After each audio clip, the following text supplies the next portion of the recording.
Hi guys. Hi Rose, hi Nap, hi Tempo. Hope we have a fantastic good luck in the battles as always. Thank you. I hope you're doing well too. Thanks for stopping by. I don't know how radars work, so Rose will have to educate us on that.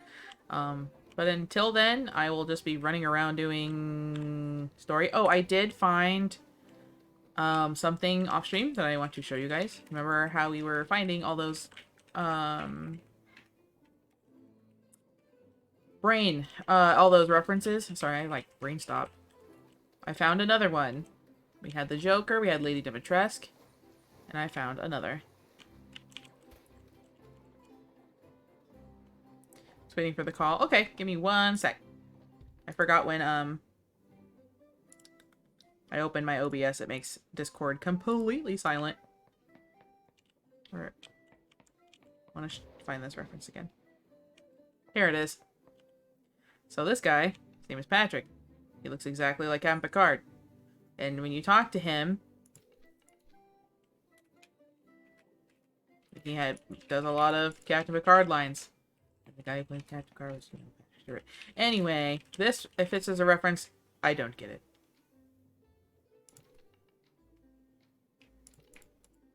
Anyway.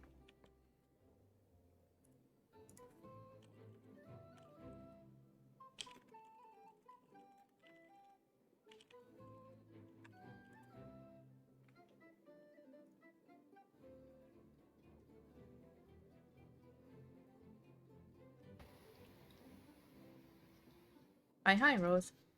Hello. Hello, how are you? Are you good? Good.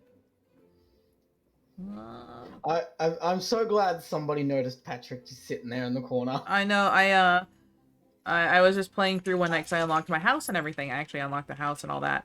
And then I was going through exploring and I found him. I'm like, oh man, I was off stream too, so I had to do it again. It's a good reference. It is. All the good references in this are good. They put a lot of work into them. Mm-hmm. They really did. Where is Hello. Hello. So, this radar is probably going to be all stream That's fine. Fine by because me. I didn't want to do any of it on the off chance that the full odds part of the radar actually popped a little Pycko. So, That's totally fine. I appreciate you inviting me, as usual. Very sweet of you. of course, I do this all the time. I've actually co-opted a ton of radars. Oh, good. So you know what you're doing. I have no idea what's going on. Yeah. Who is your highest level? It's It's my your starter. Calibus. It's your Calibus? Yes. Okay, it's quite possible your Calibus is going to be around about level 90 by the end of this because Oh, the radar jeez. goes up to 100 because I'm level 100 and it's my radar. Got you. Should I have Calibus in, like, the front, then? You should bring Calibus, yes, because it's a Pyco radar. That's 4 times weak to Yeah. water. Yeah. And then I'll put... Yeah. So your strawberry is going to be Very juicy. doing a lot. There's just a little rose that's appeared next to you. Oh no, that looks terrible. And still people know it's, who's talking. I guess. If you ever have an image you want me to put there, just let me know. Let me check if I have one that might work. I did have one, but I don't know if it doesn't, if it has a background or not. Oh, it does have a background. Oh boy. It's okay. I'm not too terribly picky about things. Yeah, but just a square that lights up looks very off-putting. Yeah.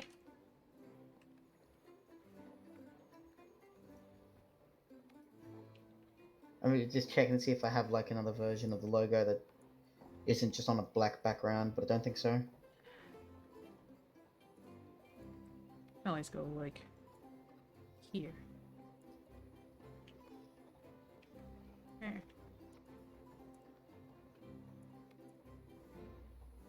Wyver. Hi, Solonus. Yes, Pycko hunt.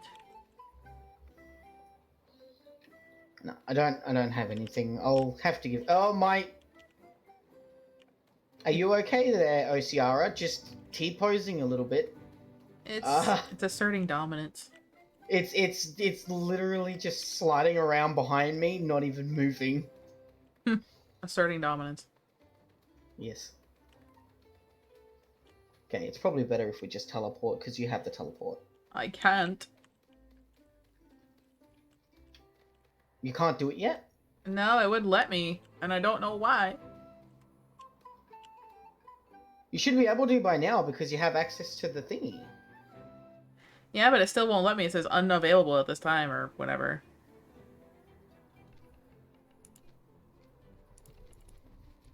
Oops, wrong button. Just clicking through these side quests. Yeah, whatever. But yeah, the only thing I have for this guy is to, like, talk about sticker restore or to go away. And Yeah, hold on. He didn't say anything.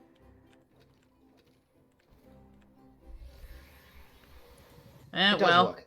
Okay. You just sunk into the ground on my screen. Yeah.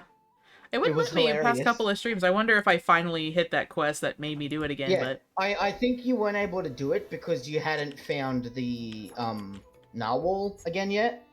Okay. Maybe. That's possible. Alright, so this is the spot where we do the radar. The way the radar works is when I activate it, which I'm going to be doing right now, it brings up a little counter next to the minimap. And the counter goes all the way from 0 to 100, 400, sorry. And every, like, I think it's 50, 100, 200, and then 300, you get a bonus. The first 100 doesn't have increased luma odds, but as we go up, the base stats will be better and better and better. Okay. Then after 200, we get the first set of luma odds, which is times 5. Then after 300, we get times 10. Interesting. And unfortunately, you won't see the little Pycos running around, but I will. And we sort of just wait for them to spawn in. I run up to them, we capture them or KO them, and keep going like that. So okay. That's sort of how the radar works. Okay. Do you have a preference on capture or KO? I mean, KO is fine with me. KO is much faster.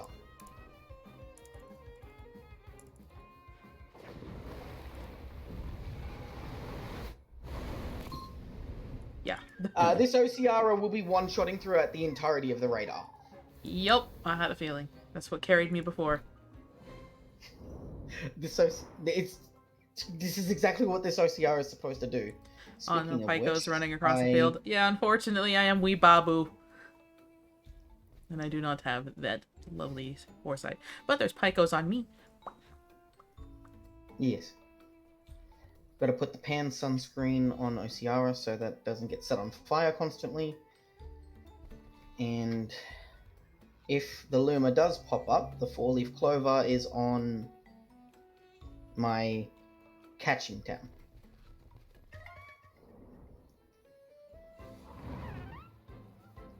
You're so cute.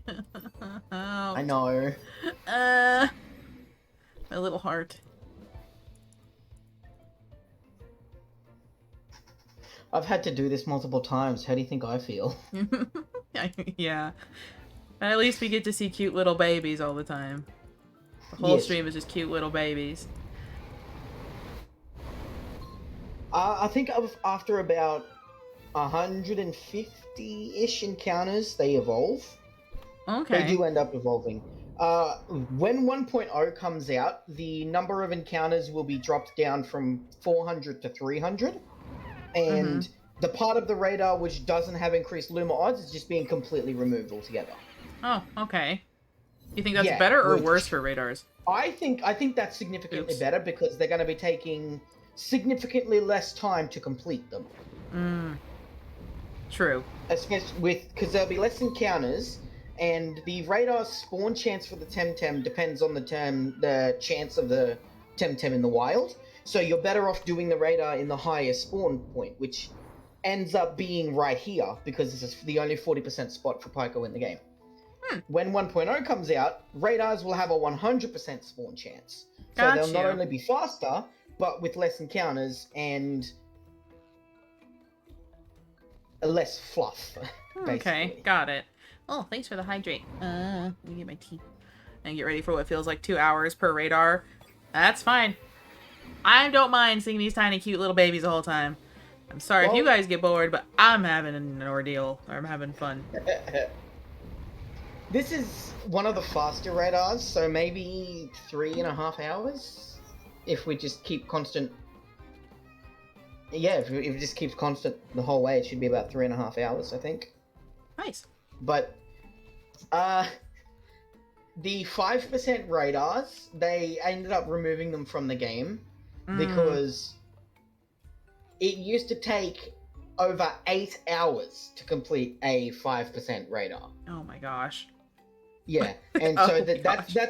that's why they changed it so that the radars will just have a 100% spawn chance. Because it just makes it significantly faster.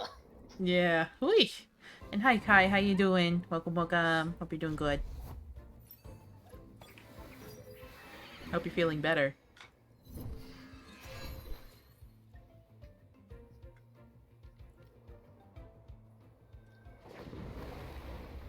I thought I... Am I... Yes, I'm with Rose. I did not magically become Australian. It is I, Rose, the square in the corner. Patron saint of TemTem.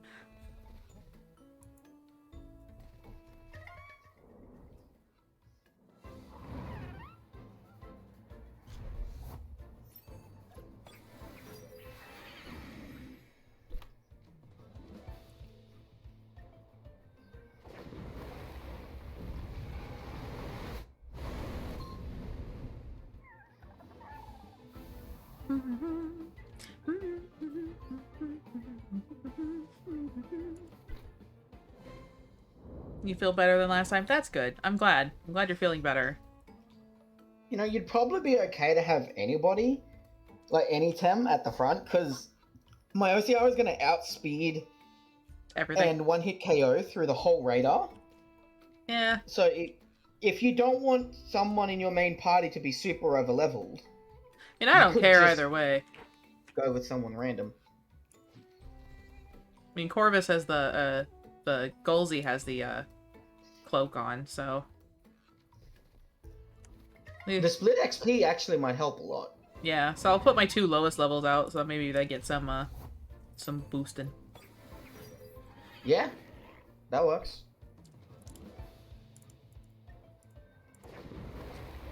Turns out it was a huge earthquake last night and you slept early. Oh, well, at least you slept through it. Hope you're okay, though. Hope everything's okay at home and everything. I don't think I'd be able to sleep through an earthquake. I'd probably wake up in a cold sweat. I don't sleep well, period. So I'd wake up through it. In the early parts of my sleep, I don't sleep. Damn. But once the deep sleep hits, you can't wake me up. Unless you, like, pour water over my face. Oh, wow. I understand how that goes. My significant other is the same way. 6.5 scale. Last time was a 4.4. Oh, damn. Hope everything's okay. Nothing got damaged or destroyed or you guys aren't hurt.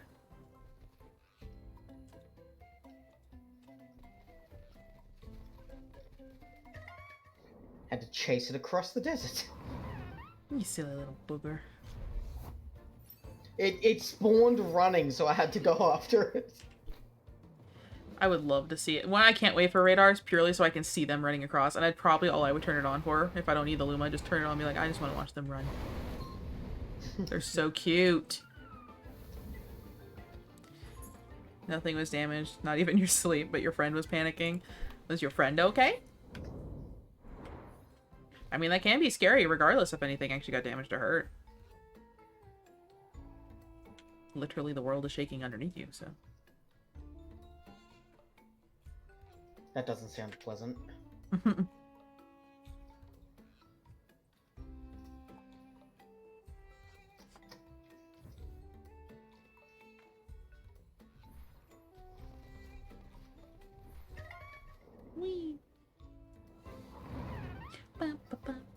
That's why you like the East Coast. East Coast gets hurricanes though and stuff like that in the U.S.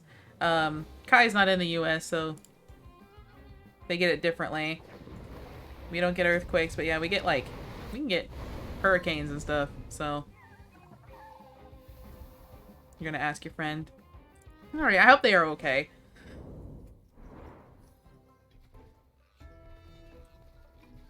Nowhere is safe. Where I used to live, the only thing that was horrible was that it was heat death. I You feel guys like get hearing everything. the sounds of the highway. I live right next to a highway, so there's trucks and stuff constantly going past. I'm just hoping it's not coming through on the microphone. No, it's not. It's actually not. Okay, that's brilliant. At least I don't hear it, so. I used to live, when I was a teenager. At one time I had to live on an airbase, so every morning was, you know. Oh. Military planes going, whee! It sounds just like the highway. You'd get used to it eventually. Yeah, you start tuning it out after a while. You don't hear it either. Yeah, no, chat says they don't hear it either, so it's fine.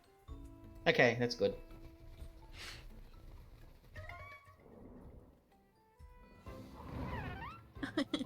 So cute. I want They're a adorable. giant plushie of these things, and I'll buy 50 of them. At least.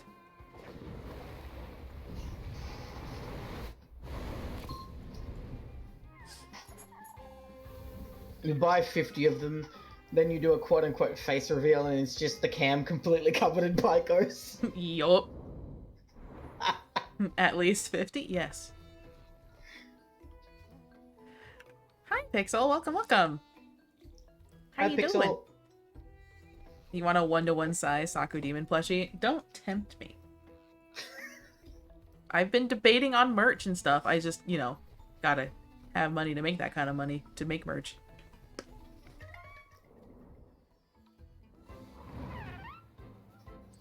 I feel like a plushie would be one of the more expensive things, especially life-size. Yeah. Probably be easier to do it as a body pillow first. But hey, plushie could be Yeah. next. All you have to do is shape the body pillow, right? Right? Yeah. What is it, Meatball? What do you want? Sorry if you hear my dog whining. He's like at my desk, pawing at my legs for attention. Well, Popeyes.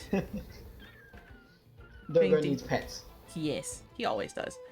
Doing decent. Got out of work pretty early tonight. Got some cleaning done before we actually closed. Well, that's good. How's things going here?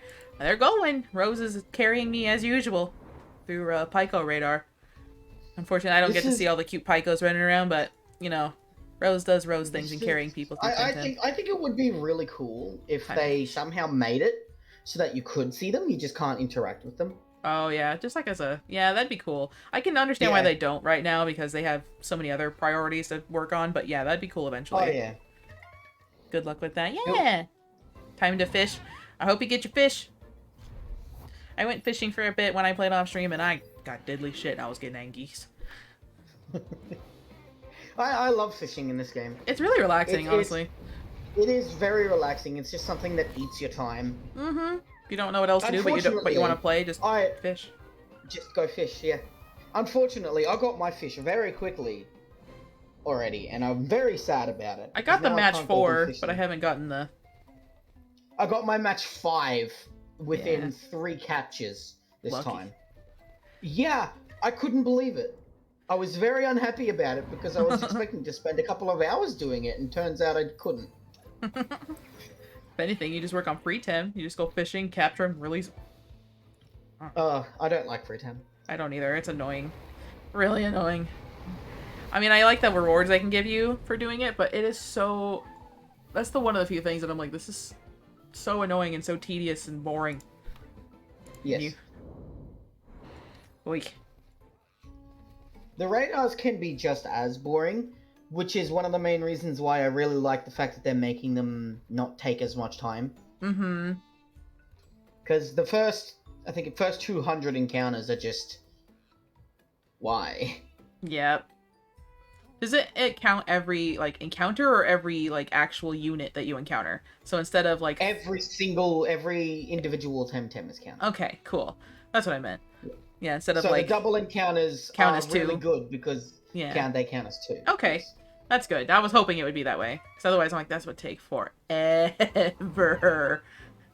Yeah, that was one of the main issues with the 5% radars, from what I heard. I wasn't around in the game during the time of the 5% radars, but apparently it was extremely rare for you to find them in sets of 2, so it would be ticking up 1 encounter every time, and that just sounds like That would make me so cry. much pain. I Ugh. remember when I played Pokemon X and Y, was it X and Y, where they had the groups of like 4 or 5 that can come at you? And I always hated it when I was shiny The hunting. swarms. Yeah, and there would be 5 of them, and one of them is the shiny, but you can't capture anything unless it's down to 2 or less. There's stickers up there. I just saw that. That was And that was that is annoying. like the best thing. The best thing about this game was when I found out I could capture something while the other Tem was still alive. Yep, It makes it so much better. it really does. Because then if you need both, you can get both right there. Yeah. Do you have any sense? I do not know. Hold on. I have a max scent. Do you want me to use it? I have 2, technically. You have 2? Mm-hmm. Okay, don't use them accents. They're valuable. Stickers. Okay, got my stickers with no random encounter.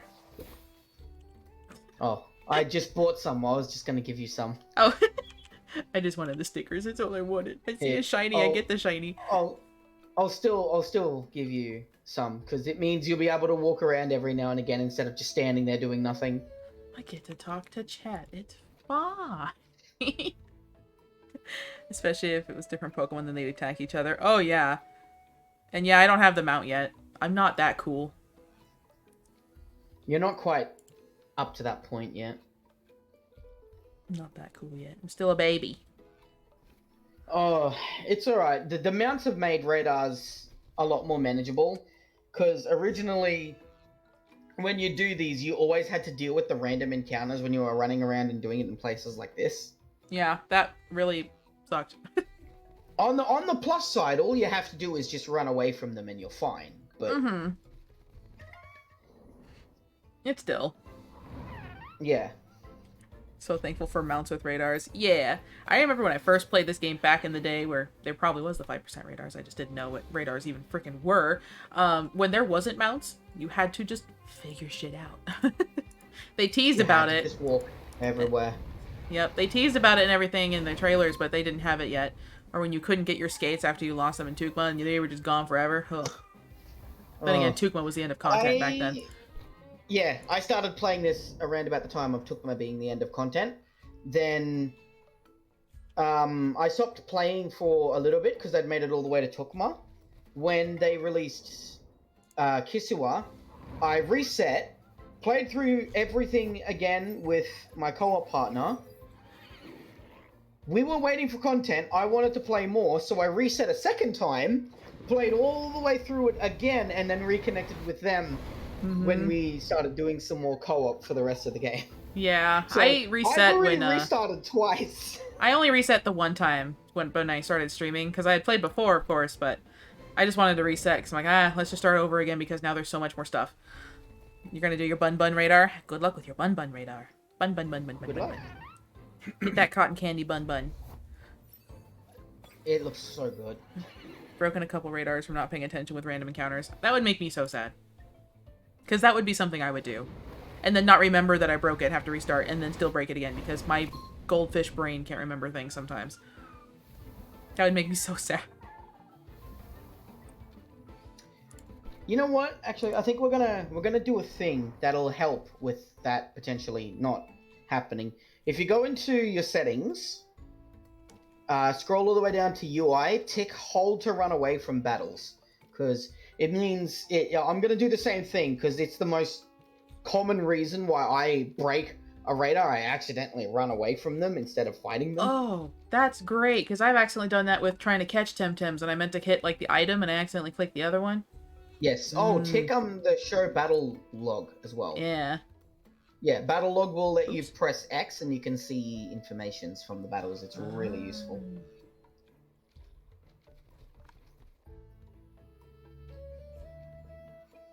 Huh. Shows how much I go through the settings, huh? Yeah. battle log's incredibly useful. Yeah, I didn't even know that was a thing. I just got in and started playing. The battle log is still relatively new.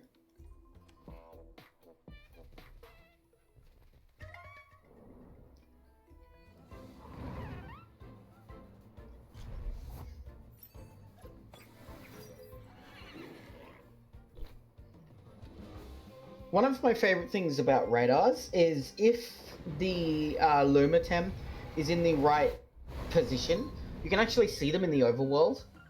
Oh. It's So always the right if tem, the like right position tem that's in the overworld? I don't know. It used to be the left one, and then maybe it was the right one. I don't know. I haven't actually seen an overworld luma in a while. But if I see one, I'm not gonna say anything, because then when we go into the encounter, we'll get a reaction. It'll be great. That's why you haven't been saying anything at all. I'm just kidding. It's still the left one? Huh. It's still left? Okay. Interesting. I still think the Lumas of this game are just great. There are a couple of them where I'm like, eh, but they're not. They're all pretty good overall. Oh, yeah. Pokemon has a lot of just terrible shinies. They have put so much work into every aspect of this game. All of the TemTem are great. I don't think there's actually any of them I can say I genuinely dislike them. Exactly. There's The some only that are one kind that of I but sort not of- bad. Yeah, there's one of them which is sort of not the best. It's Sambi, but I also can't be mad at Sambi anymore because it was my first Luma that I caught myself, which means it's special to me. And I feel that. If only you had $42, Nap. Takes notes. Scribble, scribble.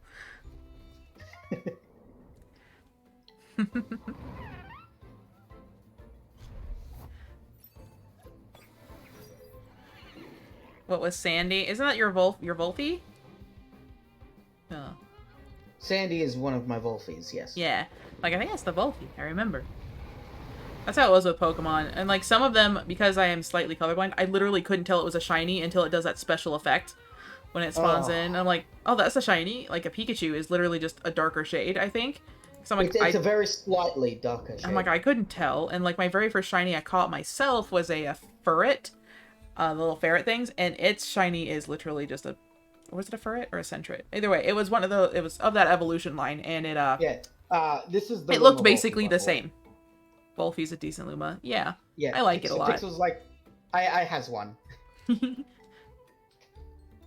very cute. The story behind my Luma Volpy is amazing, right? Mm-hmm. Volpy was the first full odds hunt that I committed to. Mm-hmm. And I was running around in the 95% encounter cave spot to just full odds hunting. About 2 days into it, some guy just walks in with this Volpy that I currently have following them. And they ask me, are you hunting Volfies? I'm like, yes. And they're like, do you want a Luma one? I'm like, how much? And he's like, 100k. And I'm like, oh, yes. And on the spot, we made the trade, and that's how I got this Luma. It was the most spur of the moment thing that's ever happened to me in this game, and it still makes me smile. Well, that's because good. It's just this person likes Volpy, probably had a couple more of these, and I just got one. Mm-hmm. That's how I felt with my... They made some money and I got a Luma. That's how I felt with my shiny Charizard in Pokemon. It was like... That's my favorite Pokemon and favorite shiny, and that's how it went for me. It was someone I knew, of course, in person, but they were like, hey, I'm breeding Charizards. You want the shiny? I'm like, yes. Yes. And they were, like, legit breeding them, not, like, hack breeding them, you know? There's a sticker down there. I see shiny. I'm like a child. Ooh, piece of candy. Oh, it's candy. Okay, I'm good. I got my sticker.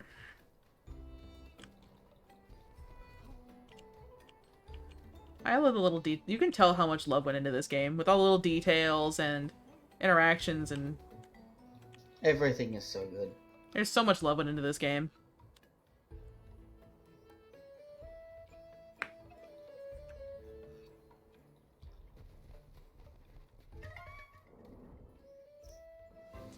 The Pycko spawns and instantly runs up the ramp. I'm out of here.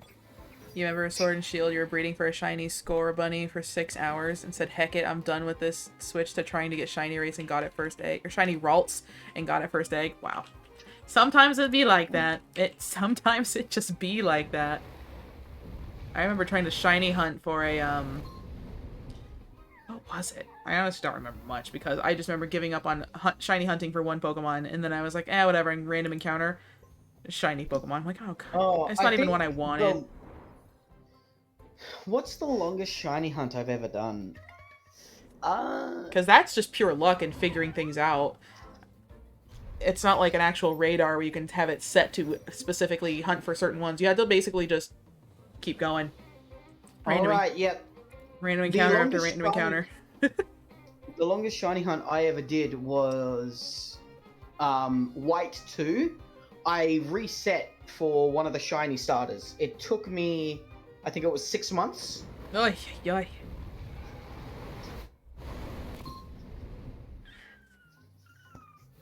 You shiny hunted a Suicune in Heart Gold and got a third encounter. Suicune's one of your favorite shinies. That's a good one too. Suicune is a nice one. And then I remember, like, I got kind of upset because I think it was X and Y where they did the Mega Evolutions or whatever. And then Charizard, one of his Mega Evolutions is a freaking shiny alternate anyway. Kind of. And I'm like, really? I mean, you're not wrong. Really? And it was the better looking one, but it was the not as good one for competitive. I was like, really? I love it how we've slowly moved away from the Temporium. Who needs it? Doesn't change much, but it changes it enough to be perfect. Yeah. Sometimes you only need, like, small changes to make it look just a little better for creatures like TemTem or stuff. So TemTem, they change enough to where... Oh yeah, Umbreon's a good one. They don't change much, but it makes it look better. It is literally one single color change. In my opinion, it is one of the best shinies in the entirety of Pokemon. Yep. It is one of the better ones. You kind of hate that Charizard X turns into slightly green. Yeah, same. I hated it too. They did their typical, we don't know what to make this shiny. Make it, we don't really want a slightly shade difference. Just make it green. I'm like, oh, come on, but green's gross. I mean, I love the color green, but they used lime vibrant green. Green is gross. Toxic Rose. Oh. I'm just saying, like, I love the color green, but the green they used was gross. There are some disgusting greens out there. I love green. I love cool colors, like purple, blue, green, stuff like that. The cold, cool colors, but... brighter colors are nice. Mm-hmm.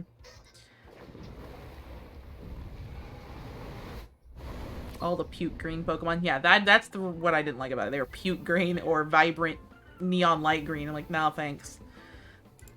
I'd rather have these slightly color shifted ones that I can't tell. Dragonite shiny is disgusting. Always hated that one. Yeah, it didn't look great. I had one, but it didn't look that great. They should have made Dragonite gold. Like, not yellow, gold. It would have been amazing. And its shiny should have, like, maybe gone back to blue like Dratini and Dragonair. Oh, yeah. Do a throwback. You love purple colors? I couldn't tell by my purple scheme. Damn. I should have made it more obvious. They did Nidoqueen dirty. When are we doing the catch run stream? I might on a random weekend day or whenever I'm like not feeling like playing a game or not feeling the greatest but still want to stream. Maybe I'll do a catch run stream of the Lumas, and then if we run out of Lumas, we can move on to shinies from Pokemon. Shinies are technically significantly easier to get. And that's still not easy. I mean, they're probably easier now, but back in the day they were, it was just basically based on just random encounters, and you had to literally count how many random encounters you had. Oh, yeah. In the modern games, isn't the shiny chance 1 in 4,000 or something like that? It might be. I haven't really played a lot of the most modern game that I got really into was X and Y. I played the other ones since then, but I really just played through the story and that was it. I didn't play much farther. Oh, yeah. 4,164. That's very oddly specific. But thank you for the answer. At least someone knows.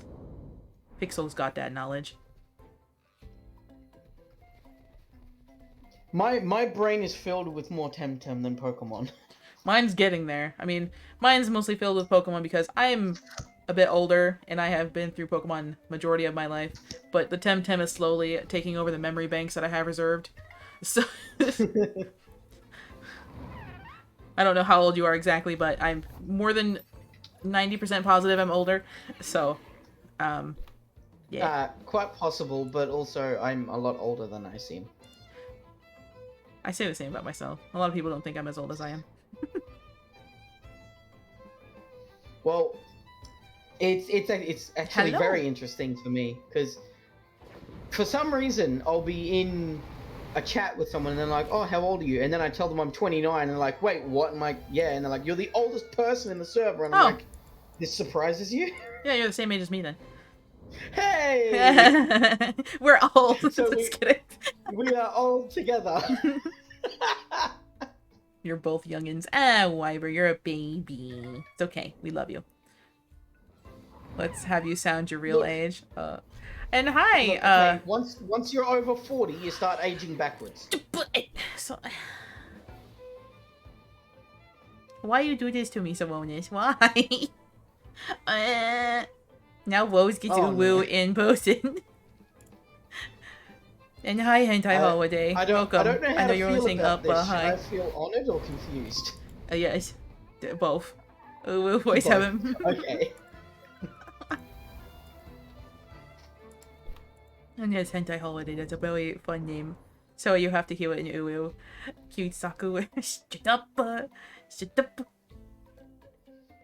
Explain what's going on. You know, that age thing probably isn't helped by the random Uwu voice. Yeah, well, you know. They said to help me sound my age. Uwu, I guess. Wow. What's going on? We are playing TemTem. It's a monster collector battle game, kind of like Pokemon, but it's an MMO. It's got its own uniqueness to it. It has its own creatures and everything like that in the story. I am an Uwu voice because of Uwu, so I am very sorry. For 5 whole minutes, I have to talk like this. And I am playing with and Toxic Rose in the chat is who I am playing with. They are basically the we call her the patron saint of TemTem because she helps all the newbies and has helped me and carried me through a lot. They have a thing called a radar for a specific TemTem, which just helps find like lumas, which are quote unquote shinies, or better stat TemTems. And since I don't have it yet, they just co-op with me, so that way I can have a chance at it too. Because it's my favorite TemTem, as you can see by my model. Yes, Lumas. cool. Please don't make fun. You gave me this voice. Don't make fun of me. Sounds really cool. I really love this game. I've had nothing but good vibes and fun with this game. It's really good. There's housing, there's mounts, there's like battles and my layers. favorite thing about this game compared to Pokemon is the fact that this is an MMO. Pokemon never really had a lot of MMO elements, but you can just see other players. That is an actual person who's running around playing the game at the same time as you, just doing stuff with you. You can go through the entirety of this game in multiplayer, and it's glorious. And the way they do the multiplayer is actually really good to where I'm trying to talk serious with this voice. It's very hard. As well, like, so Rose is teamed up with me, and if we were to go do like story content, even though she's far ahead, she would be back down to my level to help me out, even though she would still keep all her same TemTem. So it's still nice. TemTem, but the key items that are required for story progression are inaccessible to me, depending on... Yeah. Like, if I can't teleport yet, but she can, and she co-ops with me, she can't teleport. Just so it stays with the lower person to keep it going. Hi, Cod! Welcome to Uwu-topia Explanation via Sakuru. I really love this game. Stop making fun of me! You can't with this voice, well then don't redeem it! Pokemon keeps saying we don't want to make MMO too much to do. Yeah, but then with Scarlet and, Violet, is it Violet? Yeah. Scarlet and Violet, yes. That's what they're saying. They're trying to make it like... There was a Poke MMO out there, but it was fan-made. And it did not do so well, and I didn't really like it. It was really dumb.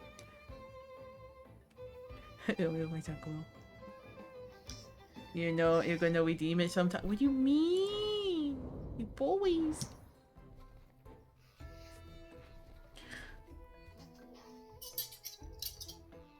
Alright. I'm gonna go grab a drink of water. I'll be right back. Take your time. Do anything you need to.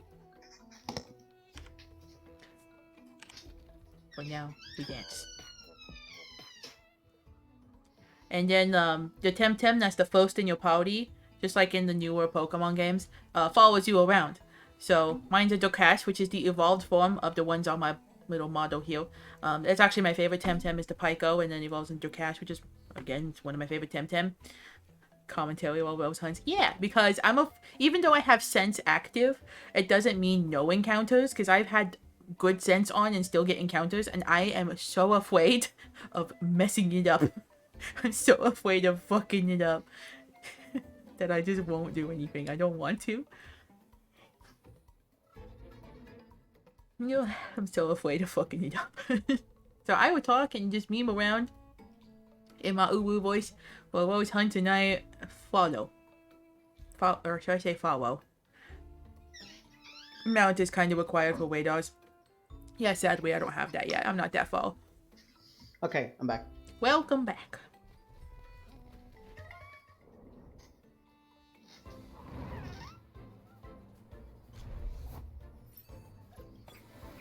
I still find it really cool that this game, yeah, that this game still makes it so you don't get encounters on mounts when in Pokemon. It doesn't matter if you're on the bike or not, you're still getting a damn encounter.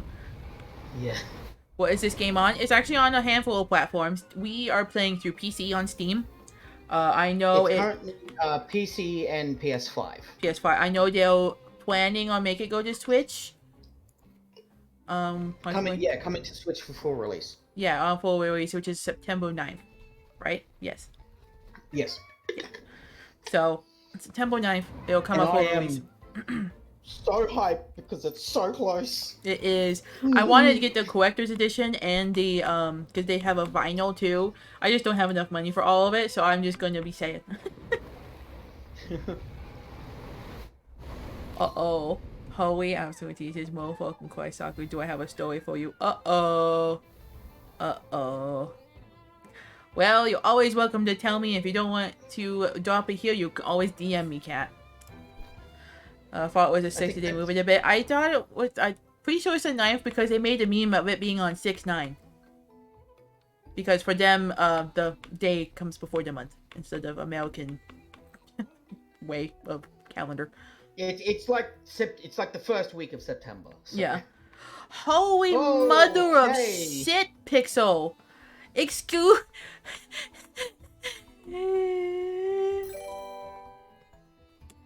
That was a sub bomb. Are you alright over there? Breathe. Oh, I'm asthmatic. That's hard. It's been 5 minutes, so I can talk normal. But oh, a Pixel! What? 10 gifted subs. 10 gifted subs. Holy shit! You're gonna make me cry. Anyway, I somehow dodged every single one of those.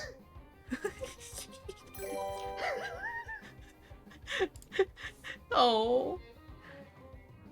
Can I don't know if Pixel streams or not, but can you give them a shout out anyway? Just because, holy moly.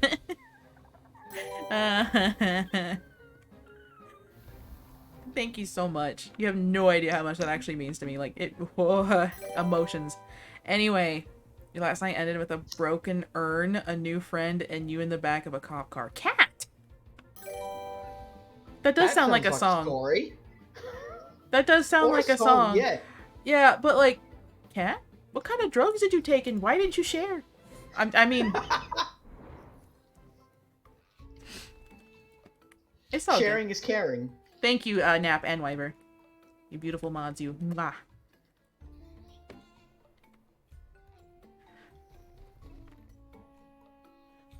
My heart, since you mentioned it, maybe streaming on Thursday. Good. I hope you do. Adorable. A Pycko spawned in and was just standing next to your Drakash for like a solid 30 seconds and then walked away. I wish I could see that. I just think of that vine of the kid that, or the person that runs up to the kid and the kid goes, "Daddy," and the kid, what do I look like? I think my Drakesh is actually a boy. I don't know. Does just because I'm curious, because I haven't really paid attention, does TemTem have the same like male female ratio differences, or is it all 50-50 for everybody? It is not 50-50. Because I know with Towley, Barnshees are only females and Owlhees are only males, but I don't know if it was like, oh, Dracash or Pycos are 50-50 male female, or is it mostly female, mostly male? I just didn't know if that was still implemented like it is in Pokemon. Well, I didn't pay attention. Most species are 50-50, but I think the starters are primarily female. Okay. I was just curious. I didn't, because I wasn't paying attention, so I didn't know if it was actually like that and stuff, where it's like, oh, this TemTem will be mostly female, but there are male variants, and I know there's not really like variants between males and females in almost all the TemTems, except for like No. The starters are 50-50, but the one you get at the start is guaranteed to be female. Right. Yeah. But I know in Pokemon, like the male Pikachu versus female Pikachu had different tails. I know this game doesn't really do that unless it's Barnsheet, Towley, and then like the Chromians and Koishes, they're all variant anyway, regardless. Yeah, there isn't exactly gender differences in this. Wanting to meet up with this friend down in Massachusetts. Went on a 3-hour drive to go meet them, and you got a ride from your grandfather. But after you finally got there, and for a while, you had a good time until you got a little too excited. Cat? Hi, Hoshikorito. Welcome. Hi, thanks for the follow. Thank you. Hello, welcome. Right, Ryber is 70-30, male, female. Scarabot 75-25, and annoying for you to try to breed a perfect. Oh, I'm so sorry. Is your username weird? It's definitely unique and interesting, but not weird. I think it's actually kind of funny. I like it, personally. I think it's funny. I remember seeing someone whose username was Midlife Crisis. That was hilarious. You knocked over their dead uncle's urn. Cat! Did they call police on you? Is that how you ended up in the back of the cop car? Unless your grandfather's a cop, then, you know, there's that. That is, like, both completely different extremes that lead to the same outcome. I don't know. You never know.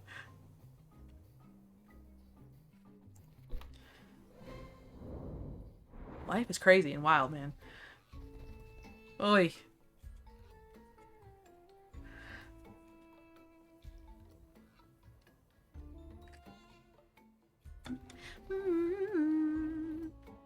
Sorry if you hear me randomly hum the things. I hum and sing a lot. Oh, it's fine. I have been trying to resist the urge to do the same thing. Oh, go for it. If you want to. I love the music in this game. Life's not for the faint of heart. You heard the word esophagusy today. New trauma. Yep, added to my trauma list now. What in the shit? I completely agree. Obviously, their aunt was mad at you and got kicked out of their house. At 10 p.m. with no ride, 3 hours from where you're staying. So, instead of an Uber, you got a police?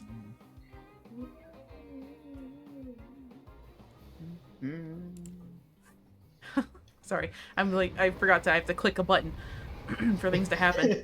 I'm like, wait. You see? You're still helping. If you didn't click buttons, we'd be here significantly longer. I forget. That's a big help. Otherwise, yeah, I'd be sitting here for a whole minute or so. What's interesting is we're actually doing this faster than I would be doing this by myself, because I usually do radars while playing another game on the side.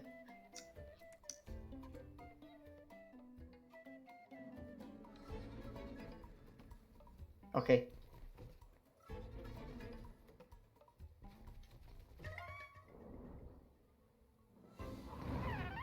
I will tell you after this battle. Whatever it was, it's +2 of what it originally was.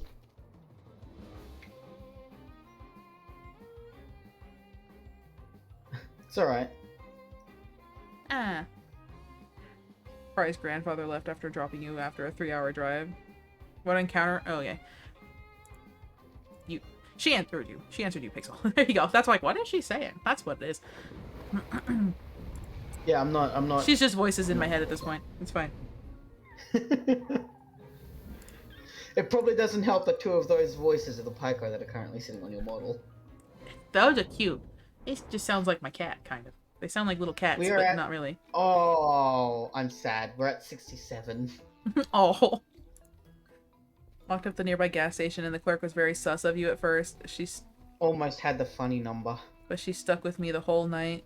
If you ever come across Cumberland Farms, give them love. But I was hanging out there charging my phone, trying to find a ride. The first task of mine is called End of Innocence. Yeah, I have a handful of quests with a lot of suspicious names. Yeah, you know. There's a good reason why that's at the top. That's the main quest. Mm-hmm. Usually if it has a star with like another star behind it, like 2 stars overlap, that's the main quest. Everything else is just side quests. And my golly, there's a lot of side quests. There's so many I haven't done from the beginning, and that's just because it's either get this TemTem for me, and I'm like, but I need one first for myself. There it is, the funny number, 69. Yay! There you go. It I took clapped. us 55 minutes. And your mom found out about it? Oh no, cat. You party animal. Meatball, what are you doing? You taking all the blankets down? My dog does not like the blankets on the little pet steps. Pulling them off. You still have so many quests to do. Same. And that's what I like about this game, is there's always something to do. She was really mad at you at first, but eventually calmed down and helped me find some place to stay, because there's absolutely no way you're getting a ride back to Vermont. Oh my goodness, Cat. Story time with Cat. Here we go.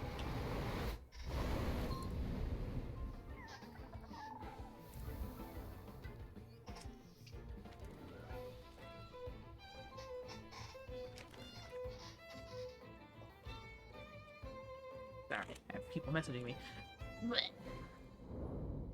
Finally found a hotel about 5 miles away for a decent price, but I still couldn't find a ride. You start sprinting. Easy. Just kidding.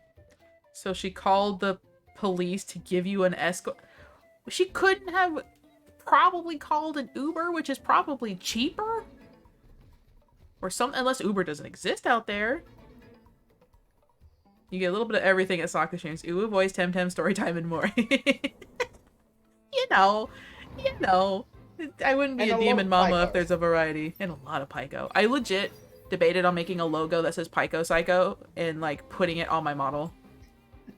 I almost did it, and I probably should have. It could be it could be a different charm for the choker. True. I could just put the Pycko on there. I could make it small and just have it there, and it would swing around. It's just riding the heart. That's what I did for Cult of the Lamb yesterday. I put the bell on there. Oh, I missed yesterday's stream. That game is so fun. But my hands can't hold controllers for too long because I vice grip for some reason. I can't not. And my hand was hurting after that stream. Ooh, but that game is so fun. Just have little banners tied to my horn. Pycko on one, Psycho on the other. You know what? That sounds awesome. Yes. Or I'll just have the like one banner that says it, and it's just tied between both my horns. You're giving me ideas, people. Took a walk with the clerk until the police came, and the officer was very nice to both of you. Only thing you feel about it that her name is now on a police report. Yeah. Yeah. At least it wasn't a bad police report. You could totally do a combination of both banners. You can have it so that the banners can be connected and hang on between both horns, and then they can just like randomly fall apart and just flop down. If I could animate shit like that, yes. That would be pretty cool. I've seen like a couple of streamers that have like a little pet on their stream, and like you can put in commands to interact with it and stuff. I want to do that with a Pycko so bad. Animation on it.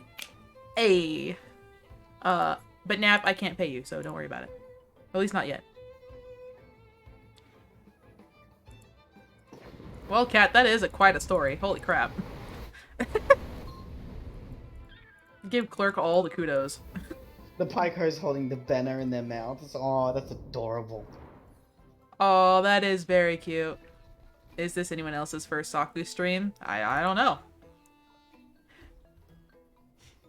But I appreciate you being here. And actually, it's really sweet that you chose to stop by and hang out with me. After some questions, you actually gave me a ride in the car over to the hotel and helped me check in and finally got my key, go to my room, place my bag on the bed, and just have a effing panic attack. I would too! Dude! Hi, Pixel Kittens! Hello! Thanks for the lurk! Thank you! Welcome! Your probably 100th time. That's a lot. Today is your totally first stream. Oh yeah, Nap's never been here before. I don't even know who this guy is. He has a mod. For like no reason. Yeah, I just randomly mod people. I'm just kidding. No, I don't.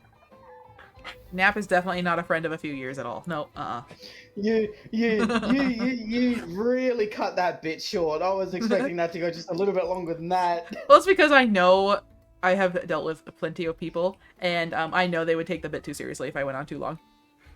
Fair enough. In total disbelief of everything that happened, and the clerk gave you her number. Hey, at least you got something. Do I have a Discord? I do. I have a Discord server and everything. If you are on Discord or Discord, desktop is what I meant. In the description, there's a button for it. If you're on mobile, I think you have to like wait till I'm not streaming. I don't really know how mobile works too much because I don't use it that much. But I think if someone's streaming and you click on it, you can't see the stuff. Cat, I see you. Yeah, Cat got her digits. Charlie be barking. Oh, I only have 160 bits left. Save them for yourself. Ding dong. And as you know, ding dong is a term of endearment. Please don't be offended.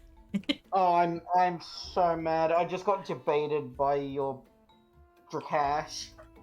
Oh, I'm sorry. Here, let me.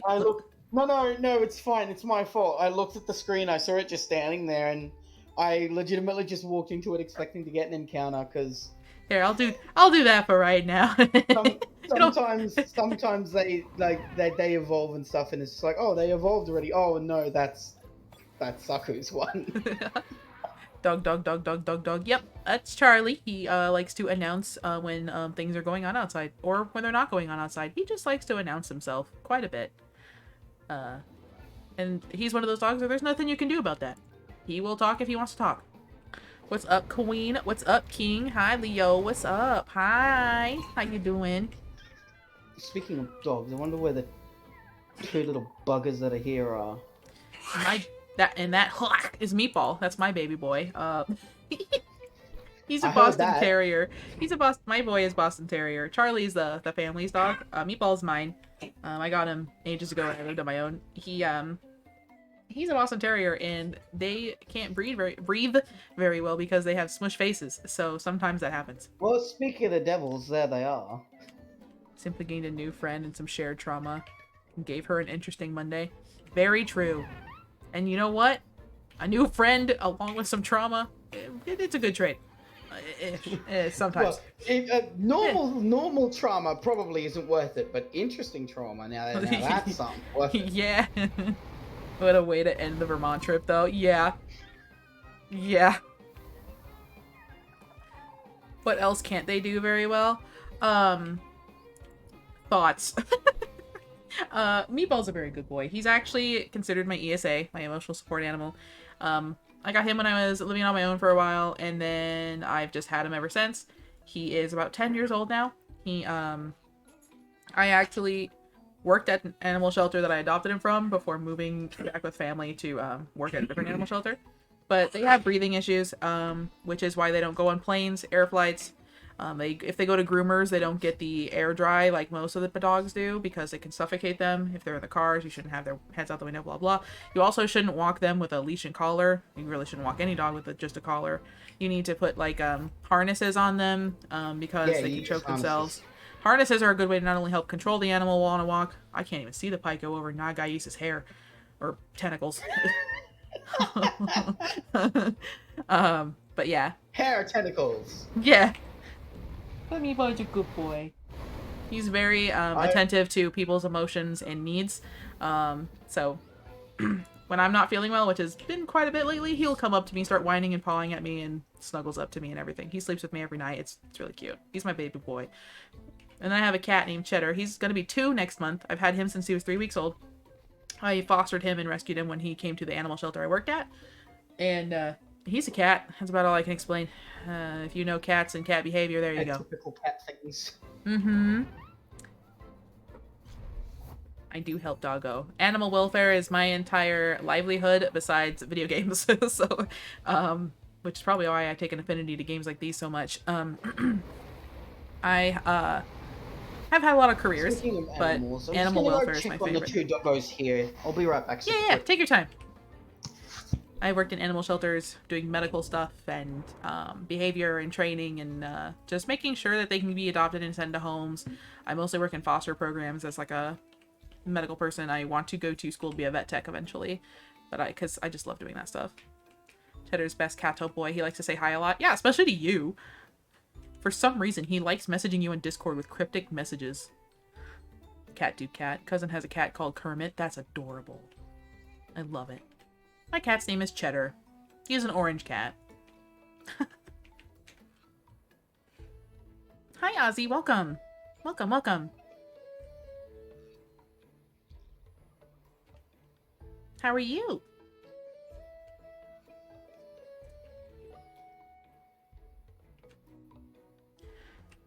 Cheddar and you communicate through secret messages. Yeah, it's for some reason he likes messaging you, especially when I go sleep. He hops on my desk and then for some reason it's you he messages. I found them. Okay, good. I'm glad you found them. Your bed is complete almost. Well, that's good. I'm glad you were finally able to get a new bed and all that stuff. You don't realize how nice and how important a fresh bed is, or even like a freshly made bed is, until you get into one.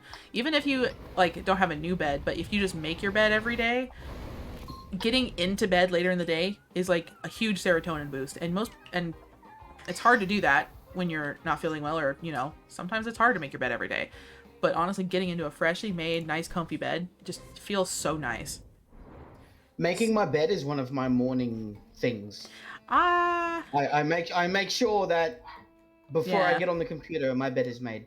You're probably going to start hearing one of my 2 over here soon. Well, that's fine. I personally don't mind. I love animals. Get excited to sleep in new bed. Yeah, I don't always make my bed all the time. Sometimes I just get too lazy, depressed, or sometimes I sleep most of the day anyway, so it's like, Do I save animals? Yes. That is basically what I do for a living outside of video games. I don't currently have a job at a shelter right now. My only source of income and job right now is streaming, kind of, sort of, because I don't really make a lot of money from this, but it's what I like to do. But I do save animals. I do it on personal time a lot too. Like if I find animals out there without being at a shelter, I will save them and work with them and get them nice and healthy and find homes if I can't keep them myself. So like, there is Wyver. I must tell him what's going on in the cat life. Yeah, that's Cheddar in a nutshell. Speaking of, how's the bird doing, Rose? Did you ever find out what to do for the birdie? Was that you? Yes. Yeah. Sorry, my brain has to remember who's who. Has gone to the animal shelter. Oh, good. I'm glad the birdie was taken care of. They picked it up the same day. Oh, that's good. That's really good. Good. Yeah. I just thought about that. I was like, I'm pretty sure it was Rose with the bird. Yes, no, it was me. Yes. I'm sorry. I have goldfish brain. My memories get all jumbled around his ADHD. It's all right. I didn't say anything about it. Yeah. I'm glad the bird's safe. I'm glad you were there to rescue it. You of all people. I'm glad you were there. Well, it was in my backyard, so... Yeah. It's actually surprising, because it didn't struggle as much as I thought it would have. Because it's a wild bird. They're usually not very fond of people, like, at all. It was probably like traumatized to where, as I called it in the shelter, they were... I see it, and I'm like... I see that. But in the shelter, we call it petrified, is when they get so scared they don't do anything, and that's probably what it was. Oh, that's Razor! Oh, is that one of your friends? I know that person. Oh, okay. Yes. Stick him up and tell me to give him no, just kidding. Tell him to give me Mr. Cash. Just kidding, don't do that, don't do that. Once heard that staying motivated starts with making your bed in the morning, because even if you do nothing during the day to come back, a made bed is nice. That's very, very true. Very true. I also have a predicament with making my bed called Meatball. He will unmake the bed. Oh. He will literally get up on the bed, reorganize all the blankets and pillows to his liking, and then always undoes the bed. He doesn't always do it, but he will a lot of the time. He does not like maintenance. It's the same with one of the dogs we have here. This one right here, the biggest one, Fifi. Oh, she likes to jump on my bed and just rubs all over my bed. Meatball will literally dig up the blankets into a pile and move them over, and then he'll like move the pillows around. Meatball makes the bed like he likes it. Yeah. He'll also do it too, like blankets on the floor, pillows on the floor, rugs. Meatball's weird. Oh, no. If Fifi tries any of that, I get mad at her every single time. She has learned not to do that. You don't move my pillows. Meatball doesn't care. I love him, but he's a stubborn butt. Like, seriously. Your aunt's bird, which she was given by her dead grandma, flew out a window and never came back. Aww. Sometimes that's really hard. Pycko isn't a dog. Pycko is a gecko. White dog on head. It's an interesting dog. It's called a gecko dog. Spotted leopard gecko TemTem dog.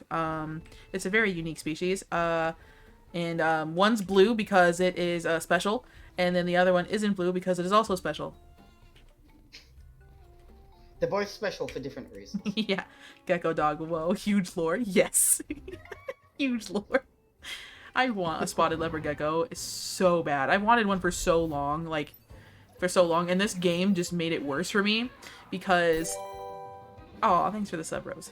You got a sub from you got a sub from Pixel. Pixel, you sweet bean. Nah. There.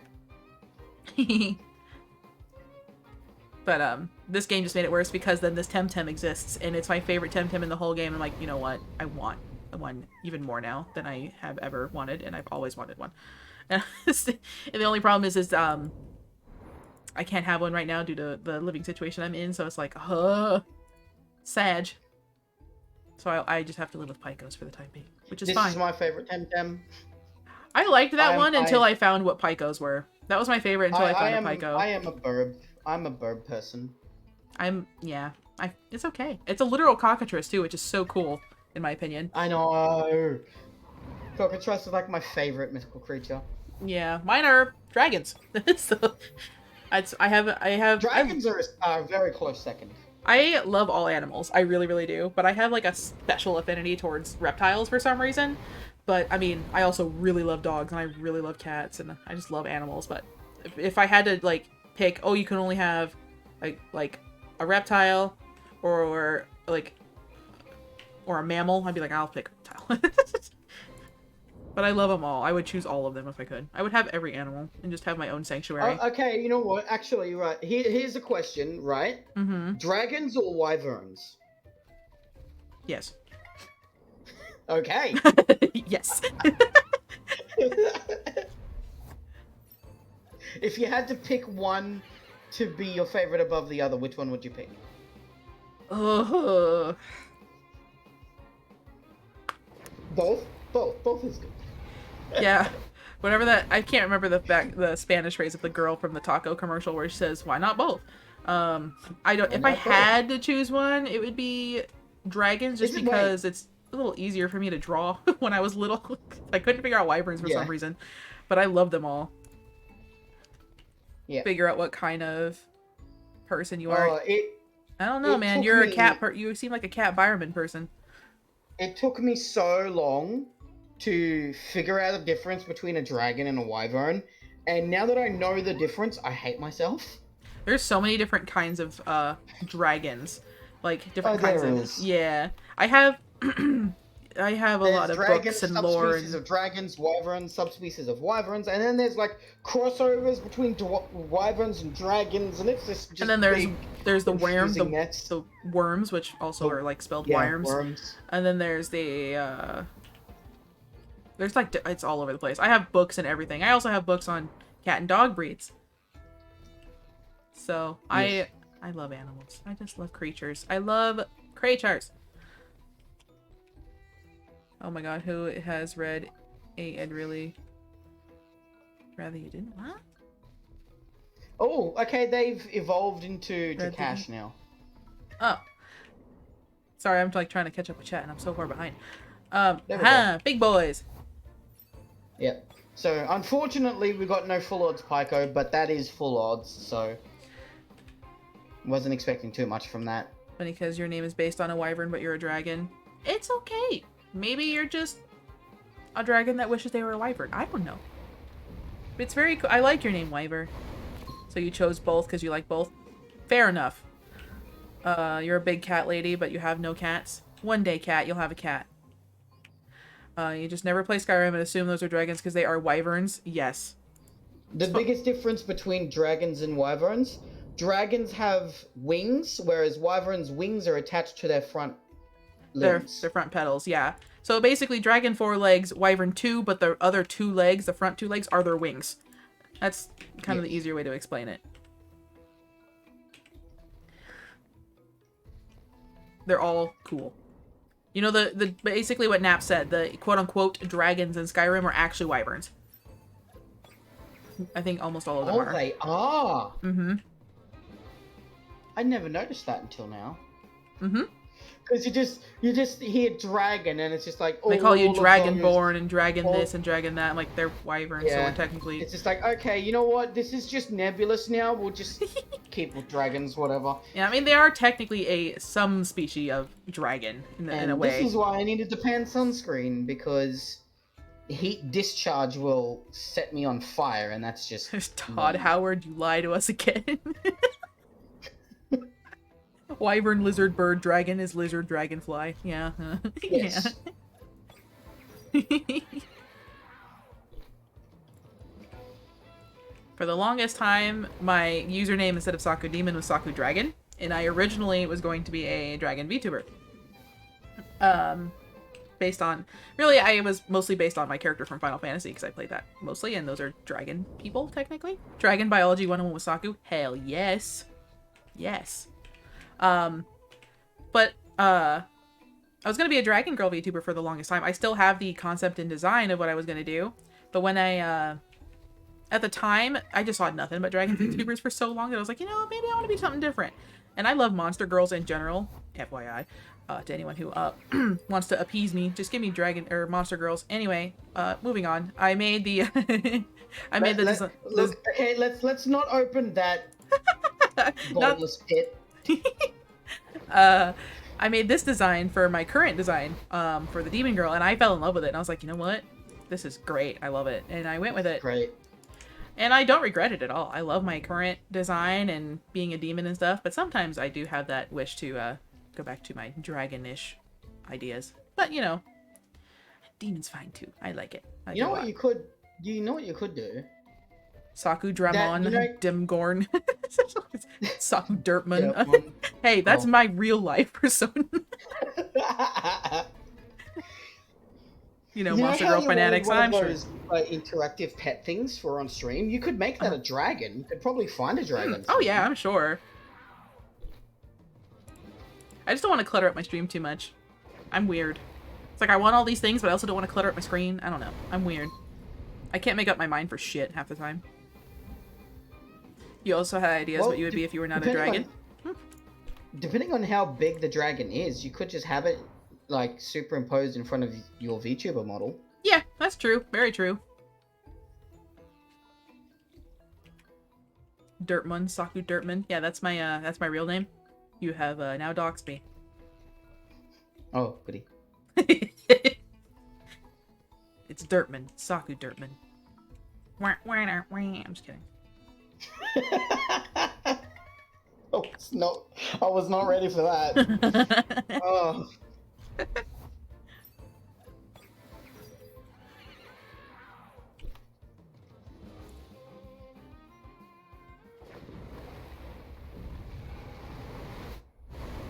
You've always been a cat. A Burman cat, specifically. They've only gone up like 10 levels since we started this. I was expecting this to be much higher by now. Hence Burman. Yeah. I think it's cool, cat. You're a cool cat. Ha ha ha. But I'm shh. I'm sorry, I'll see myself out. Don't leave. We like your streams.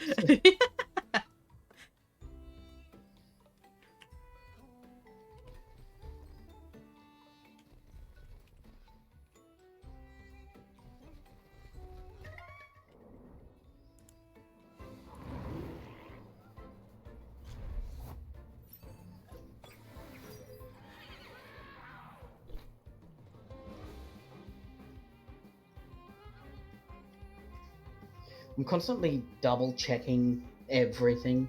I'm so paranoid about breaking this radar right now. Yeah, that's why even though I have the sense, I am not moving.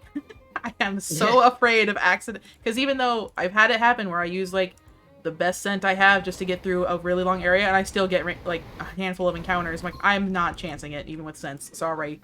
I would rather just sit and entertain chat as much as I can. Cat. But I'm just don't know how to make that sound. I like to keep it sleepy, and I take the bass for a walk with the cool cat I am, brother. Ain't you a furry? Yeah. Furries are cool. There's nothing wrong with furries. Yeah. Entertain chat, huh? You know how? No! Stop! I understand why there's a negative connotation around that, but every community has a couple of toxic people, and unfortunately, those are the ones that get in the limelight. They will always stand out because they're usually the most outspoken. Bass like the instrument, not bass like the fish. Okay, I didn't know. I was thinking since you're a cat, maybe you're talking about fish. You know, I don't know. Yeah, like what Rose said. Exactly. Yeah, because I have met plenty of furries that I adore them to pieces, and I would literally protect them with my life, you know. But I've also met the other ones that are like, please get away from me. Please get away. Yeah. So, but it's the same thing with regular humans. I mean, furries are regular humans, but you get what I mean. It's so, like, one of the things that I think I'm liking the TemTem community more than the Pokemon community right now is I haven't met a single person in the TemTem community that is a legitimately toxic person. I haven't either. Ouch, man, am I here? You know what I mean, Cat. Who are like super Pokemon purists. You touch any other monster catcher game that isn't Pokemon, and you're never going to hear the end of it. I dislike those people. Don't try and force your likes down somebody else's throat. Yep. No, I agree. I really agree. But, you know, there's bad eggs everywhere, no matter what hobby, interest, or lifestyle you have. And Kat, you know what I mean. I'm sorry. That's why I took back what I said immediately, because you are still a regular person. I love you. What is contributing to Cult's Totem? Yeah, for Cult of the Lamb game. And from what I heard, it still contributes to the totem, even when I'm not playing the game, just because of the connection. But I don't know. That's what Leah was telling me. It does. What do you mean about to change that? What do you mean about to change that? What concept of the... What part of the conversation were you saying about to change that? A nap? I'm scared. Don't worry about it. You can't tell me that and then use that little emoji. Listen, man, you love Pokemon, but they're so fucking crazy. You just wish people were nicer. Yeah. I was in the competitive scene for a bit. I say was. Very heavily. I avoid competitive Pokemon like the plague. Well, I said was for a reason. Like my favorite... I actually really enjoy the competitive in this game. I don't usually do much competitive at all. But every competitive player I know in this game is always willing to help anybody get into it as well, because they want to share how awesome of an experience PvP in this game actually is. No, I agree. You should read The 8. I'd really rather you didn't with those views on life. What? What? I'm confused. But yeah. I've met it's not just Pokemon people that are like that too, but I've met most, when it comes to comparing this to Pokemon, which I don't usually like doing because they're both same kind of concept, but both unique in their own right. But definitely the community with this, I've had nothing but good interactions with, rather than with Pokemon I've had that where I chose a certain team for competitive and they're like, why the heck did you do that? You're stupid. You're picking the worst team. And I'm like, I'm having fun with it. They're like, no, you're just dumb. I'm like, okay. Meanwhile, with this game, I've not had that at all. Yeah, I genuinely see, like, every single TemTem in competitive. Some of them aren't as prevalent, but I can legitimately say I have faced at least every TemTem in this game in competitive at least once. And that's good. Yeah. You still play Pokemon because you have hope. It's the same reason I'm a public furry. Try to give everyone a nice experience, even the dickhead of me. I'm the same way, Kat. Like, I will still play Pokemon. I still love that series. Because even though there are You shouldn't let the dickheads control what you like and don't like. You really shouldn't. Unless it's a health problem, a health safety problem. But it's, in the sense of video games, it's not. So, I like Pokemon. I love it. I love TemTem and stuff. I'm not gonna let dickheads decide how I'm gonna play my games. Sorry. How did we end up over here? Very carefully. Very slowly. We've like moved around the entire middle part of the desert over this last like what, hour and a half? Yeah. And that's why I oh, it didn't work. I'll do it again for you, Hentai Holiday. Don't worry about it. So that way it'll actually work. It like started and then it didn't. I don't know why it does this. Here, I'll do it for you. Watch your profanity. Watch your profanity. No. But I'm the same way, Kat. Even with the stuff I like and don't like, and most people will say, oh, why are you doing that? I still am open about it. Just so, you know, if people can have at least one good experience, I hope I can give them that. Like, I honestly was a huge part of the furry community for a bit. Not a huge person in it, but I was hugely into it. I personally fell out of love with it for personal reasons, but... I was like, what are you pointing at? But, you know, is what it is. I just fell out of it for personal stuff, but I'm not saying I dislike it. And when I was open about it. I'm still open about it. Like, you know, if you're gonna want a good interaction with some part of the community, let me be that good interaction for you. Let me be the good that you can see in something. Like, when people ask me what I do as a main hobby in real life, I tell them I'm a VTuber. I don't tell them what VTuber I am, because I don't want to be doxxed on accident, but I tell them that's what I do. And sometimes I've had people go, oh, those are weird. And I'm like, but am I weird? Do you like hanging out with me? And they're like, yeah, I do. And I'm like, then not all VTubers are weird. You know, it's... Yes. I like doing that. And actually, what's interesting for me that I learned, there's a good amount of VTubers out there who have a character as their VTuber, and they play that character, not themselves. Mm-hmm. I'm myself. I do try and play at least a little bit of a character, but I'm 99.9% myself.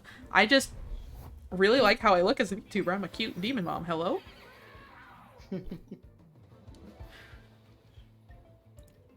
But I understand if you want to play a character, it helps break out from the monotony of life and stuff like that. So I get it. I support all kinds, all different types of VTubing and content creation. I can completely understand that. Like, I am an avid role player in many different contexts. Me too. I love D&D and I role played in video games and D&D, MMOs. Yeah. D&D, video games, in text with friends who are also enjoying of that kind of stuff. But it's really interesting for me because I have tons of different characters, and every single one of them I can play very well. Yep. And then D&D just adds like a whole other level to all of that. Because not only do you have to design your character and then play them, you then need to follow this character through the entirety of the story of the D&D campaign, and it's awesome. Yep. I agree. You really try to be the non-toxic player in games like Echo VR, Pokemon, Smash Bros, and shit like that. You love those games, but holy shit, the communities are awful. Yeah. No, I feel that. I feel that hard, so I get it. Echo's getting better. I don't think I've ever played Echo VR, to be honest. Therapy with Saku in chat. Yeah. Uwu is her true self that she hides. Shh. Shh, shh, shh, shh, shh, shh, shh, shh. Anyone know a good D&D community? I think when it comes to a D&D community, you should probably try and find one for yourself. Mm-hmm. I think that's the best way to do it. Yeah, every with people you know has a completely different way that they're gonna play D&D. If you want to get into it and you haven't before, do it with people you know at least first. At least one person you know with you. Because I got into it, I played multi different campaigns, and when I first started with my at the time it was my boyfriend in high school, you know, and we did it then. That made it more comfortable than when I went into a group of just total strangers. It was way worse. So I always like to have at least... My microphone. Oh no, you're fine. That's why I'm like, you always have to have at least one person, with you to make it more comfortable to be able to role play your character, to be able to feel comfortable being yourself as well as play the game. That's just my personal opinion. Yeah, Everyone does it differently, though. Especially with D&D, there's a lot of where you make a character that you're going to subconsciously put a little bit of yourself into it. Mm-hmm. I've noticed that myself, because I've been playing with the same group for a good long while now, and every character I've noticed that there's these little nuances that match the person. It's usually a different aspect of the person, but it is still something that is from that person originally. You feel for it when it comes back to communities because you're a League of Legends player. So on top of my desk is a little plushy Lulu from League of Legends. I cosplayed Lulu. I lived League of Legends for several years. From when it came out to season like 5. And then I stopped playing for a while. I went to LCS games. I played ranked. I wasn't very good, of course. But I met TSM at the time when it was Reggie and... oh crap, I can't remember any of their names now. Stuff like that. I was so into League. The community's horrible. I have been told very awful, horrible things, more than that game than I have any other game I've ever played. But, it was, I still like the game. I don't play it anymore now, unless I play with a bunch of friends, but I have not played it in years. So, yeah, so I feel that. And if anyone wants to know more about D&D that is new, if you have more experience with D&D and everything, please let me know or let chat know. I do have a Discord channel for TTRPGs, but I know offhand just because they're one of my mods. Wyver DMs a lot of games. I mean, they haven't recently, and Wyver needs to make sure they don't say yes to everybody and everything and get swarmed in games. But that's actually Wyver DMs a good lot. D&D. If you are playing a game and you have a bad DM, it's going to significantly ruin your first experience of D&D, because the DM can make or break the game significantly more than any of the players can. Yes, ma'am, you better listen, Wyver. Don't get into that thing where you had like 17, like not really 17, but it felt like you had a billion campaigns and you were stressing out. I'm like, dude, just 2 at a time, my bro. You are a very good DM. You just need to not overwhelm yourself, sweetheart. You want to play a D&D game now? Hey, you know what? Maybe we can do an offshoot D&D with chat game. I don't know how that will work. Wyver will work on it. That'll be your project, sir. I'm just kidding. That'll be, if anything, Wyver should host that, not me. He knows way more about it than I do, and I've been playing for a very long time. Sorry, my lungs gave up. It's alright. I'm a pretty decent DM myself, but I'm a lot better. I'm a better player at homemade campaigns. Than... I love homebrew. Yeah. Homebrew is more fun to me. For some reason, it's really, really hard for me to do the base game stuff. Because when I homebrew everything. See, Cat? Right there. And you're bad at remembering rules? That's fine. The whole point is to have fun. Yeah. So, homebrewing... That's another reason with a good DM. A good DM will be able to adapt the game depending on how the players are. A bad DM will not, and that can ruin the experience for the players, because it is up to the players to drive the thing forward as much as it is the DM. The DM is basically but it is ultimately up to the DM to keep the game interesting. Gotta have fun. Exactly, because I've had instances where I had a DM where you played to their story. And if you did not go to their story, they somehow plot protected the way the story goes, and if your character did not match the way they story wanted, they changed your character, and I hated it. It's like, then what's the point? Just go write your own book. Like, whatever. Then I've had DMs where maybe my character didn't fully match the campaign, or I did a little side route or something that they didn't anticipate. They just made stuff up on the spot to make sure I could go for it and slowly lead it back into the story, like what Wyver has done for us. So it's, and I love homebrew. You don't have to make completely up all your own rules.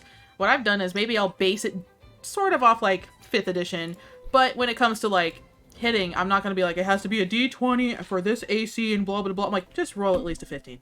If you roll a 15, you hit. Like, I am bad at math, okay? So it comes to that shit, I make it a little more simple and more fun. But I'd rather be a player than a DM, not gonna lie. With magic and ammo for guns fading magic except in certain parts of the world. Oh, that's really cool. That sounds like a campaign I was writing at one point. Mm. It was interplanetary, modern fantasy stuff, but I never took it anywhere. Oh, that sounds cool. But that I sounds actually cool. have a homebrew D&D campaign that's a zombie survival. The players are the story. Exactly, Wyber. That's why you're such a good DM. Is even though you get overwhelmed, you stress out a little bit because you want to make sure everyone's having fun. That's what makes you also so great. You want to make sure everyone's having fun. Then you want to make sure everyone's having a good time regardless of what the story is. Baby TemTem campaign win. Yes. So, Wyber, I will give you all the TemTem knowledge. Just kidding. This is the DM. Oh my... I'm totally doing that on my next playthrough. Yes, do it. Is the DM more like someone who sort of keeps the story but is going, or just exactly? They're like director to a movie. Think of it like that. Kind of like a director to a movie. And the actors or players can improv, of course. But overall, the DM is the one with the story that your players play a part in, but they're not like... I hate saying... People say, oh, DM is like God. Not really. Because if they were, they could easily just make you not want to play or make your character not your character. A true DM is mostly more like a movie director. Maybe a little bit of God complex here and there because they're able to say yes or no to stuff you do overall. But they should be more like a movie director than a god. Yeah. In my opinion. Something, as a little tip, I've noticed specifically with DMing, sometimes you have this thing where you are always rolling for certain encounters and stuff like that. Mm-hmm. And sometimes it's better to just fudge the rolls a little bit so that it's not always terrible. Mm-hmm. I've had DMs where... dice are bullshit. Oh yeah, it's RNG. I've had DMs to where they rolled like nat 20s on a first encounter, and they kept those nat 20s, be like, oh, you're all dead on the first encounter. I'm like, that campaign was 20 minutes. And I've had DMs where maybe I've rolled nat 20s, and I'm already low HP, and they're like, it missed. Yeah. And I only know that they didn't because afterwards I'll be like, did they really miss? Like on that one, like that was lucky, and they're like, actually, but they're like, I just didn't want you to die. And I'm like, oh, thanks. There was actually a thing that happened in one of the campaigns I was a part of. We did one of those campaigns where the final boss shows up at the start of the campaign and is like all overpowered and stuff, right? Mm-hmm. And we had a berserker who managed to somehow, as a berserker, sneak up behind the boss and got a swing at them. They got a nat 20 and killed the final boss instantly. That shit's funny. And it's just like, well, that's the end. It's like, wait, what? Yeah, that was a big bad. You just killed them. Yeah, I've only had one campaign where my nat 20 actually made a big story. We restarted the campaign. Oh yeah, I would have too. Yeah. Be like, yeah, we're gonna go again. And we all agreed. It was just like, that is hilarious. Full of Final Fantasy. They're not really dead. Yeah. Woo! Yeah, let's just fudge that a little bit. And the DM came up with this awesome explanation of how the boss was actually using command magic to make a body double, and we killed the body double instead. And it's just like, oh, that's awesome. Yeah, so the DM's like, shit, I made a whole campaign for nothing. Yeah. Yeah, good job speedrunning D&D. Exactly. D&D speedrun, let's go. Which is also a really good explanation as to why a low-level character beat the final boss. It's because it's not the final boss, you know? Mm-hmm. He just came up with that, like, on the spot as well. So that was a good experience. And that was actually the second campaign I ever did. Because the first campaign I ever did was one of those campaigns that just had a bad DM. And that kind of ruined the game for me for a little bit. So I'm really glad I got a good campaign as my second one, because it really brought me back from the edge of just not liking D&D. Yeah, no, I feel you. Are you guys not from the US? I'm from the US. I am not too sure about Rose. I know a couple people in my chat are. Some people aren't. Rose is from Down Under, Australian. I'm so sorry. Yes. Don't Aussie kill me. man. But yeah. Wyver D&D says, blah, blah, blah, blah. I can't read out loud. D&D's been your passion project for so long. You know what? And that's good. So glad to have this monkey for this Bun Bun radar.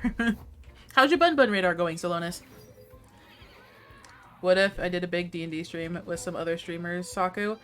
Wyver actually put together one for Wit. It is no longer going on anymore because we just all the true boss and the true challenge of D&D is scheduling. Yes. So that's what happened. But me and Wyver are still working on, you know, maybe finding another campaign with other VTubers and stuff, but that'd be awesome. Other VTubers and streamers. Scheduling is the final boss. Yeah, it is. Oh, hey, bro, I'm British. Well, to be fair, it's pretty late. I know, yeah. You know, it is what it is. Damn, we keep people in really not common here. It's okay. Get me in there, you're not a VTuber, but I mean, if you want to get in, get in. I do want to set up, and hopefully, I've asked Wyver to help. Sorry, Wyver, I'm just putting you on blast for D&D stuff, because you're my D&D go-to person, really. Set up campaigns for people who have never played, but want to play. And basically taking them through a mini campaign that's still fun, and still long enough for them to enjoy, and we can always expand on it, but to help them get used to the game, get them into it, and see if it is something they like to do or not. It's going to be more homebrewy than true rules, but yeah, stuff like that. One shot. Mm-hmm. One-off campaign sounds like fun. I've done those a lot, and I love those. I can make very weird class combinations. The last one I made was a paladin necromancer. Interesting. Yeah, they were a paladin, so they had a doctrine, but they were also a necromancer, so they were like bringing back to life zombies and stuff while wielding holy magic at the same time. Holy zombies. Asking Yes. Wyver not to do too much while giving him job after job. Exactly. Telling him not to do so much so he can do stuff for me. I'm just kidding. I'm kidding. That's what the DM decided, that the zombies did holy damage. They were zombies of gods. So It's okay. Awesome. God zombies. It's fine. Angel zombies. It's fine. Angel zombies. Oh. D&D Beyond's a good It's app. like, Though sometimes... Yeah, don't die. I like you, so you need to it's stay alive. alright. A truck just came past that was full of cows. Oh. I'm sorry. Yeah, I can only imagine It's what okay.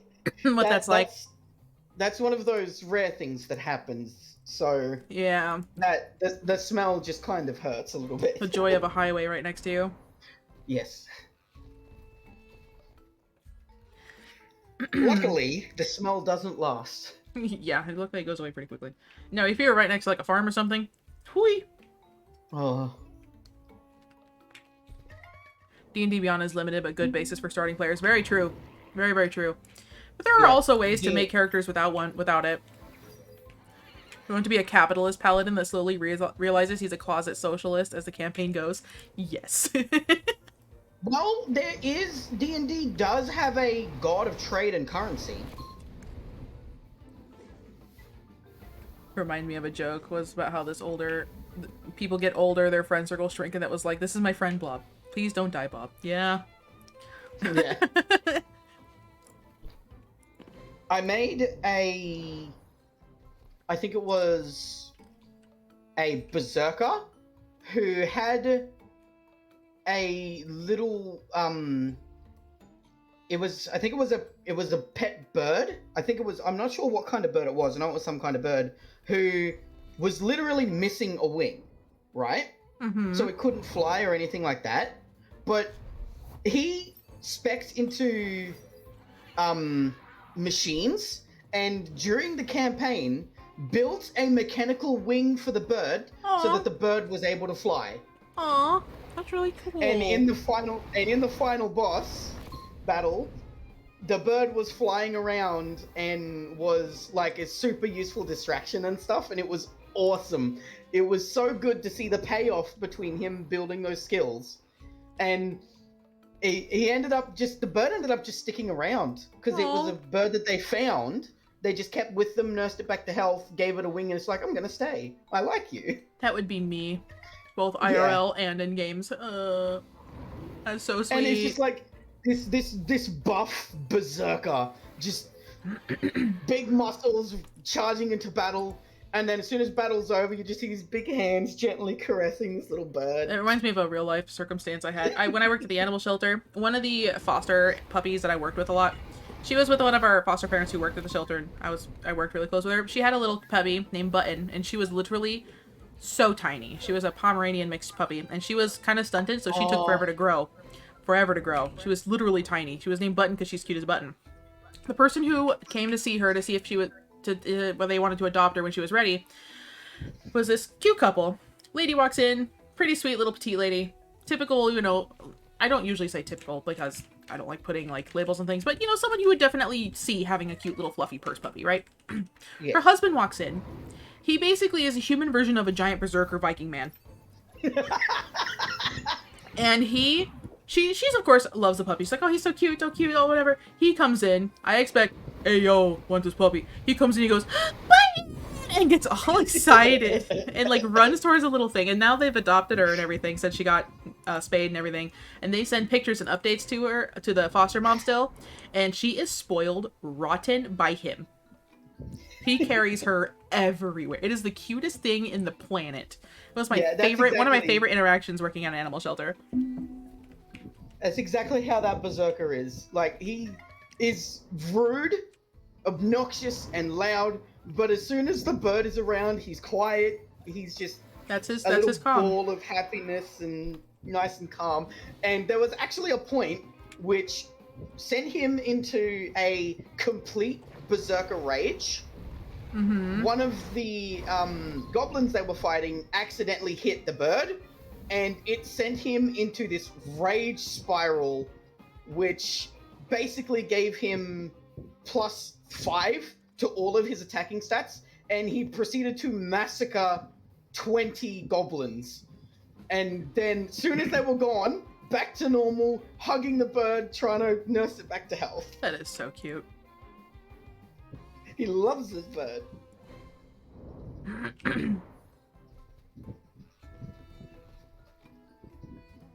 This is the kind of stuff that I love D&D and creating characters for, because you can get some have of the craziest stories.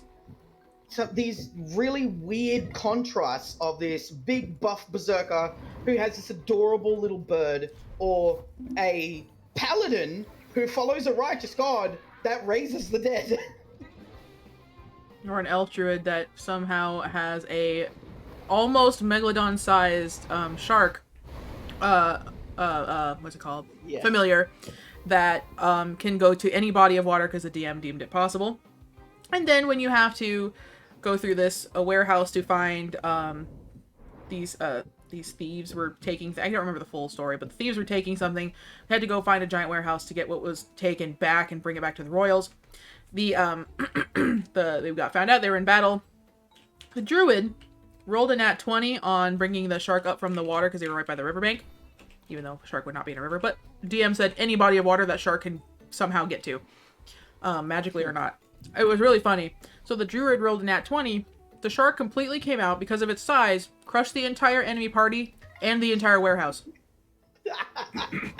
And the items with it, so we had to go tell the royal that everything was destroyed. The druid was me. And I about laughed my ass off.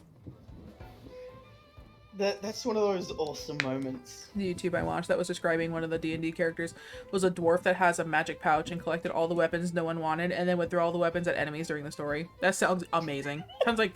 That sounds great. My question is, after the battle, did he go and pick those weapons back up so he could use them again? Just scoop them back into his bag of holding. Yeah. It's just like a big bloodied battlefield, everybody's panting, and then there's just him just walking around, gently gathering all of the weapons and just putting them in his bag.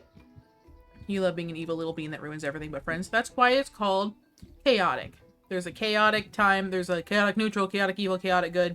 I almost was always chaotic Like, neutral, but my favorite thing in all of D&D is playing a chaotic neutral character because they always work for their own ends and just sow the seeds of chaos all over the place. yup. Forget, but like even cursed weapons he tossed, so there were debuffs and effects going everywhere. Oh no! You gotta be popular. I don't think I'm that popular. If anything, I don't like to think of it like that. I just think that I have a lot of friends that are nice and enjoy my company, and I enjoy theirs. And I'm here to make people laugh and smile and hang out and play games. While also laughing and smiling myself. As much as I can. Yes. I am everyone's Smiling, local really. demon mama for a reason.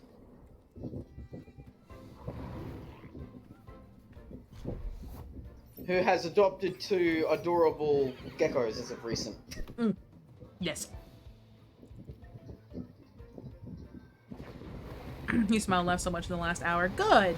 I'm glad. I think a capitalist paladin would probably be lawful neutral. Yeah, I would say 'Cause lawful neutral. You're a capitalist, but you're also still a paladin, so you're lawful. But because you're a capitalist, you do not take sides. You're here for the money. Thanks, baby. Thanks for the sub. No, you're stinky. Nah. Hopefully your story was good. Your story was definitely a wild ride, Cat.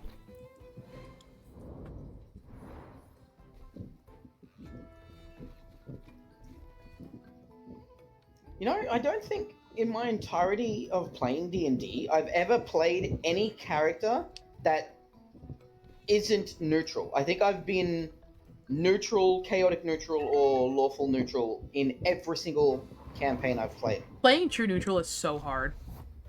Oh, To me. I have to have some...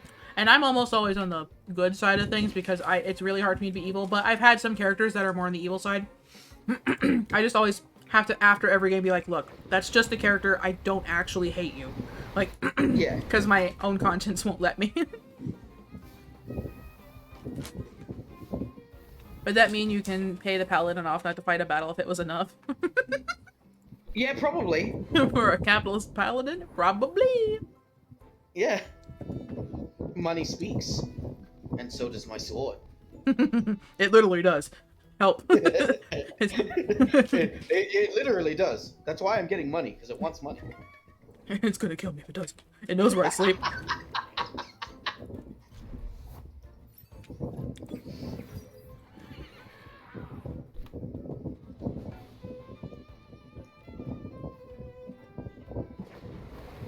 Still not sure your D&D character would be aligned. American Grin.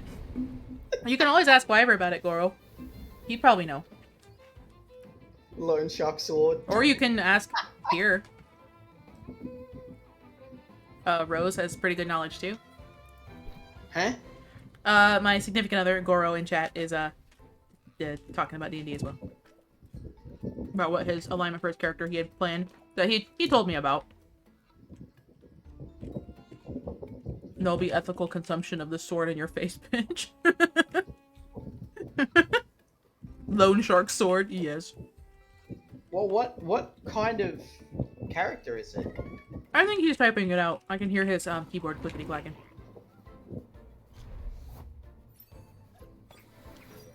To oversimplify it, basically Gravelord Nito.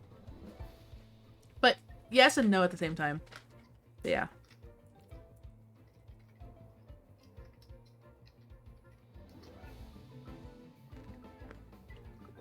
Ah, nickname Communist Crusher.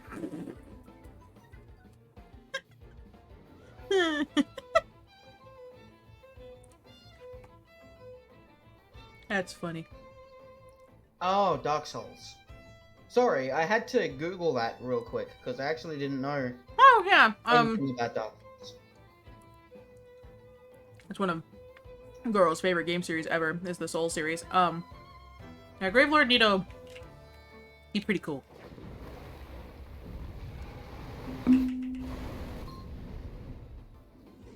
Your alignment is sort of a way you play your character, but there are characters who can act really, really mean but are lawful good.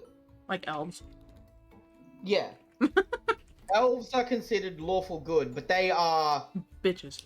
for lack of a better word, pricks. I like bitches better. Kidding. No, I'm sorry. That's too light of a word. Elves are racist. Yeah, elves, but they will also Like- make sure to save the planet. Or whatever. Yeah. As someone who never played D&D, I can assure you we definitely know the most. Obviously. You know all about it. Secretly. You secretly have all the knowledge. You just never actually got to play. Calling out the elves. Yes, I am. I love elves. I'm calling out the elves right now. Like, they're great, but holy crap, they think too much of themselves. It's the same thing with dwarves. Dwarves are, like, not all that racist, but as soon as you put an elf in front of them, they are literally the most racist thing on the face of the planet. Nirday is a greater undead that is similar to the Grim Reaper. He brings death and disease to those that disrespect the fallen, and also carries a rune blade, which gives him the name Rune Brander. Each rune being a spell he can cast through his blade. I like it. I still like that idea. Similar to the Grim Reaper. The Grim Reaper is technically true neutral, because He just has a Grim job. Reaper is not evil. The Grim Reaper's job is to bring a soul to the afterlife after their passing. He's just portrayed as evil. True neutral doesn't have to be empty, emotionless, or boring. I think the best way to play a true neutral character is to give them the most emotion and sympathy, but not have them be able to help too much because of some kind of reason for them being true neutral. Yeah, no, I agree completely. It's just hard for me because I can't. My brain would not be able to. Well, I do true M2 neutral small brain. quite a lot. That is a Luma Tukai. That looks Oreo bird. amazing. Oreo bird. Oops. I have never seen that yet, and that actually looks I like amazing. it. I love it so much. It looks like a dessert. I like it. I know. I want one. I'm very jealous. I love that even the in the back to TemTem, I guess, that even the variations of TemTems, like the Chromians and the Koish and the Yeah. different two-ways, all have their own unique Lumas as well. Yep. They're not just color differences as well. They actually have different designs Mm-hmm. on all of their stuffs. And even looking at them, like for the Chromians and Koish, you can look at them and be like, oh, that's a crystal one, or oh, that's a Yep. mental one. It's brilliant. Luma burb, yes, Luma burb. You know, you'd think for a bird person, I'd like all of the 2i evolutions. I don't really like any of them. They're good, but The 2A they is the are Eevee of nowhere this game. near my favorites. Yeah, but I like Eevee. Mm-hmm. I like 2A as a normal 2A, honestly. The toucan, just as Oh, a yeah. regular little toucan. I think that's the honest. I personally like the evolutions because I think it makes them all. They have very unique differences. But Oh, the yeah. 2A itself is just a cute little toucan. Tukey the toucan. They all look really well designed. They just don't have any of my favorite designs in the game. I think my favorite out of all of them is Tolkien, the Fireburb. I like the design of Tolkien because it's very simple. Mm-hmm. Mm-hmm. I just love the love and care they gave this game. Yeah. Sorry, ADHD brain hops topics very easily. Ow. Yeah, having somebody else who's ADHD on the call doesn't help. It happens. If anything, it just makes the stream chaotic. And Yes. it makes it entertaining because then everyone's trying to follow and everyone's like, wait, what happened? We You have only a chaotic neutral stream here. you only dislike Toolcan because it's everywhere and competitive. Other than that, it's great. Tolkien is only everywhere and competitive because it's so damn good. Dude, I'm not even listening anymore. My brain is somewhere else right now. Hey, that's okay. I'm okay with being background noise. You don't have to listen to me for anything. Even if you're just here and I'm just in the background keeping you guys chill and calm, fine with that. Just notice one of my monsters is called Saku. I named it that myself. There's an actual TemTem in this game that is called a Saku. It's an evolution of Yep. a Keku? I call it Kaku. Kaku. That's what I said, but then, you know, people made fun of the word. So, yeah, there is an actual Saku in the game, like monster. I named this one, the one behind me that's named Saku. I gave it that name because in this game, when I play through it on stream, every first unique TemTem I catch, I name after friends or people in chat, anything like that, because I find that fun and cute and entertaining. Unless there's like specific requests, like, hey, I want to be a this, even if you already have one. Like, okay, that's fine. You should be able to show. You should actually be able to show it. It should be in your Tempedia. Yeah, I just didn't want to interrupt your running. But yeah, there is. Oh, fine. Where is it? Here it is. See? Here's the Kaku. And this is a Saku, which is what it evolves into. Joining a campaign soon, so I'm going to test this paladin idea. Alrighty, go for it. And you better tell me how it goes. Where did the Saku bit of my name come from? I play, and well, more so back then, but Final Fantasy XIV, the MMO, I basically lived that game. Still kind of sort of do, but not as much because I've taken a break and I found other games to kind of get into. Like, right now it's TemTem and TemTem. Cult of the Lamb. Cult of the Lamb. But I still play a lot of Final Fantasy. I still have not given up that game after years. And I've gone through many iterations and everything in the game, but the one name that I got the most and stuck to the most was Saku. Saku Kusakari. That was the name I had. And I was a little dragon girl, the Aura. And it just stuck with me. Like, everyone called me Saku in and out of game even, to where it stuck. And so I just became Saku. It became my name more than my actual name.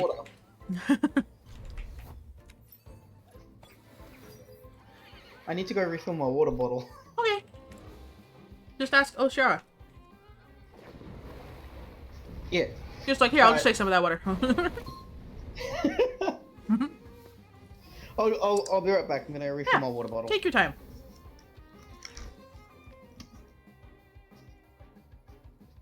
Cult of Lamb is awesome. It is. I played a lot of it last night. It was gonna be another one today, but I really wanted to do this radar with Rose, so we'll swap it around. We'll still play more of it this week. It's a lot of fun. Plus, I love digital Devolver games. 24-hour stream on 1.0 TemTem release. Let's go. Honestly, maybe. Don't tempt me. Feel weird because you've never played Final Fantasy? That's okay. Each Final Fantasy game is its own thing, technically. But Final Fantasy XIV is very, very, very special to me. Both as a game and as, you know, just something in my life. It means a lot to me. I will probably never stream that game. Not to, like, say, oh, I don't want to stream, blah, blah, blah. But just because that game feels so personal to me that it would feel like doxing myself streaming that game, if that makes any sense. I love that game. It's how I met my significant other. It's how I've met, well, most of my close friends. It's how I became myself. It's where I've, you know, a lot of good things in my life have come from that game. Get a capture card for Switch. I've already pre-ordered TemTem on Switch. You can get a I have something that I can stream my Switch on stream. I just haven't done it in a while. It's called an Elgato. The one I have in particular, I can give you specs for it later. It's actually really easy to set up. Pretty easy to set up, pretty easy to get going, and all you have to really do is plug your Switch into that thing and plug that thing into your PC and a monitor. And voila. You can stream with, and there's a program that you have to, like, capture and stream with, but it's fine. It works really well.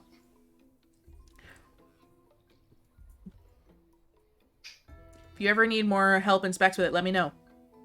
Final Fantasy is addicting? Yeah, it is. The monster looks like an old man. Oh, the one behind me? That's called Nagais. He's just got lots of tentacles. Lots of tentacles. I want to try all the new endgame activities. Yeah. Are you looking at that? I can probably stream my Switch playthrough. Yeah.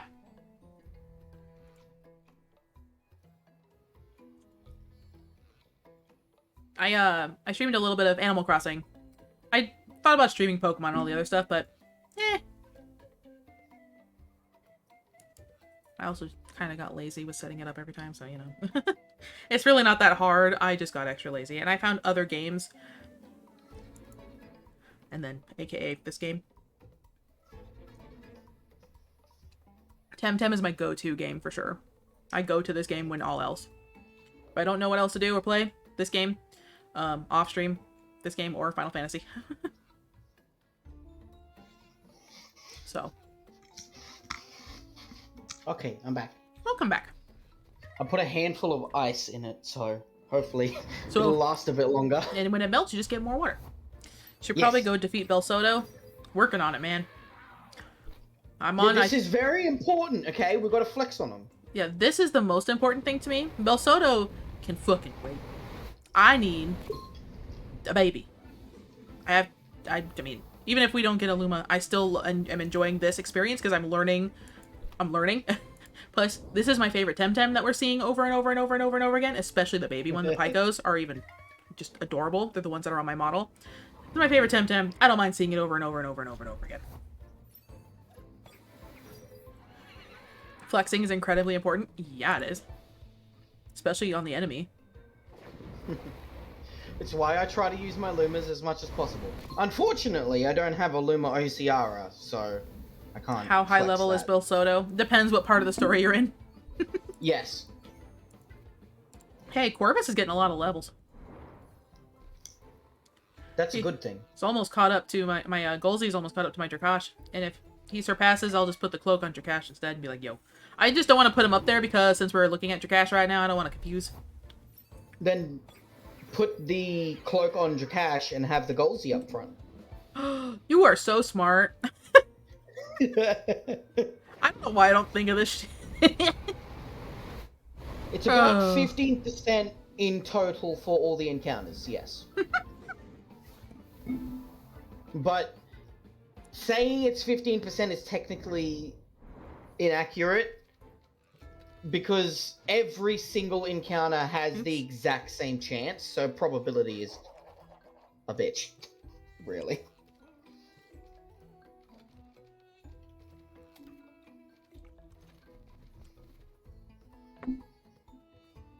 Pixel out here with the stats. Yeah. Pixel and Rose are my, and Solonis are my, Tempedias for my brain.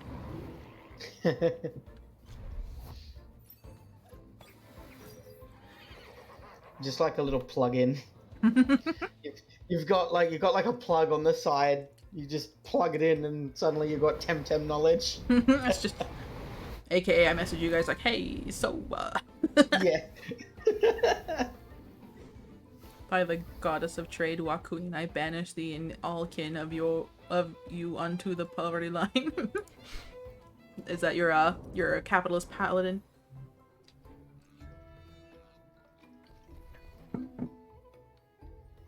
Gotta do layers this week for the eggs.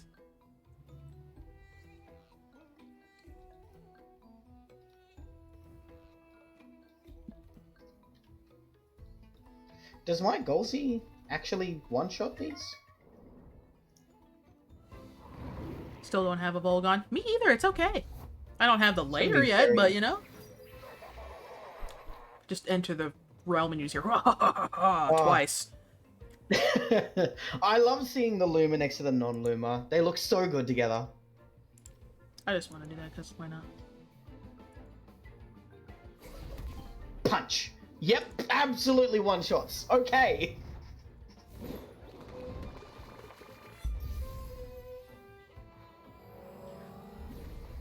Haha, I show off to do nothing. It's okay, the Drakash was following your line of thinking. Capitalist paladins, the monopoly man.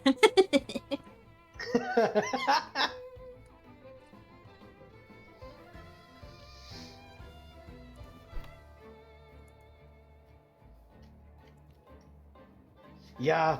Yeet! Yeah, yeet. Bye. I freaking love those moves where they just go whee! Then they appear right back here. I just wish if you KO'd with that, all you'd see is just a ding, and then you just get a little animation of like the energy of the Tem returning back to the card. Yeah. It would be hilarious and dumb, but it would work so well. I'm using all your capitalist terms right now. Hey, that knowledge gotta be used somewhere. spelling really outed how tired you are. If you're tired, why ever go to bed, sweetie? It is okay if you're tired. You can go to bed. My spelling is just bad all the time. I just type too fast and then forget to go back and check. Usually I know what I'm Yeah. trying to say and I just typo too much because I'm type too fast. Oh. English is my main language. It's the only language I actually know fluently. Yet I failed English in school. Well, it's because English in Like, school is not really just- like... Yeah, not just like a passing grade. I legitimately got an F and had to repeat it. Yeah, I feel that. But you want to stay up? Alright, well just don't overdo it, you ding-dong.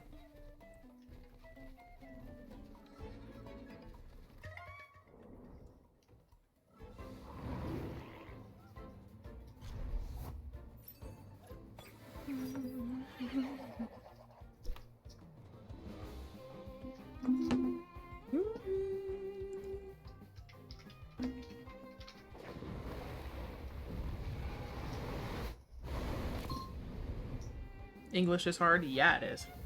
Very hard.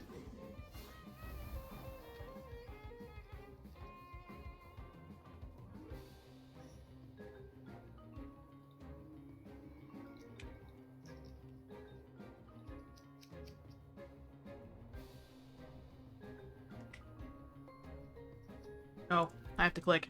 My bad. Yes. I am only a little dumb. Clicking is important.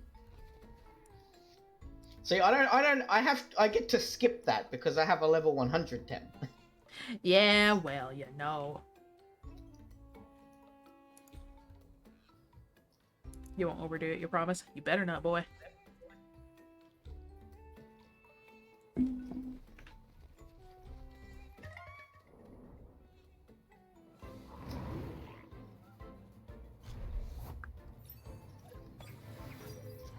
Almost at Luma odds. Ba, ba, ba, ba. Big brain, just don't gain XP.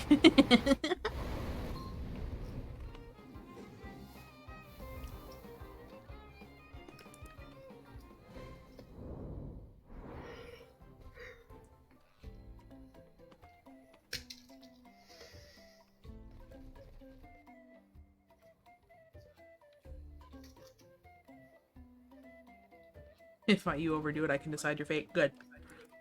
Good. Oh boy. It's never a good idea to put your fate in the hands of a demon, but if you had to pick one, you probably made a good choice.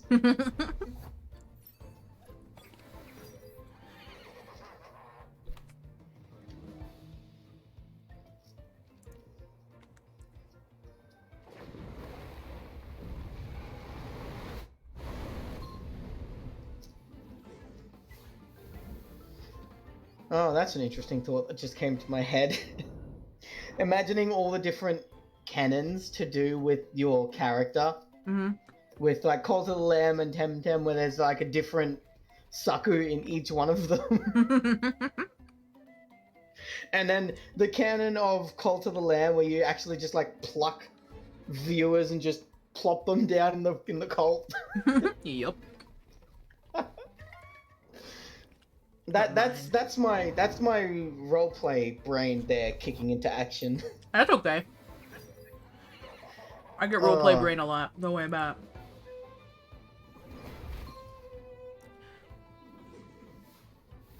If you could sleep the rest of your life or stay awake, what would you choose? That's hard. Because both of those options are not good. I mean, I love sleeping.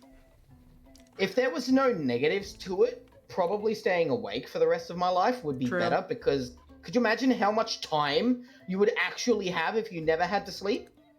But also didn't feel the fatigue or anything like that. Yeah.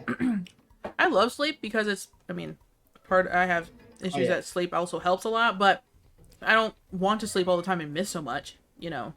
But I can't stay awake all the time because then I'm exhausted. Yeah. Another random thing, I assume you mentioning you have a Lulu plush means you were a Lulu main? Definitely. I played Lulu in every lane. I also cosplayed Lulu. But I played Lulu mostly as support. Secondary as mid. But I played her... The only lane I didn't really like doing was jungle. That's not really a lane, but I didn't like playing that role. I just didn't like it. But I played Lulu everywhere. Lulu, definition of devil. Yeah, know what? She's fun, and I enjoyed playing her. What if the paladin goes through an emo phase, like leaving the goddess of trade? Can't use any holy magic for a while because he left the faith. That sounds pretty accurate to like an emo paladin. I mean, that's actually what happens with paladins if they lose their faith. They lose their power because the power comes directly from the god and their faith. Understandable, and you played Lux everywhere. Yeah. Yep, that tasted purple. That's what Lulu says in the game. Just spam alt arrows as Ash. All game to piss people off.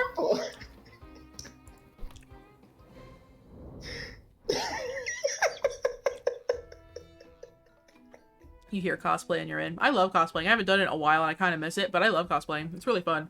Oh, why did that make me laugh so hard? Maybe because, I don't know. I'm glad it made you laugh, though. That tasted purple. That just makes me laugh. Lulu's voice lines are pretty freaking great. Oh, that's awesome. A scarily accurate impression. I played a lot of Lulu. And plus, when I cosplayed her, I try and be as, I mean, I can't be as accurate as possible because I'm tall-ish and bigger. And I didn't want to do skin paint. So I was as accurate as I could, but I at least try to do the voice.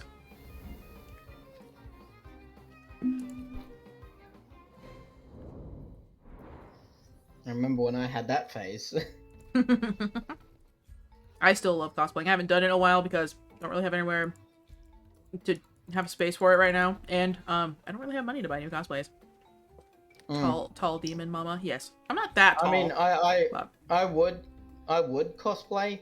Unfortunately, I'm stuck with the brain of an antisocial person, so... I mean, same, but I still like to cosplay. Cosplaying actually helps me become more social, because I don't feel like... I don't know, for some reason it does. And probably because it lets me hide myself a little more. Because... Yeah, different mindsets. Mm-hmm. Like, but, my whole scary. thing which lets me become more social is video games. Oh, that's definitely it for me, too. 100%. Because you can be a little more anonymous. A little bit. Yeah. But yeah. You're small, kinda. No, you small. Why very small boy? Also, a Dumbo rainbow is a phenomenon of optics that displays a spectrum of light due to the sun shining on droplets of moisture in the atmosphere. Bless you. Where did that come from? I am short in real life. Most people say I'm pretty tall, small. but I'm not. I don't think I'm terribly tall. I think I'm about average height, personally. Probably. I think last time I measured, I was like, I think it was 5 something. That's a Lux quote? I don't remember that being a Lux quote. Holy shit. I am short. It doesn't surprise me. I mean, I'm 5 something too, but I'm near the end of 5 something. Yeah, no, I'm near the start. Small Rose. I am small and adorable. Small Rose. Pocket Rose. I am around 5'9", so I'm not too tall. I'm in the middle. It's always weird for me when I meet someone who's shorter than me because I'm used to being so short. I feel that.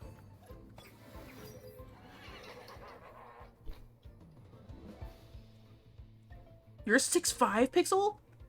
Pixel the giant. You're not a pixel. Giant. You're a whole freaking slew of pixels. You're a JPEG. JPEG. I lifted my cup to drink my Sprite, and then my model disappeared. Huh. Does age matter? Not entirely when it comes to age, size, because it also changes. I feel like being called a JPEG is an insult. No, I just couldn't think of something that's bigger than a pixel, and I thought a JPEG would be bigger. There you go. Cat made it better. A 4K screen. Yeah. Do I look like I know what a JPEG is? I just want a picture of a goddamn hot dog. What would be more insulting, being called a JPEG or being called a GIF? I mean, GIF's animated. No one uses Yeah. JPEGs. I guess so. You're an old CRT screen. Wyver. How do you know what this is? You're so young. I'm just kidding. You ain't compressed. This Rakash's funny number, by the way. Yeah, I see. Level funny. Level nice. Yes. Funny number. My Drakash 68, yo. Let's go. Hey, one more and then it's never allowed to level up ever again.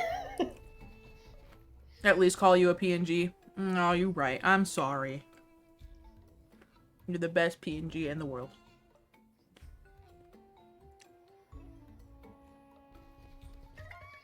I don't know how to actually say GIF. I go between the two every I call time it GIF say because it is a graphics interface. I can't remember what the F stands for or whatever. And yet calling it GIF is just saying it's a giraffics. Hi, Mikhail. Hello. Welcome. Fair enough. PNGs are still compressed, but with lossless compression. But still, you're just bigger than a Yeah. pixel. Is that why you're pixel 3,620? Because you're technically 3,621 pixels? Just kidding. You... What? Wait. You just said that so fast that my brain crashed. It's What? okay. It's okay. Sometimes that happens. Mikhail says howdy to Rose. How's TemTem Journey coming along? Rose is on the Pycko Drakash radar, and I am Yes. tagging along because they are an angel and letting me tag along. And if we get a luma, it is I'm gonna cry. for Saku. I'm not putting high bets on it because I'd rather not expect it and then be surprised than to expect it and be disappointed. Window Yep. shut down. 274 on your radar and nothing. Aw. I mean, that's only 74 into the 200 that you actually get with luma chance. You're still on your bun radar, Salonis? I'm assuming. You got cotton candy bun. I love bun. We are frickin' we are Luma. officially in ×5 luma odds, by the way. Ooh. Yes. So the chances have gone up. You don't understand Slightly. computer stuff? That's okay. Computer stuff gets more confusing and it changes all the time, so don't worry about it. Seeing Yeah. if you get Candy Rabbit. I believe in you. My snack.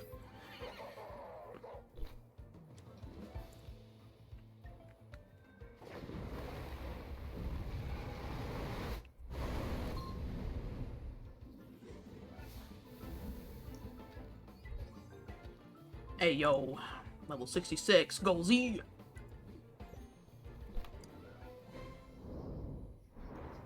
Going up in the world. This has been really good for your low levels. They're catching up very nicely. Mm-hmm. And we've still got half the radar to go. Woohoo! This is the same thing I do. I train stuff while I'm doing radars. That's okay. It's a good strat. When you first saw the Luma for it, you're like, that's a princess rabbit? Yes. I just thought of cotton candy immediately. Or like bubblegum. Bubblegum bun. It's a bubble bun. What race would the paladin be? Thinking tiefling. I don't easily know what races are good for what class. I mean, depends on your DM, really. Some DMs don't take in the whole Yeah, you account can for a play lot of that, any but yeah, you can play any class for anything. A tiefling paladin that is also a capitalist would be hilarious, though. I was talking about the berserker with the burb before, the burb berserker, as I affectionately call them. They were actually a half giant. Huh. So when I said they had massive hands, I mean they literally had massive hands. Mm-hmm. So it's this even more thing that they're so gentle with this little bird that's probably smaller than its hand. Probably smaller than one with fucking fingers.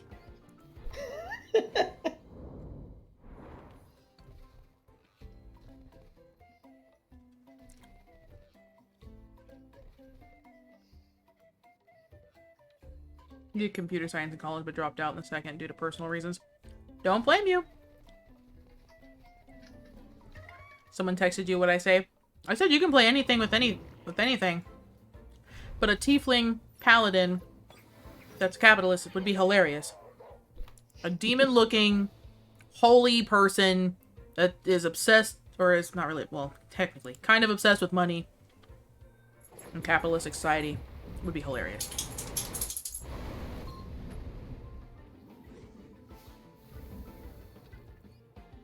No, you're not small brain. The only small brain here is me.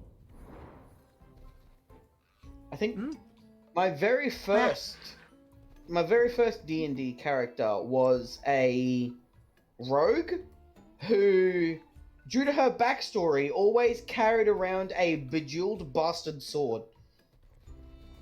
And yes, I dealt with -1 to stealth because of it. Bejeweled. Yes, bejeweled. But that's... It was the first thing she ever stole, and it became her, like, most prized possession. Interestingly enough.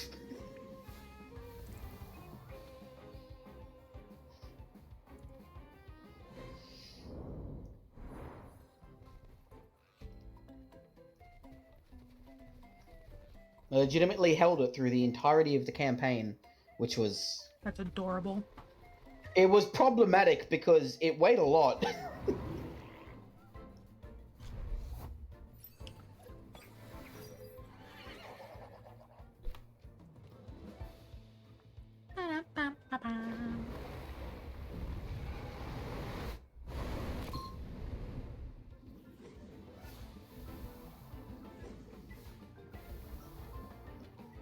Both had heat discharge.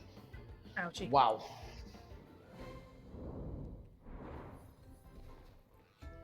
Your first character was a rogue half-elf, but never got to use him. The first one you used was a human cleric for a first campaign. I still have my, from the last couple campaigns I was in, I still have all my characters for those. Because all those campaigns, the 3 campaigns that I have the characters for, I never finished them. Am I a full demon or half? Yes. You can counter Toxic Farewell really, really easy with a Tyrannac. Oh.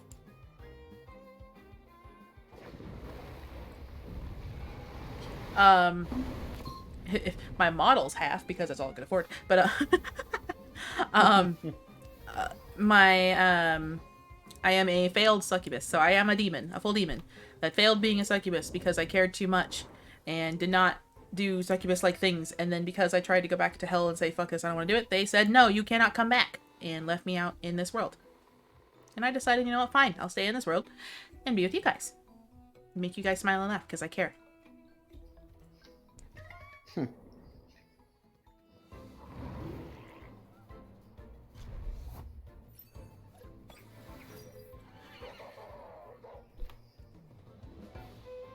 So if you based a D&D character on me, what would you be? A detriment. Hero was thinking seriously about it. I'd be definitely, if I was a D&D character, I'd be more of a support. A tiefling would probably work. Yeah. No, don't say that. But I am. Maybe a cleric. Maybe a cleric monk. If you dual class. If not, probably just full cleric. You're taking notes? Alright.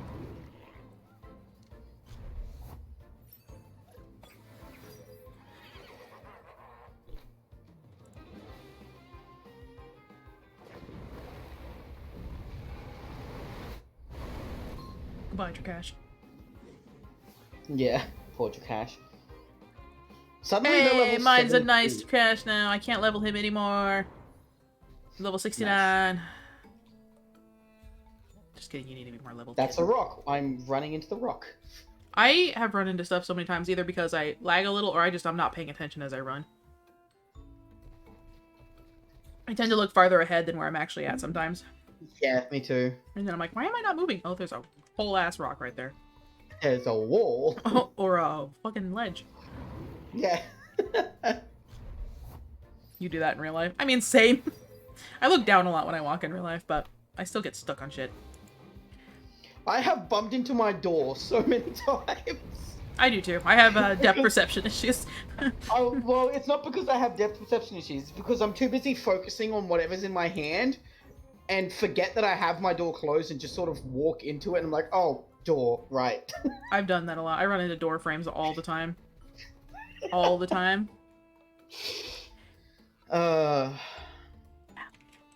Itchy. Let me get.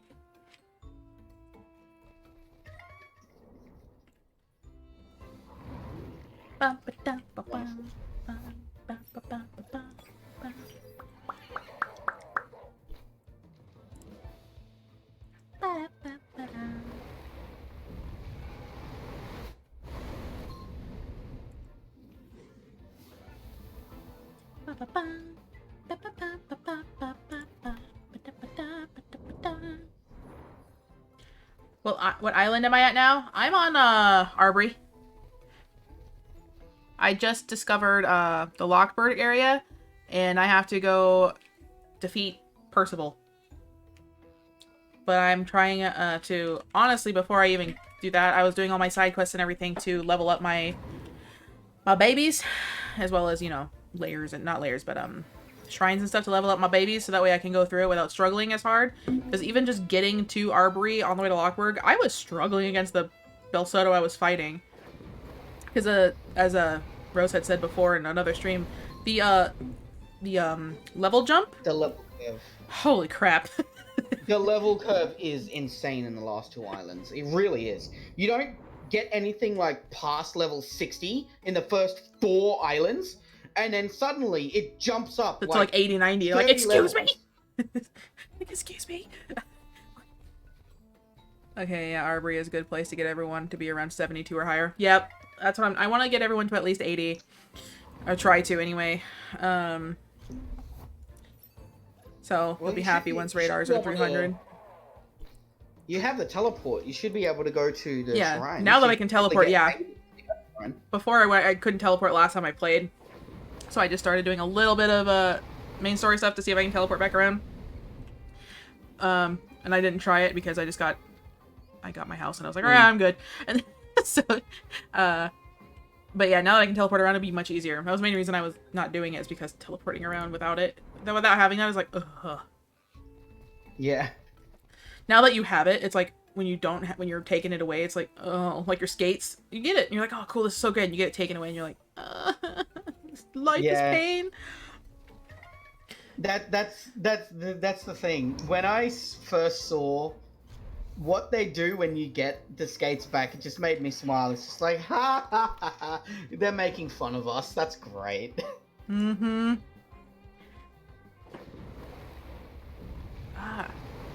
I'm like covered in mosquito bites, so everything about me. Oh. So I'm sorry if I suddenly get really loud or really quiet. It's because I'm trying to itch myself. You're either quietly itching or getting annoyed at the fact that you're itching. Yes, exactly. Look, like, I live in Australia. We have mosquitoes like bloody everywhere. Yep. Your Zalban and her pet Chromian nearly carried through half of Arbery. Oh, wow. Really, what carried me through a good portion of it was my freaking Nagais and Kinu with their mental. Mental is so strong. Mm-hmm. And the last dojo is a physical dojo or a whatever, I think. The one with Percival? I don't remember. But I'm gonna level them up still. I'm still not confident in my current team's level to not get squashed. Every time you ask about the skates, a Tataru dies. Zalban and Mulgu through most of Arbery.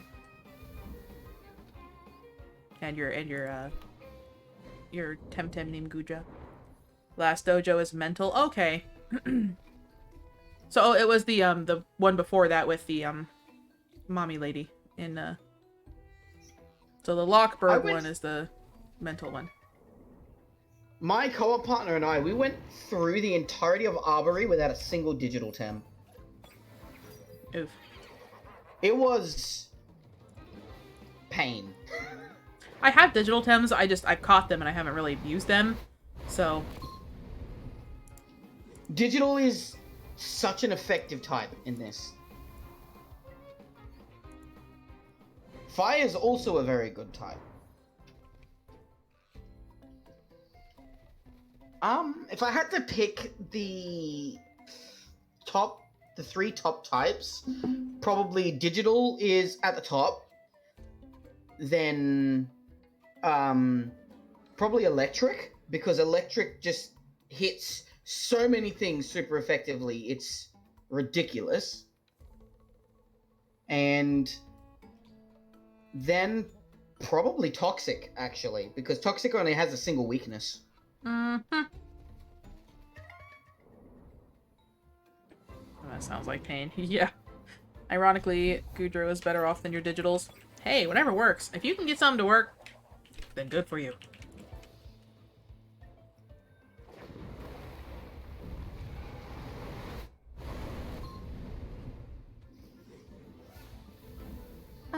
I think through Arbory, my friend and I, we had a mental melee fire core for our team. Which is interesting. Because my team is probably going to look so different on my next playthrough of this game. Digital is good for damage, but very squishy. Yeah. That's what I've noticed. They're like glass cannons. Yeah.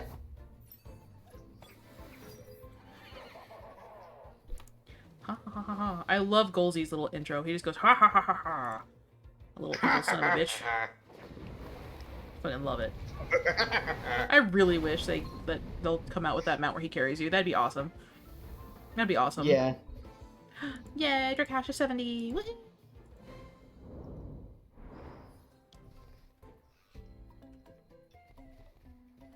They are catching up very fast. Mm-hmm. Good. They need to. Yeah. It probably helps that everything now is around about level 74-ish. Mm-hmm.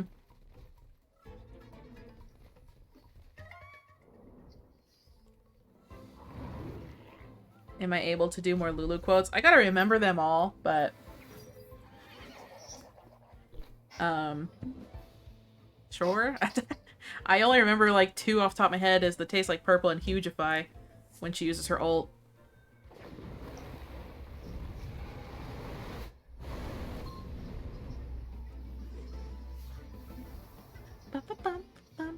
You seem to have volunteered. What is your conversation topic? Exactly. Whenever you use digital core, it feels like a Western standoff. Who shoots first in round 1 usually decides the victor right then and there. Yeah, that definitely is how it feels. From what I've seen, it's definitely how it feels. Reminds me of the last PvP battle we did. We both led with a Zelby and then had a different partner. And it was, the first turn was literally about who went first. That was so much fun.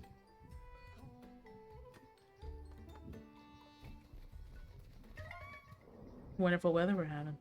Yes. You could say it's normal. Welcome to Australia. It's stinking hot all year round. Where I used to live, it was basically the same way. It wasn't Australia, but it was the US version. Transmogulate. Oh yeah, I forgot she says that. Transmogulate! I think that's how she says it. I don't really remember. Man, it's been so long. Yeah, whose E-punch goes first, basically. Yep.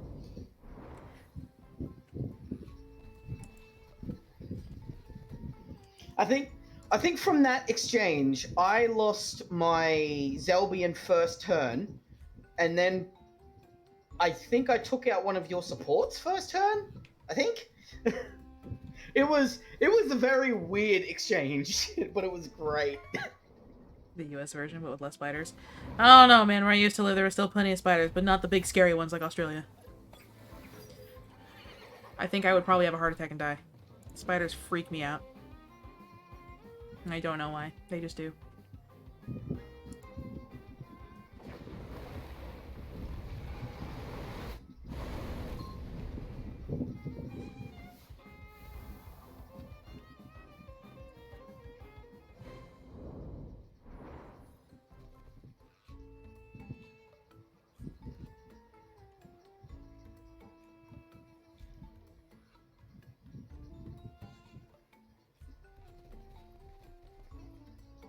Oh. How long is the stream gonna be? Because I want to watch, but I guess do stuff eventually. I usually shoot for about 4 to 5 hours, at least. Sometimes I go longer, just depending how tired I am or if I need something to do, like to do something. I usually stream later in the evenings, to like late at night. It's just how my schedule works right now, and Monday through Fridays. I try weekends, but ironically, weekends are actually busier for me. But I will probably be going on for another couple hours, at least until this radar is done. So, at least. Lulu doesn't have any voice lines. Yeah. And it's hard for me to remember exactly how she sounds like because it's been so long since I've played.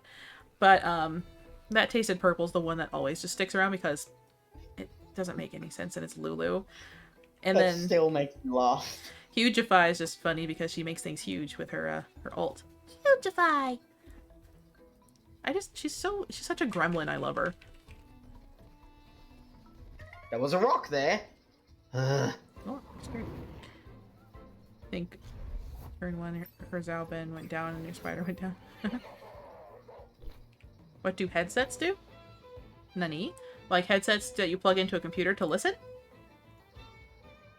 Head pats? Oh, I mean, I get head pats for 5 minutes. But since there's a boy on my head, it'd be most likely the boy. And I have one on my shoulder.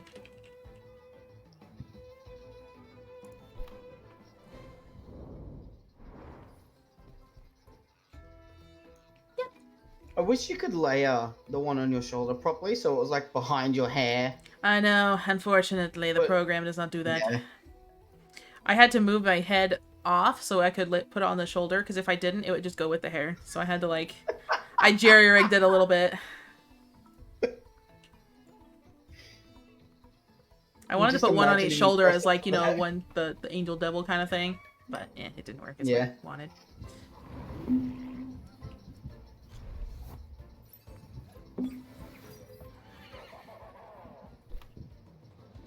Ha ha ha ha. Such an evil little shit.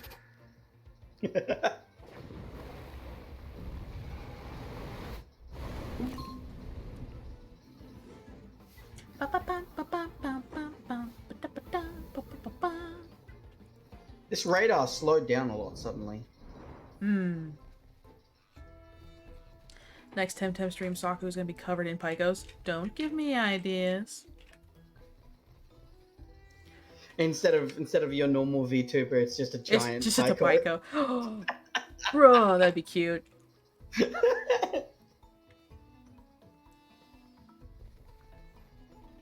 Maybe you could find an animation where, like, every time you talk, it does one of its actions in game. Mm-hmm. How long ago did I play League? I played League from when it first came up to, like, season 4 or 5. I don't remember. The last new character that came out was Gnar. Nar. So, whenever that was. I've played, like, I think ARAM once or twice since then, but... yeah, that's about it. I have played Teamfight Tactics a handful since, but I haven't played Teamfight Tactics in quite some time. That's gnarly. Ha ha ha ha ha. Ha ha. You're funny.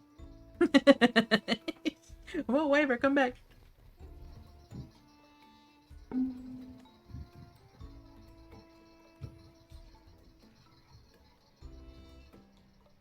That explains why I never heard the Lux quote. There you go. There's so much. Like, I've seen like, half the champions come up on my, like, Twitter timeline or whatever else, and sometimes it's new skins for them. Like, who the hell is that? And they're like, I oh, it's only from know- League. I'm like, huh? I only know of 2 characters from League, and the only reason I know of them is because I have them in mods for Risk of Rain 2 and enjoy playing them in that game. There you go. And it's Jinx and Set. Jinx is everywhere. Jinx is basically Jinx the poster child at the moment. Hilarious. Especially thanks to Arcane.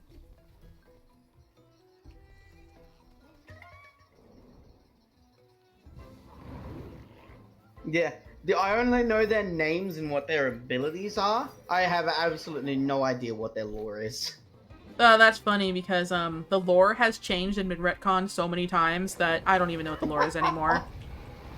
I used to be so into the lore and stuff, but that I used to, like, go onto, like, when Tumblr was a thing, there was a whole roleplay community for League of Legends and Tumblr. I did that for a while. But then they retconned all the lore, changed it up, and then Arcane comes out, and that retcons all the lore in the game, and then changes everything. I'm like, what are they doing? She got a voice actor update in 2017. Okay. How many plot holes did they create with all these lore shifts? Yes. I don't know. You know so much random shit about the lore, but nothing about most champions. It takes a lot of... They changed it a lot. Like, a lot. And a handful of the champions, they changed a lot.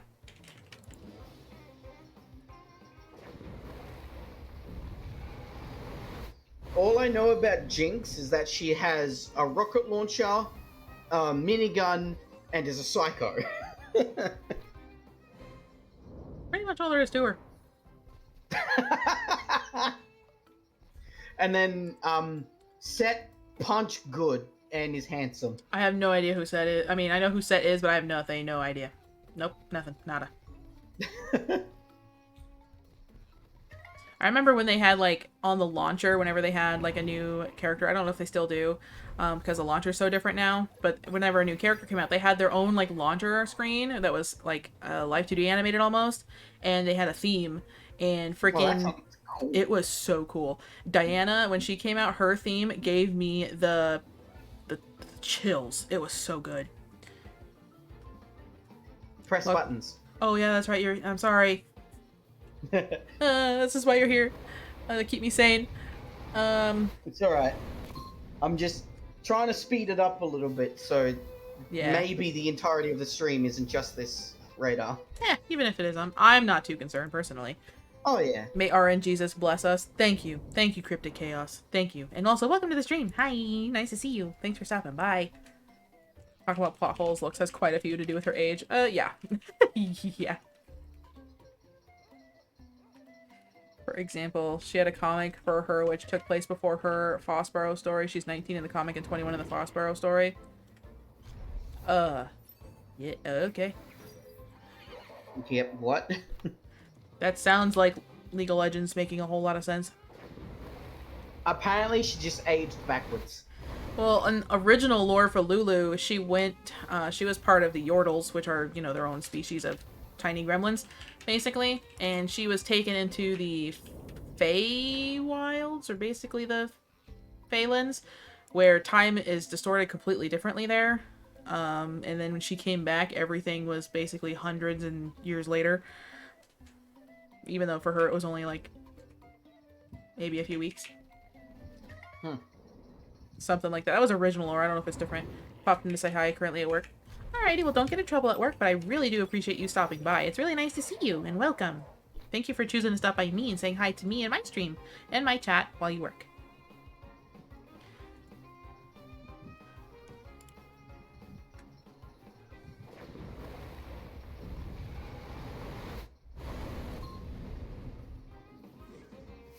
Yeah, don't worry, Wyver. My brain is all confused on the Lux thing now, too. I'm so lost. But I'm not surprised that I'm lost.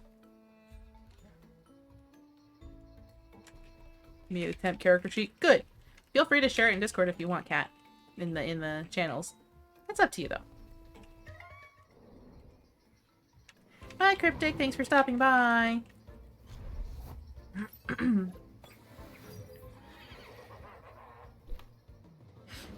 My nose. There we go. You alright? Yeah, my nose gets really itchy. Okay. I just heard ow, so it's just like... Yeah, I get dry skin a lot, and so my nose gets really itchy and sometimes Ow. it hurts. I see. Yeah, that's really hard to get dry skin in Australia when most of the time you're sitting at 90% humidity. Ew. Ew. I mean, where I live, there's a lot of humidity. It's just not that high, but I Yeah. I have issues. Welcome to tropical Queensland. No, I didn't perfect my Golzy. My Golzy is functionally perfect, but not perfect.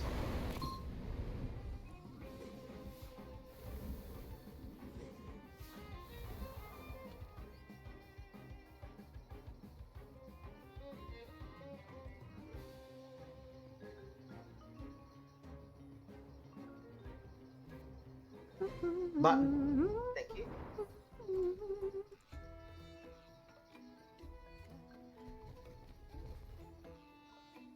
I would consider Golzy my ace, but Kinu is my signature TemTem.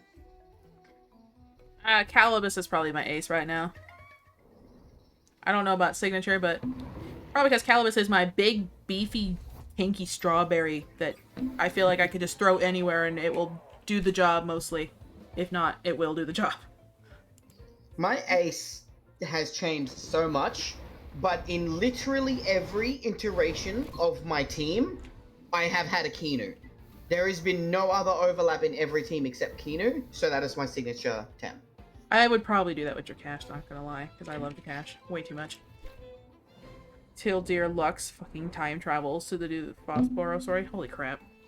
Not surprised. Kinu is like not even in my top 5 for TemTem, but it's definitely in my top 10. See Kala as my ace since he's been in my team since the start. My team since the start, yeah. Calibus is one of my special Tems. It's very special to me. Even though, like I say, Drakash and Pycko are my favorite TemTems of, like, entirety. My Calibus that I have an attachment to. I cannot not have that Calibus out in my team. I love it too much. My strawberry. It's your Luma. It's your Luma, your strawberry. My strawberry baby. I think, actually, it's like, being on your team... I think didn't you get it like day 1 and you've just had it ever since? Day 1 or day 2. Like, first stream or second stream. Yeah, you've had it for like ever. Yeah. It's my baby boy. Lux has a horse called Starfire. That's adorable. Fair, honestly? Yeah.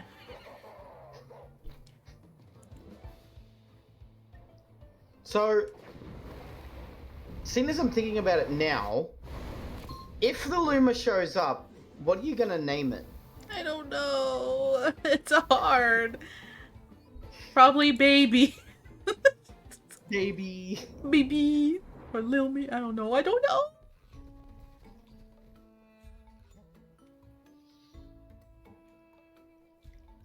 You'll probably have to think about it now, because I you'll know. have like 60 I've been seconds. thinking about it 'cause we're since in I learned multiplayer. what the Pycos were in this game. First one was named after a friend in chat, and then since then I'm like, I need to think of a name. Oh, the thing that's worse is you either have to come up with a unisex name or have a name for a male or female. All names are unisex names in my opinion. Personally. Do I need water I or can see stretch that. more? I mean, I have a lot of Sprite that I've been drinking, and then I stretch every so often because otherwise my back really hurts. Every time I've got up, I've been stretching. I actually get up and move around in my chair a lot, and I stretch. Oh yeah, I don't think I'd be able to be But you're always welcome to read. here gaming for a long period of time if I didn't stand up and stretch. My body would hate me. Same.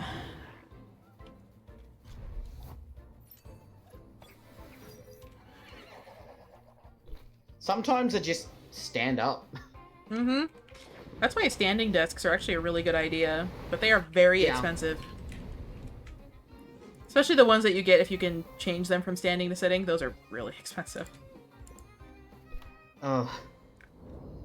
There are some ridiculously expensive things in this world. Yep.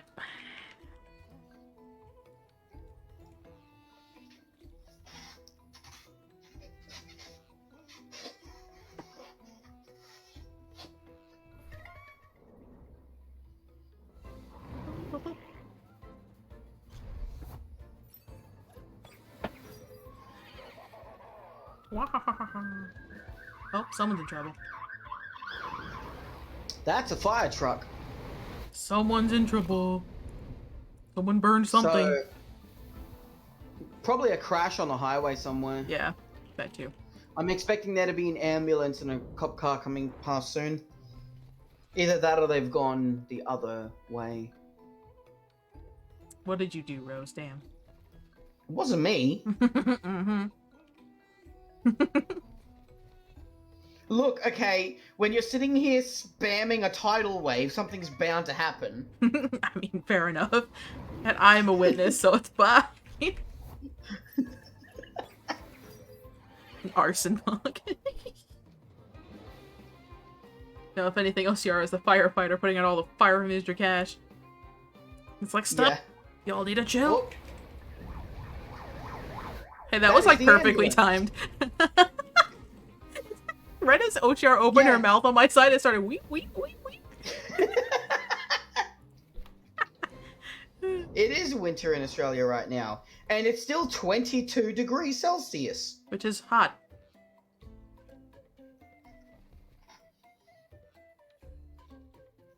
Mm-hmm.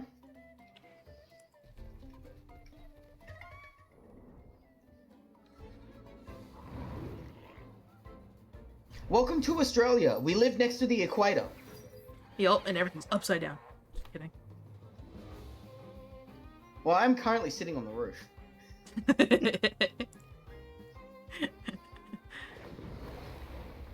It's kind of an experiment I've always wanted to try, if you could somehow actually sit on a chair on the roof. Technically, you could. Just a lot of tape. You probably could. Believe me, 22 is normal for here. The hottest temperature I've ever experienced here was during a heat wave when it got to over 40 Celsius. Ugh. It was roasting. I bet. Yeah, you basically couldn't walk outside without feeling like you were in a desert. Mm-hmm. And even then, if you were inside, you best hope your fan is working. Not half dead to being microwaved. I don't know, man. I mean, who knows? Maybe Rose is just a piece of toast. I want to know how people live in temperatures that are cold. Because that sounds terrifying to me. For me, it's like, I can always warm up and get cozy and warm even in the cold, but in the heat, once you're hot, Oh, you yeah. can do as much as you can. There's no escaping it. I don't know if I've said this with you guys before, but I would prefer the cold over the heat, because you can just put on as many layers of clothes as you need until you're warm, but you can only get so naked. Before you have to start peeling your skin off, yeah. Yeah. Oh, cold is easy, yeah. Cold is easier to deal with, for sure. Currently dealing with a 30 Celsius outside, standing next to 2 ovens with no air conditioning for your job. That's also fun. Oh, no. Pixel. Jeez. Yeah. 30 outside, standing next to 2 ovens and no air conditioning. Yeah, that's what 40 feels like all the time. Ay, my goodness, you guys. Don't die. You guys are hot, but don't die. Oh, it's okay. Like, even 40, that's an outlier. That was only during a really intense heat wave. Yeah. And that's only happened once in my lifetime. You wanna move up there for that reason? You much prefer the cold? I feel that. I moved across the country for me, and it's warm still, and it's more humid than what I'm used to, but at least it's not like... In Fahrenheit, it would get over 120 easily where I was. Like, easily. Even, you know, and in the winter, you'd be lucky if it went under, like, 60 degrees Fahrenheit during the day. It was ridiculous. That is ridiculous. So, yeah. Being here, yeah, it's still warm and humid, but it still feels so much nicer. And the air quality is nicer here, to where I'm asthmatic and have been since I was born, and it's... Yeah, the humidity does kind of suck for breathing, but I can still feel generally healthier. Here in Vancouver, Canada, at the moment, same temp as Australia. Oh, I'm so sorry. Well, the main difference between temperature somewhere else and temperature here is any difference in temperature is felt even more so because our humidity is always so high. So, as an example, imagine 40 degrees Celsius with that 90% humidity, which was something that happened. So the air was wet and hot, Ugh, so it's smothering. which was terrible. Because it smothers you. Yeah, and then when it gets to, like, I think 10 here sometimes, it is absolutely freezing because the air is just cold. Mm. So it's always more intense than you think. Oh, yeah. Where you live, you aren't used to heat in the slightest. Ugh. Don't worry about it. Where Look, were I you can in say fucking it- Cuba? No, but man, it was hard. And I was born there. Where the heat, I was born and raised there. Yeah, ahoy. And I still couldn't get used to it. And then they charge you arm and leg for using the air conditioning units that you kind of need to live. Mm-hmm. Oh, goodbye, model. We have air conditioning. I just never use it because it needs to be cleaned, and apparently nobody's cleaning it. And I don't know how to do it myself. So I just use a fan because I know how to clean a fan. So, oh wow. Drakash is officially over Kinu and Mudrid. In levels. Interesting. Well, they caught up very quickly. Oh yeah, they did. Yeah. So Interesting. I'll just keep We leveling can- them, and then I can always level the other one. Like level the other ones another we time. can swap it around later. Yep. You did want to get everybody to around level 80. Yeah. So I mean, I'm not And too worried these about guys- swapping it now. These two will probably Yeah, hit their These guys closer. are only going to keep getting stronger. Yeah, Calibus is almost level 80. It's at 78, I think. 78, 79? I don't know. I don't remember. I know I just looked at it and I already can't remember. Motto goes to the Shadow Realm sometimes. It really does. It's because I have glasses in real life too, so sometimes the reflections of the monitors and everything else. Glasses mess with it so much. Yeah, that's why my model has weird eye wonkiness. Because any glare on the screens or the lights from the window or anything like that, even though I try and make the lighting as seamless as possible, there's no point. Any sort of glare in my model will sometimes go wee, or I just disappear, or I wink everywhere. Yeah, it makes it so the eye tracking fails, so it just closes the eye. Yep, it sure does. I- It's been something I've I dealt don't with since know. get-go. But I can't see without my glasses, so I feel like the random eye twitch thing is like part of your character now. yeah, I just have twitchiness. It's fine. I do stream on Twitch, so you just have a twitchy eye. So yeah.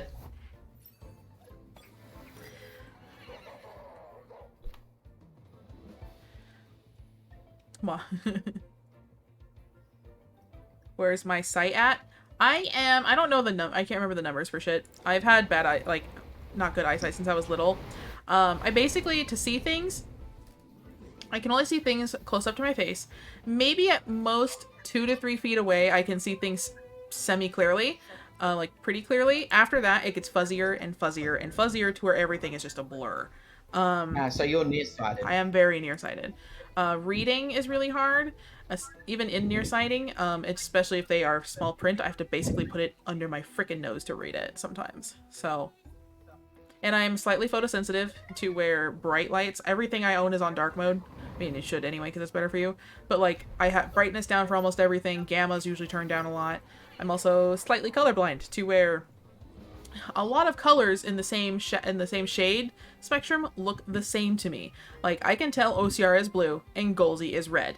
But, like, the ground, I can kind of see that there's a slight difference in yellows because of Drakash's feet. But that's the only way I can tell. Sometimes I can see the line by the rocks. But otherwise, if there is, like, nothing here, it just all looks like one color to me. You know how expensive laser eye surgery is? Yeah, very. And even getting, like, the color corrective glasses and stuff is just as expensive, if not more, sometimes.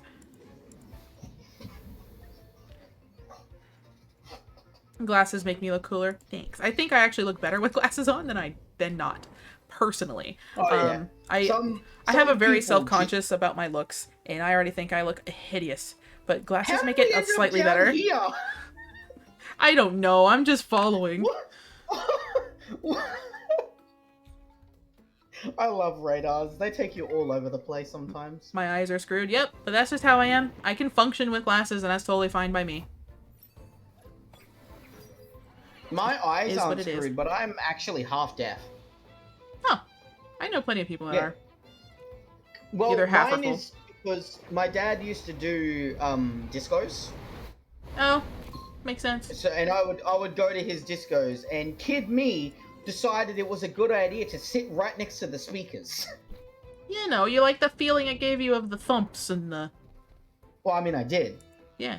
The vibration in the thumps makes your chest feel funky and, And- you're like, woo, fun. Yeah, and so it ruined my hearing, and I'm half deaf in both ears. So technically, it's about the same. Well, I know American Sign Language, so if ever need Which be, I one can is teach that? you. That is another fire truck. Uh-oh, someone really fucked up. Or it's a whole Wow. nother instance. 2 of them. Lived with glasses most of your life, and have only one in my family with fine with wearing them. The rest avoid it for some reason. I tried contacts for a while when I was a teen because I was tired of being... Because, honestly, growing up, I was bullied a lot for various reasons. But one of them was, you know, the glasses, stupid 4 eyes shit. But, so I tried contacts. My eyes, the solution to keep contacts in, because I need prescription contacts, my eyes reacted badly to them. They actually started to swell and get itchy to where I couldn't wear contacts unless they were disposable every day. But since I need prescriptions to see, that doesn't work. So I went back to glasses. I did have nothing for a little bit in that transition, so it was really hard. But, you know, I went back to glasses, and everybody in my family wears glasses. My mom, dad, brother, brothers, sisters, everybody. It's just part of our family, I guess. Except I really only lived with my mom and one brother, one sister, and we all wore glasses. We all had vision Kids issues. are the worst. They are. Well, at least in school they're the worst. I know someone who has had glasses and is pretty deaf. You know, as long as they're not in pain and not able to, like, as long as they're able to function, you know. Is swearing okay? Fuck no. You watch your fucking mouth. I'm holding back a little bit. I usually swear a lot Did you hear me? I just hear my fiance laughing back there, and I'm like, wait, were you listening to me? And he's like, uh-huh.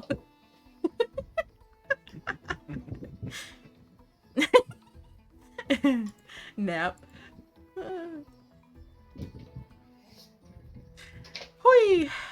Oh yeah, this I cater to 18 plus because I'm an adult, so therefore adult words and adult jokes and adult topics happen. So I talk to so many different streamers. It's really hard for me to keep track of which ones are family friendly and which ones aren't. When I'm on stream, I tend to just hold back until the other party swears. Oh yeah, no, I agree. I'm the same way. I also used to work with kids for a very, very, very, very, very, very, very, very, very long time. It was one of my first careers I went through. And so I got very used to being family friendly all the time, even when I'm not trying to be. Penis, adult words, yes. I just don't want to hide myself. And if I interact with, like, younger people, of course, I try not to interact with anyone under 18 because of the internet being the internet. But, you know, I'm respectful, or I try to be, but I don't want people being like, you can't say that. I'm a child. Then go watch someone else. My vocabulary is significantly more colorful than is portrayed in this conversation. Yeah, no, I get it. I'm usually much more colorful language off stream, and not because I'm trying to hide it. It's just because I don't know. It's because I'm Australian. Yeah, well, there's your excuse. I'm just weird. I literally greet my real life friends by saying "sup cunt." Yeah. And I'm not joking you. That is how we greet each other. I'm not. Yeah, that's what I've heard from other Australians I've met. Sweating because under 18. I mean, it's fine. If you're under 18, it's not a big deal. I just, you know, it's when they hit that age range of probably should not be near you. Kind of, not because of any, like, scariness. I'm not going to hurt anyone, of course. I still will care and protect anyone. But, just for online safety and personal safety for them and for me, if people hit, like, 15 and are coming up to me like, hey, I want to hang out, blah, blah, blah, I'm going to be like, pass. Respectfully pass. I will babysit you and make you your lunch for school and take you to and from school and all that shit and your extracurriculars, but I'm not gonna hang out. You know? Oi, how you going, cunt? Yeah, that's... yeah. Just, yeah. Online safety means nothing to you. It should mean a lot to you. I mean, Online safety should mean a lot. it should mean a lot. I mean, it is really hard and difficult, but it should mean a lot to you because it could ruin your whole life if you're not careful. And I'm not even joking. So it should mean a lot to you. It should mean a lot to everyone, no matter how old you are. Honestly. Online safety is why I don't like social media. Yeah, the only social media I really use is Twitter. Because art. No, I don't. And I don't use any. The only reason I That's have about it. Twitter at all is just so I can follow streamers. it's pretty much what mine is. Plus, I like a lot of artists. And most And then I artists post on never there. touch it. Don't blame you. I don't blame you at all. Yeah, I was never a fan of social media. It just feels like these people who go on social media and just post about a random thing. Why are you telling the entire world this? Exactly. They don't need to know what you did during your day. Just go about your day. Mm-hmm. Discord is the closest you get to social media. Yeah. I'll post random thoughts and stuff on Twitter, but it's usually nothing like super, like, I don't know how to explain. I post my random thoughts, but that's what they are, random thoughts. It's not like I'm going, hey guys, I ate a tuna salad at 12:30 and now I'm having a cup of orange, you know, stuff like that. I just usually post random thoughts or anything I need to vent, or just to say hi and talk and update. But I'm not a big social media person usually either. Twitter is the most I keep up with anything, to be honest. If I didn't have Twitter, y'all would never know anything of what's going on. You wouldn't know if I want to stream or not. So, you don't get personal on Twitter. I try not to. The only time I do is if sometimes I don't have anyone to talk to. And that's the best way for me to just get it off my chest. And then I just delete the tweet after it's, you know? Or I just don't post it and it goes into drafts. Sometimes it's good to get it off your chest, and that's why I still encourage, even though it's cliche, journals if you really need help with venting thoughts and ideas. Oh, If you don't have a physical one, get a digital one. Just open up a notepad, type and get all your words out, and then close the notepad, don't save it. Yep. Just don't. You know? That's what I do. Gets it off. I have a digital notepad, and I don't even save any of it. Mhm. But I just need to write it down so that I've done something with it, and then I just press the X and just don't save, and then that's it. And it comes for I'm good good. ideas and thoughts too, and you can save those. Like, hey, I had a thought for something, Oh, but yeah. I can't do anything with it right now, but I want to tell it and get it out. Write it down somewhere. Literally write it down and save it somewhere. Paladin is Tyson Raingor, the devotee, capitalist, ex-soldier, and crusader of the trade faith. I love it. I love That it. sounds amazing.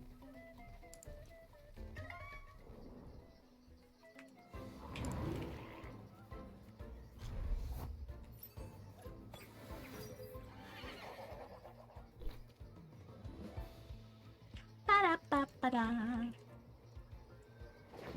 If anything, this has been a really good stream for, like, podcasting.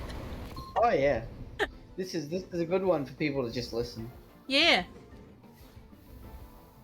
But I like sitting and watching people do these kind of things too. It's relaxing. For me, you get to hang out and chill while also Oh, yeah. stuff getting done. I actually enjoy doing radars just by myself because I can just lay down on my bed with my controller and just relax. I've while actually I'm never doing played it. this with a controller on PC. The Saku cast. What if you can't read? Asking for a friend?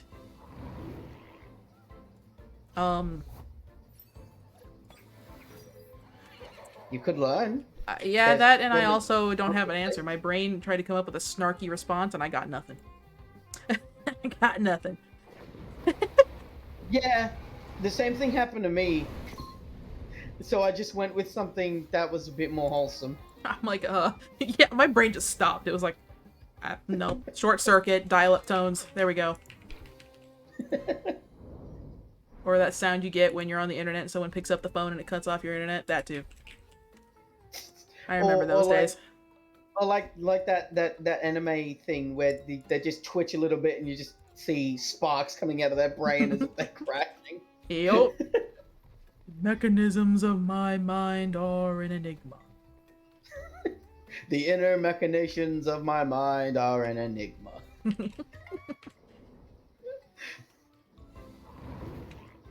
See, Cat stumped everyone. Good job, Cat. You win. You win the brownie points.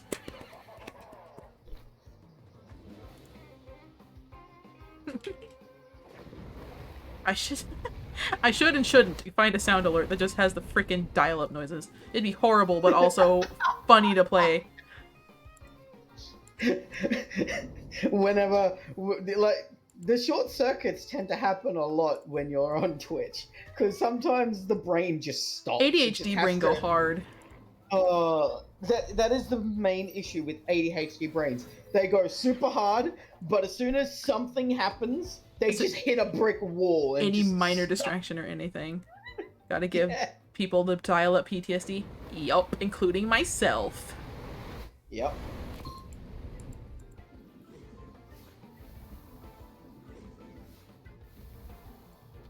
Or you could They go both leveled not- at the same not- time! Ah, so cute. Nice. Sorry, it was... I thought it was neat. They finally leveled up at the same time. Oh, hey, look, more OCRs. Mom, get off the phone! Yeah, exactly. I remember back in the day, when I was a wee, tiny Saku demon baby, I used to play a lot of Neopets. And that's actually how I learned a lot of HTML coding. And where I got in the roleplay grind of things is because of Neopets. But anyway, I remember playing Neopets and being on there and playing a game, and then the phone would ring because my parents used to own a business at the time where the phone would ring. And then as soon as I pick it up, I got kicked out of Neopets, and I was used to be so mad. So mad. I remember I used to collect Neopets. I actually still have one or two of them, and they're like star patterns and stuff. Yeah, my sister has a lot of our pretty plushes rare. and stuff, but I had like several Neopet accounts. Several, just so I can collect them online. Because you could only have like 4 at a time, but I didn't want to get rid of the 4 I had, you know, whatever else. Yeah. But the plushies and don't stuff, even I think had you can so access many. that anymore. Remember Neopets? You got nowhere with it. I loved it. I mean, it's kind of dead now, sort of, ever since Nickelodeon bought it out, but... I don't even think you can open Neopets on the browser anymore. I have no idea. It was for a while. Feel too young with our Neopets. Ow. Ow. My soul! That hurt a little. You know you didn't do it on purpose, but now I feel old. Didn't know they made a Wii Neopets game. Like, I think it was Wii. They had it was also on PS2. I had a PS2 one. It was probably the same game called Darkest Fairy. Please don't ban you. I'm not gonna ban you. I'm not gonna ban you. Some people don't know things. It's fine. I'm just memeing. But it was called like Darkest Fairy, and I remember remember that game, and I remember there was like an endless staircase in that game, and it really was fucking endless for like hours. It was so annoying until you went the other direction, and all of a sudden it was like, oh yeah, you're yours. I'm like, what?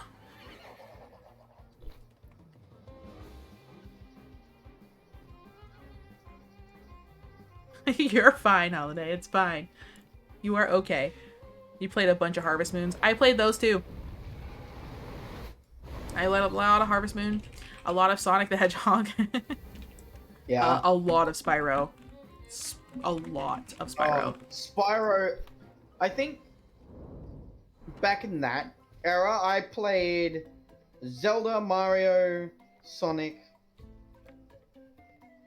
Spyro, Crash Bandicoot, like all of that stuff. Mm-hmm. But Same. because all of my gaming was limited to whatever my parents got, we didn't get any of those obscure titles that people loves. It was always mainstream. Yeah, no, I mean, it happens. It's okay. Harvest Moons are expensive now. I know they are very expensive. They're very sought after, too. Harvest Moon was one of those things I never played because they just never got it. Happens. We are in times 10 luma odds, by the way. Ooh. So we are now 1 in 1,000. You pretty much lived in Hyrule. That's okay. Yeah. Simpler gaming time. The only Zelda game I had as a kid was Link to the Past. I used to play through Link to the Past like it was an obsession. Never actually beat the game as a kid, but played through it a lot.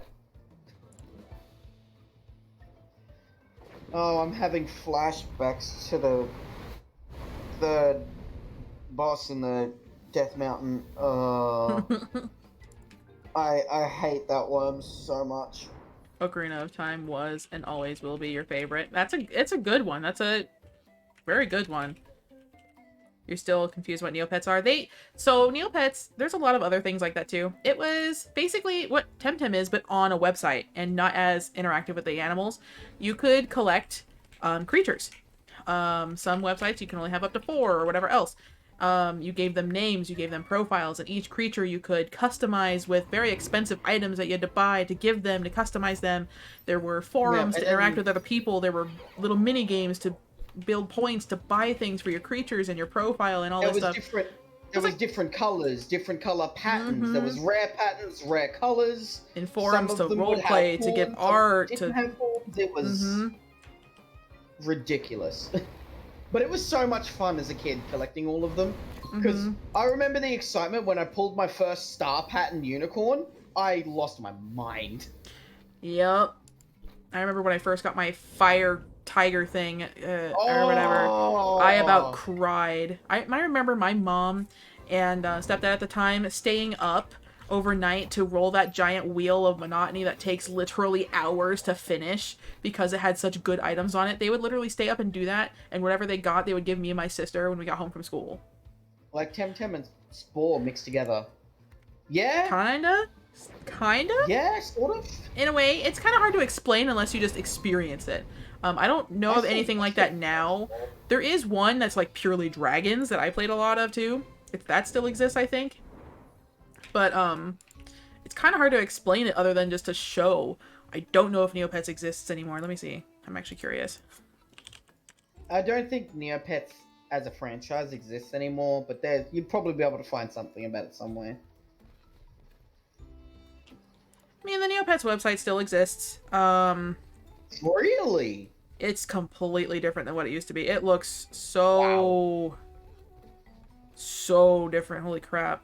It just basically looks like a merch store website almost. Oh, that's sad. Yeah. How it has fallen from grace.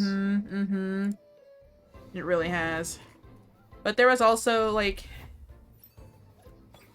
I don't know how to explain it. There was just a lot of other things like it. And there was a whole, like, market for it. There was a whole, like, flavor, like, a whole bunch of different places like it. Yeah.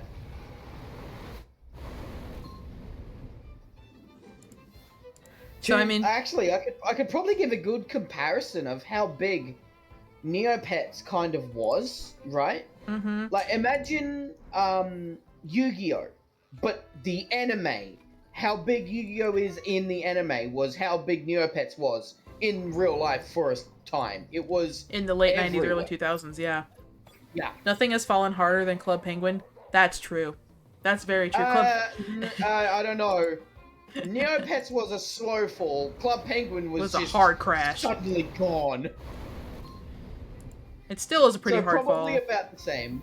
What I also played a lot as a kid online when that was around was it still exists due to lovely fans that recreated it. Was Toontown. That little Disney MMO that was so good at the time. I loved that thing, and you had to subscribe to play it every month. It was and I had to play on a certain computer in the house because other computers couldn't run that. Nowadays, it still exists, but it's called Toontown Rewritten, and it's not run by Disney though, so you got to be careful saying that it's a Disney thing. It's actually run by a bunch of fans who have reprogrammed the whole game to still run, and they keep it updated too. Oh, that's cool. Explains why you missed Neopets. You were born in early 2000s. Just because you were born, that doesn't mean you missed it. But yeah, it was really popular around like from between 98 to like 2007, I want to say. Did anyone ever hear of Wizard 101? Yes, that game still exists, but it's pretty bad. Oh yeah, it still exists. I remember Pirate 101. That, like Pirate 101 and Wizard 101. Wizard 101 took all of my time as a kid when I started like fully doing gaming. I did like a ton of Wizard 101. I had a subscription to it for a good long while, then stopped playing for a little bit. Almost beat the game, and then lost access to everything because I wasn't subscribed anymore. And Yep. it literally made me so mad that I haven't touched the game since. Yeah, well, that's their model. You have to pay to play, even though Yep. they advertise as being free to play. It's really bad. Yep. You watched Moist Like, Critical that deep dived into the hotel game, Haba Hotel. That's a Yeah. hot mess of a game. That's basically socialmedia.exe the game. Hoy, it's bad. No cotton candy Like- rabbit. Oh no! Ooh, fiery soul. Rip. Get rid of smoldering Wizard- kiss. Wizard 101 was like it was so good. It was so much fun when I played it. But they didn't even let you access the area. As soon as I logged back into my account, there was a pop-up that says you don't have this area. And then I sat there for 20 minutes waiting for the game to load, and it put me back in the starting area. And I'm just like, are you kidding me? So dumb. There was so much gambling in the hotel. Yeah. And Haba Hotel. There was a lot of different shit that went on in that game that was not good. Like, not good. That's bad. I mean, I played a little bit of it when I was younger because I'm like, oh, cool, little socializing game thing. I regretted that real quickly. It's kind of like I envy you, but worse. And I envy is pretty damn bad. Yeah. That shit's bad. That's still going now too, eh? Yep. It's more mobile I- now than anything else, like on mobile platforms, but yeah. I can't believe IMVU is still a thing. Like- Yeah. Ugh. Why does nature smell so bad? Because that's nature screaming.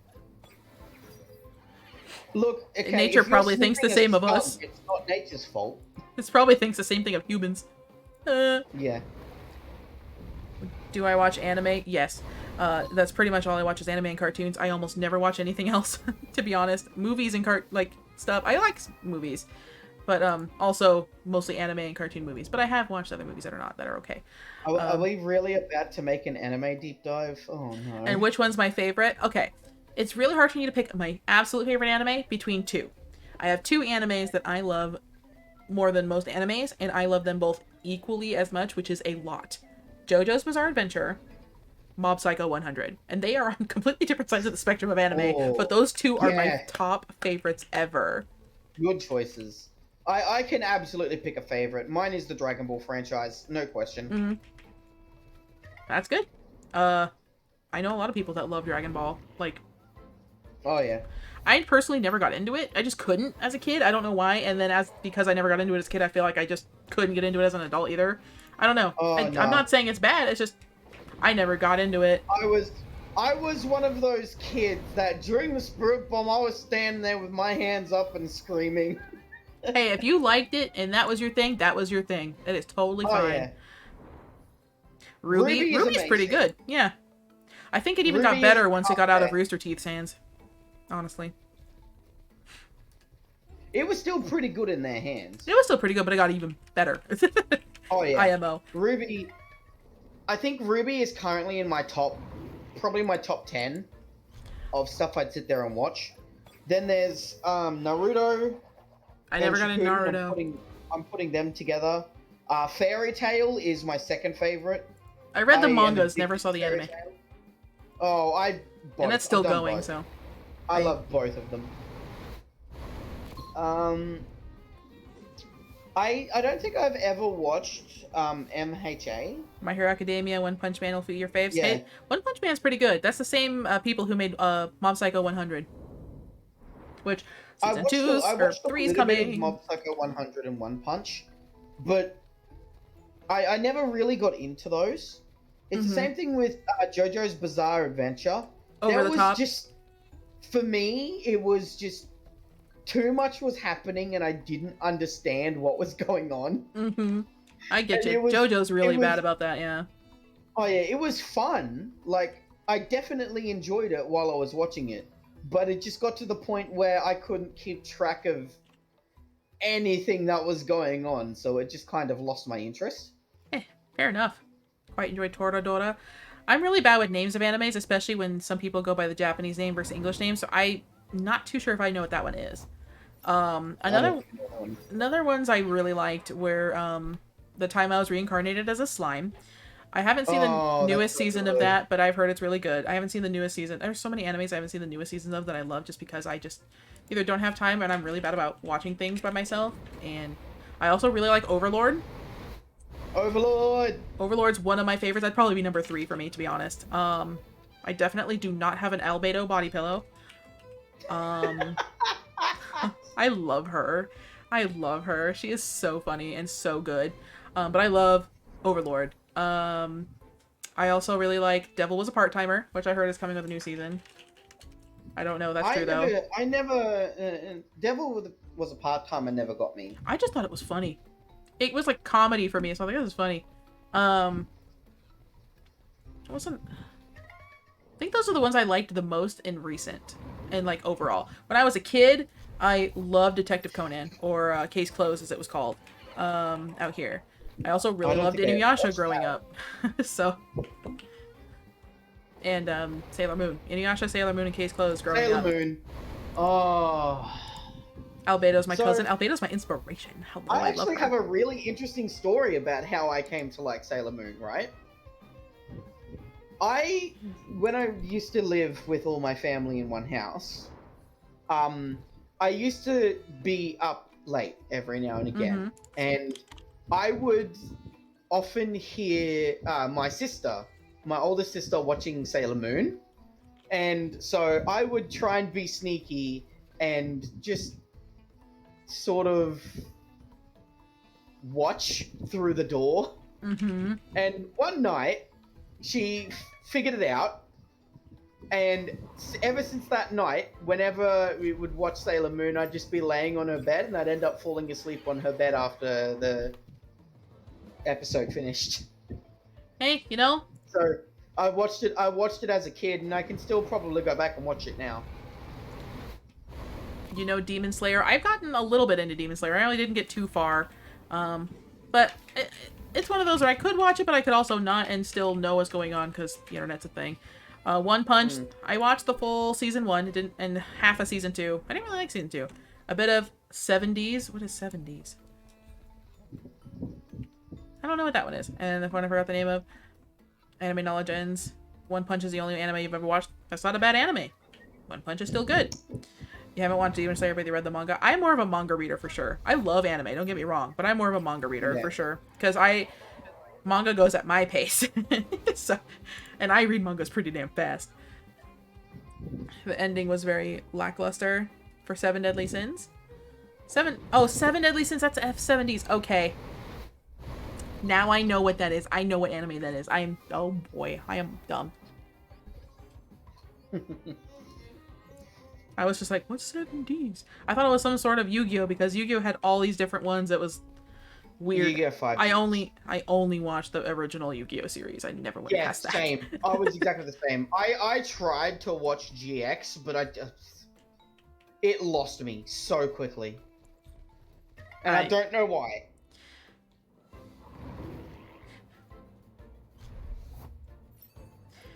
That was one of the few I liked as a kid too, is like Yu-Gi-Oh! And even though in America Yu-Gi-Oh! Is so tamed compared to what it actually is in the manga and in the true anime, so tamed down. Oh, season 0 of Yu-Gi-Oh! Was an experience. Yami was fucked up. That was cool. I enjoyed that a lot. Pokemon, yep, of course Pokemon. I grew up on that shit. Who could forget? Yeah. There's that was actually pretty tamed down for America too. Or I never mostly really anywhere. watched the Pokemon anime like at all. I did as a kid. I think there's only one quote unquote season of the Pokemon anime I've actually watched all the way through, and it's the Sun and Moon one. Yeah. Alola. For some reason that just kept me. After Gold and Silver season-ish for me, I stopped watching it because it became meh. But I still loved Pokemon as a kid. I will still watch the old shit. I still cry at the Charmander episode, it's ridiculous. But the show got kind of iffy The longer it goes on, it's still going. It tries to match with the games. Oh, But friggin' Bakugan. Bakugan. Oh yeah. I never got into Digimon, though I always wanted to. For some reason as a kid, I hated Digimon with a burning passion, and I cannot tell you why. I just, for some reason, kid me was so put off by Digimon that if somebody said something about it, I would just hate them. Oh. I didn't mind it. I just could never get into it. I don't know why. I can't tell you. I can't tell you why kid me had such a disdain for it. Bakugan was one of those things that I would get up super early in the morning, get ready for school super quickly so that I could watch TV. That was me and a couple of shows, but most of the anime I watched was on weekends, so. Bakugan Battle Brawlers!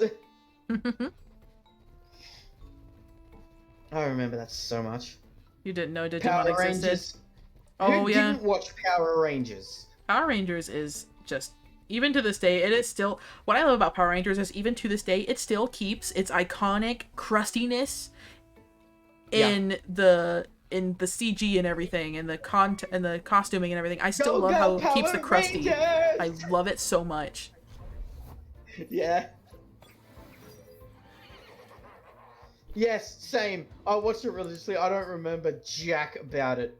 All I remember is that there was a big dragon that was a fire type, and then there was a tiger that was light type. That's it. I don't remember much of Bakugan either. Sadly. I remember watching a lot of I did watch Code Geass, but it was Code Lyoko, which was the WB, like, kind of anime thing that they did. I hated the 3D CGI part of it, but that was, for some reason, I love that show otherwise. But I don't remember much else about it. You watch TMNT a lot. That's a good one. Old school TMNT was good. The new ones are actually not that bad. They're pretty funny. They're pretty interesting and cute. You loved Code Lyoko? Code Lyoko. What did I say? Oh, now I'm thinking about Powerpuff Girls. I love Powerpuff Girls. Always have. Except for the new Powerpuff Girls they tried to do. Not the remake, but the new one. I'm sorry. All of the new Powerpuff Girls just... It's bad. It didn't work, okay? They tried to be hip with the cool kids these days, and the first thing they tried to do was grow them up. That was a complete failure. Then they decided, oh, we're going to remake it and spruce it up a little bit. And somehow that was still a failure. Yep. The only Powerpuff Girl alternate show that was decent was the one that actually was in Japan, the anime, where they basically turned them into magical girls. Yes. That was the only one that was decent. But I love Powerpuff Girls. The original run of it. Good shit. You grew up with Samurai Rangers? Samurai Jacks. Mojo. I love how we always talk in third person. My favorite episode, of course, is when he turns everyone into dogs. Of course, that's my favorite episode, but I love that episode so much. Yeah, I remember that. There was Mojo Jojo was this like the headline of cartoon villains for me, because all of his plans were so cartoon. There's no other way to explain it. He had a plan to turn the Powerpuff Girls into dogs, succeeded, and somehow still lost. Because dog Powerpuff Girls still smart. Yeah, it's just like I love it. Why was that so cartoon? My other favorite episode was, of course, it's memed now, but the whole where they go to that guy's house who's so mad at the Powerpuff Girls because they ruined some mediocre thing he was doing of his job, and he got so mad he turned himself into a villain. And the eat your peas, professor. Eat your peas, professor. For some reason, that to this day still makes me laugh. Yep. Freaking love it.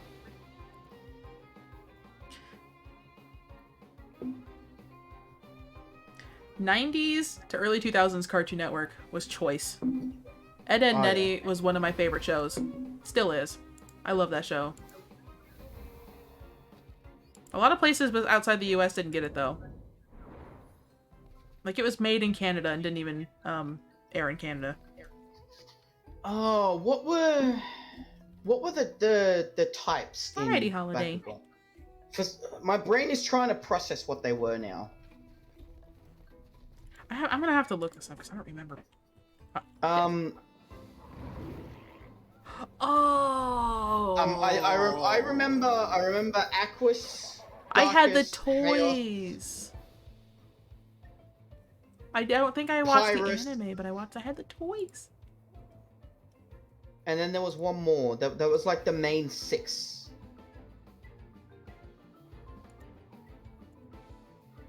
Danny Phantom was good. Danny Phantom. I still remember that whole rap by heart. I love that show.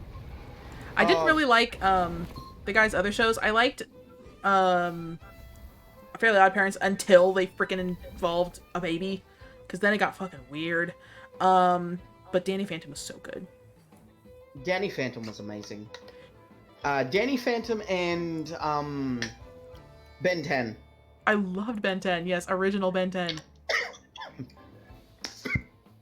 OG Ben 10 was good. I didn't like the newer Ben 10 ones, like when he got older and stuff. I didn't like those.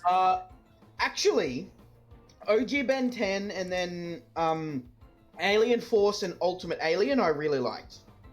I don't remember which one it is. I actually enjoyed those a lot because it was really good for me to see Ben grown up and not being an irresponsible little brat. Like, because that's my favorite of all of the series is that button, please. Oh yeah, that's right. I'm sorry. Yeah, we're waiting. I zoned out when I was just talking. Yeah, it's fine. Teen Titans, yes, very fire. I have one of my loves from Teen Titans, Raven. Mwah. Raven. When there's trouble, you know who to call. And Teen Titans. That band, Amiyumi, had their own little cartoon for a while too. It was so cute. Wait, who? The band who made the Teen Titans intro, they were called Amiyumi or Ami or Yumi, one of the two. But they had a little cartoon called Hi Hi Puffy Amiyumi. Hi Hi Puffy Amiyumi. Yep, I remember that. Yep, it was really cute.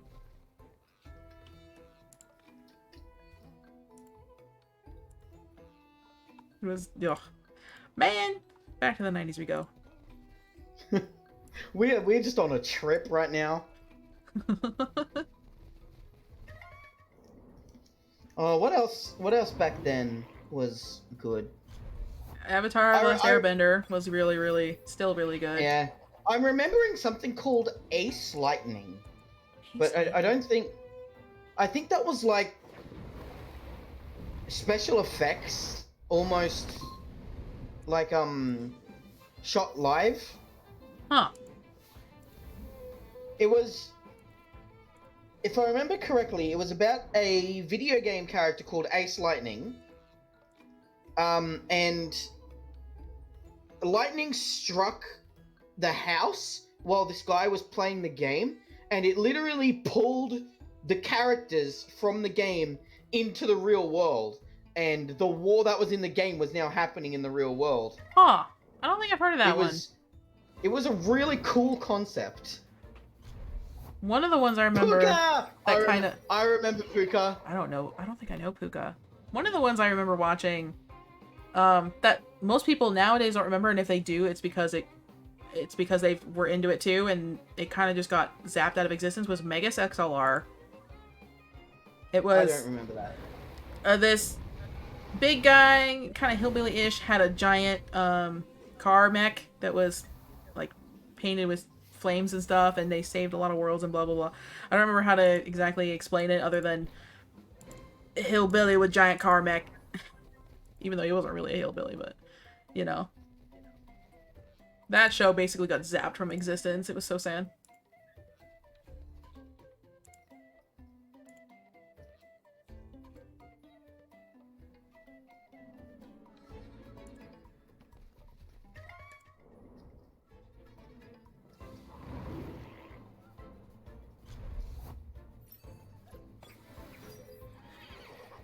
Yeah, here it is.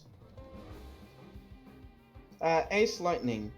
The series follows the life of a British teenager, Mark Hollander, who moved to the American town Conestoga Hills with his parents. One stormy night, Mark is playing his favorite video game, the fictional Ace Lightning and the Carnival of Doom, a superhero-based adventure game where the hero Ace Lightning traverses the Carnival of Doom to find pieces of a magical amulet of Zor, whilst battling his arch-nemesis Lord Fear.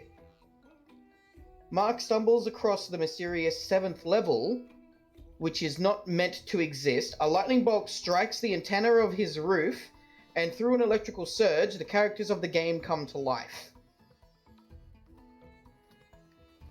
And that's the whole concept.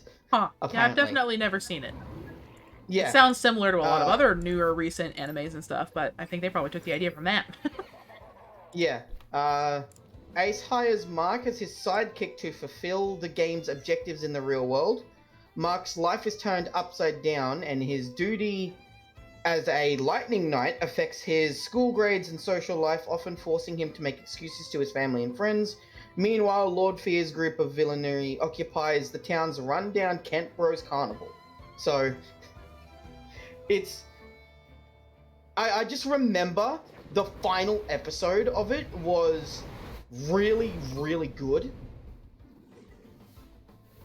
Zatch Bell. Oh, yeah. Sorry. Yawning. I remember Zatch Bell. It was very interesting. Zatch Bell. Mm-hmm. I remember also, what was the Magical Girl Cat one? Where they were all Magical Girl Kitten Cat Girls. What was it called? Bobo Bo Bo Bo Bo Bo. Oh, yes, I remember that one. Bobo Bo Bo Bo Bo Bo Bo Bo. And his magical nose hair. Magical nose hair. That is something that I would. All right, Waver. Good night. It was like just had so much random stuff in it that's like on par with JoJo's Bizarre Adventure, and just the random crap that happened. It was almost like making fun of it. Sense. Yeah, it was making fun of itself. It absolutely was. But it was still hilarious. It was hilarious. Turned his nose hairs into an umbrella. Shit was When great. it was raining. And I love that they just called it Bo Bo Bo Bo Bo Bo Bo Bo. Yeah. I also That's the remember. guy's name. Yep. And then another show that had a super long title that I actually really liked was Super Robot Monkey Team Hyperforce Go. Oh, I've heard of that. That one was. I don't think I liked it as a kid. I loved it. You can go back and watch it. Do it. Why not? Now I'm thinking of other channels. Who remembers Nickelodeon Global Guts? I do. Oh, Oops, click. I thought I clicked. that was... I remember the Gladiators from that. Mm-hmm. And one of I them remember was it called the scared me. Buffeator. Oh, yeah. One of them was called the Buffeator. And as a kid, the Buffeator was like my favorite gladiator. So, as a kid, my mum would call me Buffhead. Cute. Yeah. And I loved it. Pingu! Nerd nerd!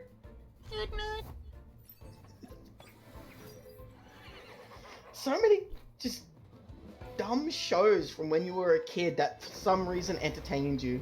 They hit a good chord with you, and it was like, Mm-hmm.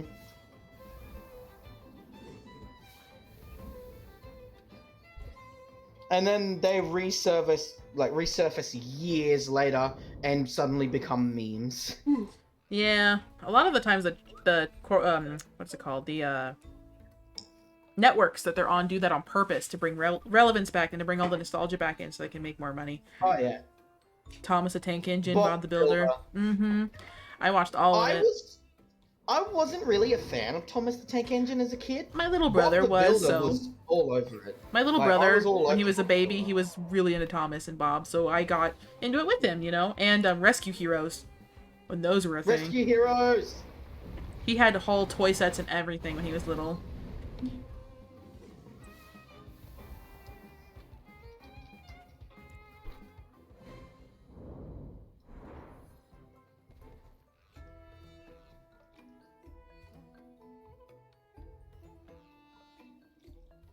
You're eating the driest sandwich ever? Then dunk it in some water. That'll help. That's how it works. Bob the Builder Project Build It, where he was literally building an entire town. That was good because every episode you could actually see stuff that he would build change and affect that city. Mm-hmm. And you got all the way through that, and by the end of it, he'd actually built an entire city, and it's just like, holy crap, he actually did this. We watched this. Mm-hmm. Why was this so exciting? Seeing that kind of growth and stuff is actually good brain chemicals. Oh yeah, it's fantastic. Ayo. Postman Pat. Drakash is 79. You have surpassed Calibus? Oh no. You better put Calibus up front. Yep. Sorry, Golsey. I love you, but Calibus important. And I think Corbett... yeah, there we go. There, I can show off my, my Luma. Your Luma. I always love it when I see a bunch of people with Lumas around and I'm like, I have a Luma too, guys, don't worry. Early in the morning. Oh, it's so good. Just as day is dawning, he picks up all the post bags in his van. That was another one of those ones which just... I would wake up just to watch that. I loved Postman Pat. That was another one of those ones early on that they did a really good continuation of, similar with Bob the Builder and Project Build It. Mm-hmm.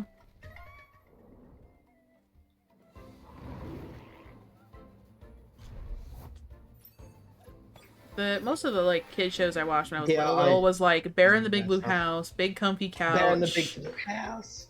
Big Comfy Couch was a good one, and I was scared of clowns, but I liked that show. I had the doll and everything. I also watched a lot of Little Bear, Franklin. Little Bear, Franklin, yeah. In Between the Lions. Stuff like that. I never watched In Between the Lions.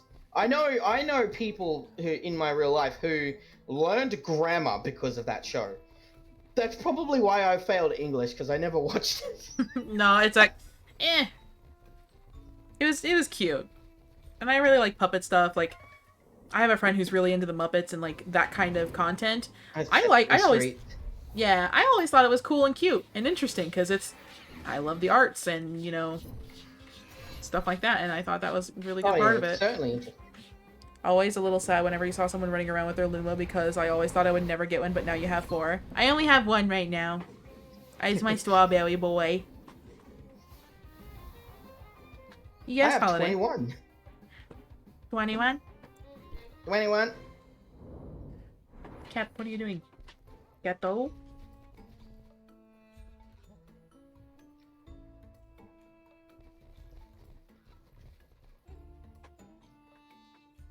Rose? Yes, What? that is Rose. Indeed. What? What's up? You got it right. Rose is a sweet bean. Donkey. Yeah, I'm not doing that. Yeah, no thanks. I remember that. I honestly remember that, but I don't want to draw attention to that at all. Yeah, me either. We're just gonna pass on that one. Yeah, it's a good show, and I'd rather it not be ruined. No, I was talking to my feline. I should have said Cheddar instead of Cat, but sometimes I just say Get, what are you doing, Get, instead of his name. And I'll do the same thing to Meeple. I'll be like, Dog, what are you doing, Dog? I don't know why I get accents, but I do. You still get 7 when you see Luma Ukamas because I think of how much time you put into trying to get one and never did. Oh, Pixel. One day you will get a Luma Ukama. Got 2 of them in Side Park. One of the ones I got in Side Park was a full odds, and then the other one was gifted. The Calibus I have was gifted to me in one of my first streams of this game. Calibus was definitely gifted to me. Yeah. I played this game a long time ago before the streams, but when I restarted and started streaming, Calibus was one of my first gifted ones, and it's very special to me. What time is it where I am? It's midnight. It's 2 p.m. here. You're on another planet. Don't worry about it. You should listen to Banana Men by Tally Hall, one of your favorite songs. I love that song. Drakash is still getting experience. You've still got the cloak on it. Yeah, I know. But Calibus is also getting experience. Do you want Drakash to over-level Strawberry, though? I mean, they're all gonna be a level 80 range anyway. Once he hits 80, I'm gonna take it off of him and put it on my next lowest, which I think is Kinu. Yes, Kinu. Need to hop on and hunt Bananas and Revolve. pajamas, yeah. Oh, that weirded me out. The way those characters looked freaked me out. Same thing with Bananas, yeah. I loved Teletubbies when I was a little kid, but Teletubbies, yeah. I loved it Rudolph's as a freaked kid. me out. I can't go back and watch Teletubbies now. it's so weird. It's It's so weird. As a kid, I loved Teletubbies, but as an adult, I'm like, why did I like this creepy shit? yeah. Why was I into this shit? It freaks me out now. I'm like, what is this?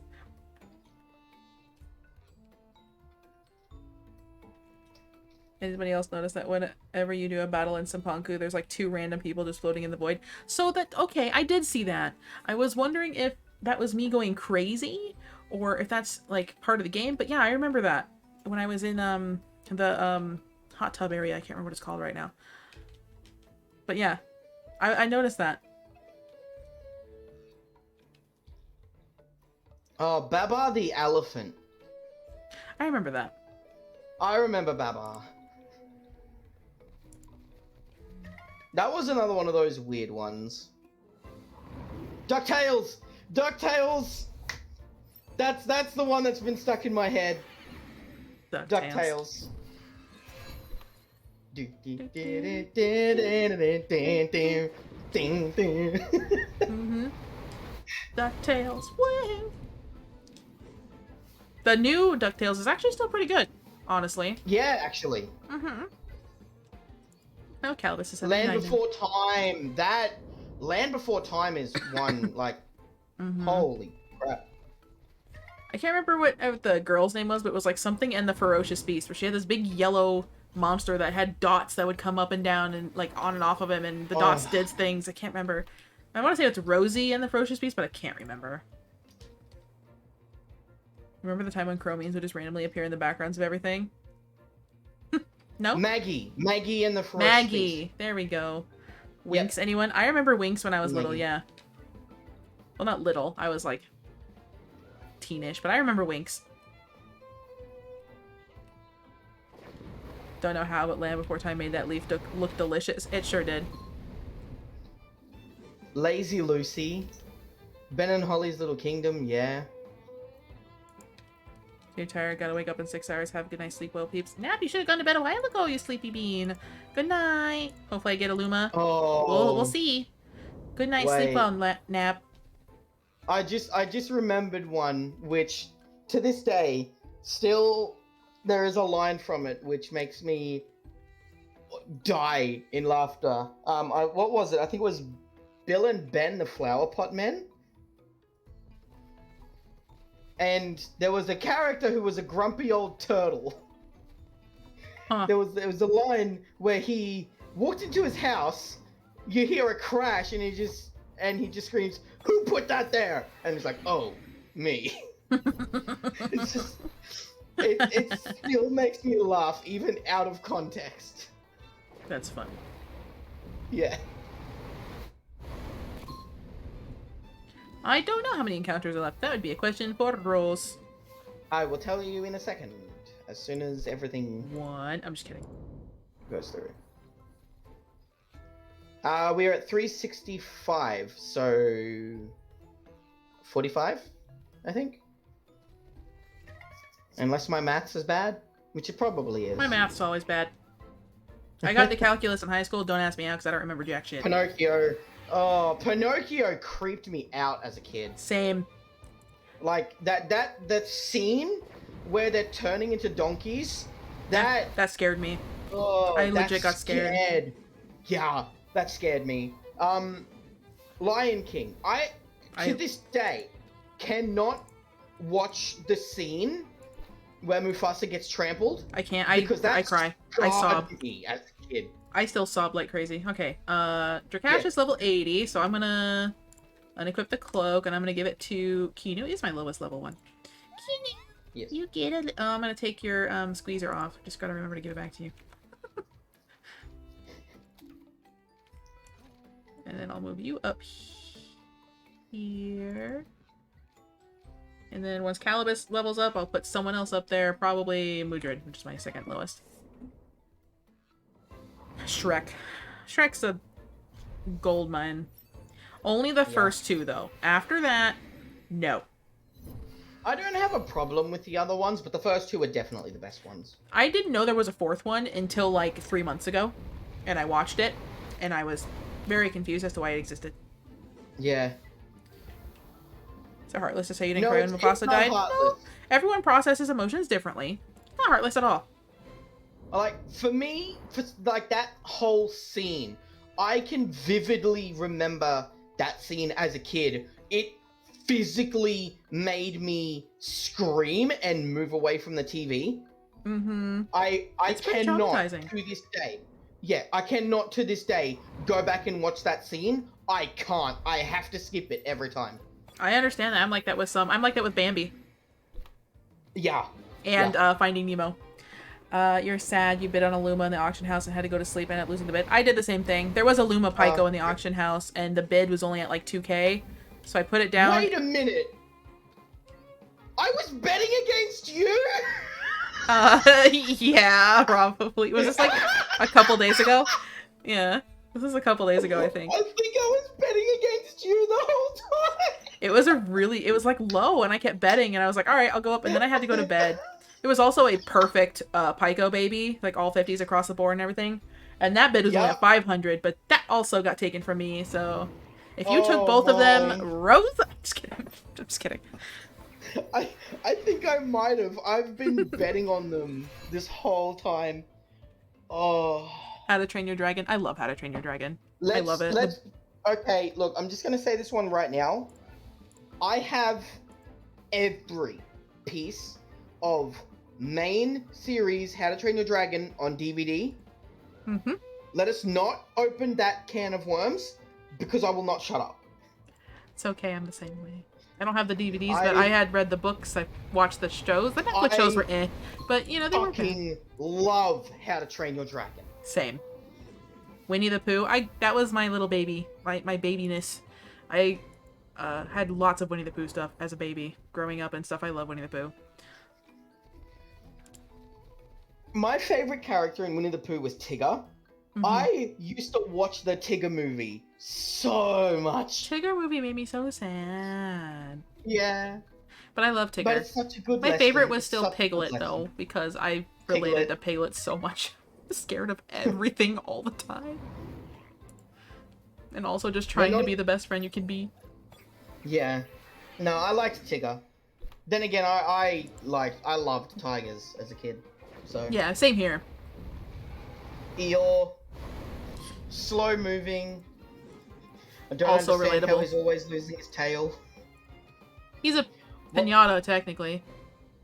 Well, actually, no, they were all plush toys because it was all in the realm of Christopher Robin's imagination. They but were all plush. And as a kid, I couldn't understand how he always had a nail. Mm-hmm.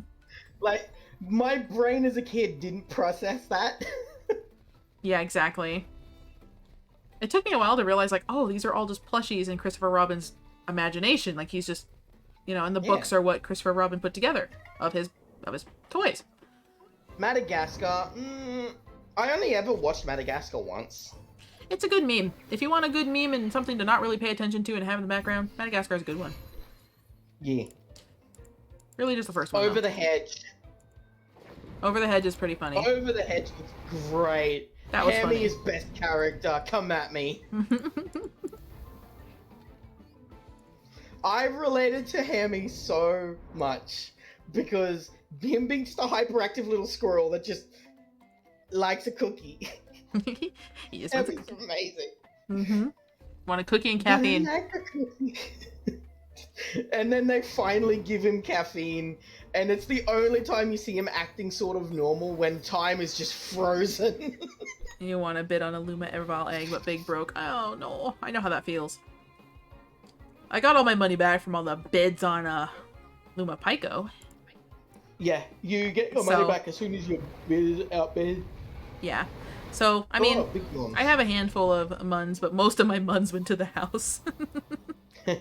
Once I hit over, like, a little over 30k, I was like, alright, that's it. Ooh, rotten goo. Rotten goo's are really good. Huh. I don't You're know. probably better off. You're probably better off with Toxic ink Yeah. over rotten goo. Yeah. Alright, Calibus, you're 80. You gotta put someone else up there Yeah. now. I don't think I've ever seen a Calibus actually use that move in competitive. Meh. You only have 14k. Wait, how did we end up back here? I just noticed we've moved around so much. The Drakash, they're telling us something. They're just taking us on a journey. No, we really haven't, and I would appreciate it if you would stop asking over and over and over again. I appreciate you really want us to know and understand something you are interested in. I totally get it, but continuing to ask like that is not going to get you any results. Just saying.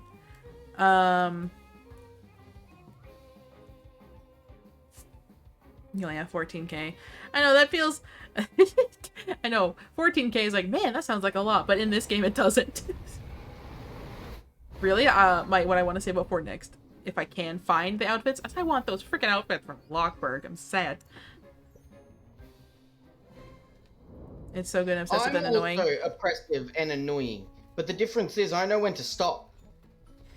And like I said, I understand you want to share something, but shush.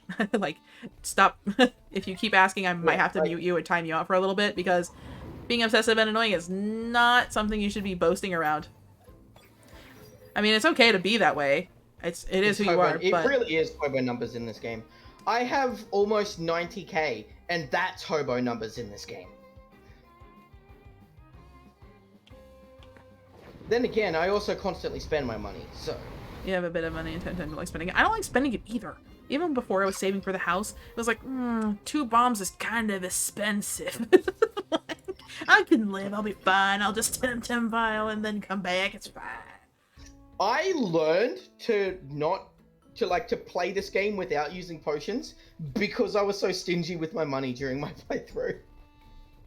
I never bought potions. I'd only ever used the ones I found on the ground.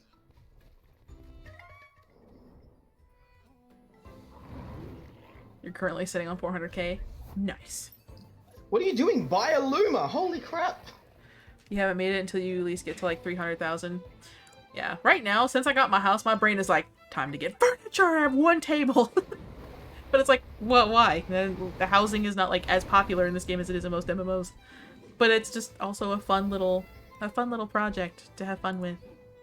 Well, the reason why it's not so popular is because people do the quest and then just stop playing the game and never do anything.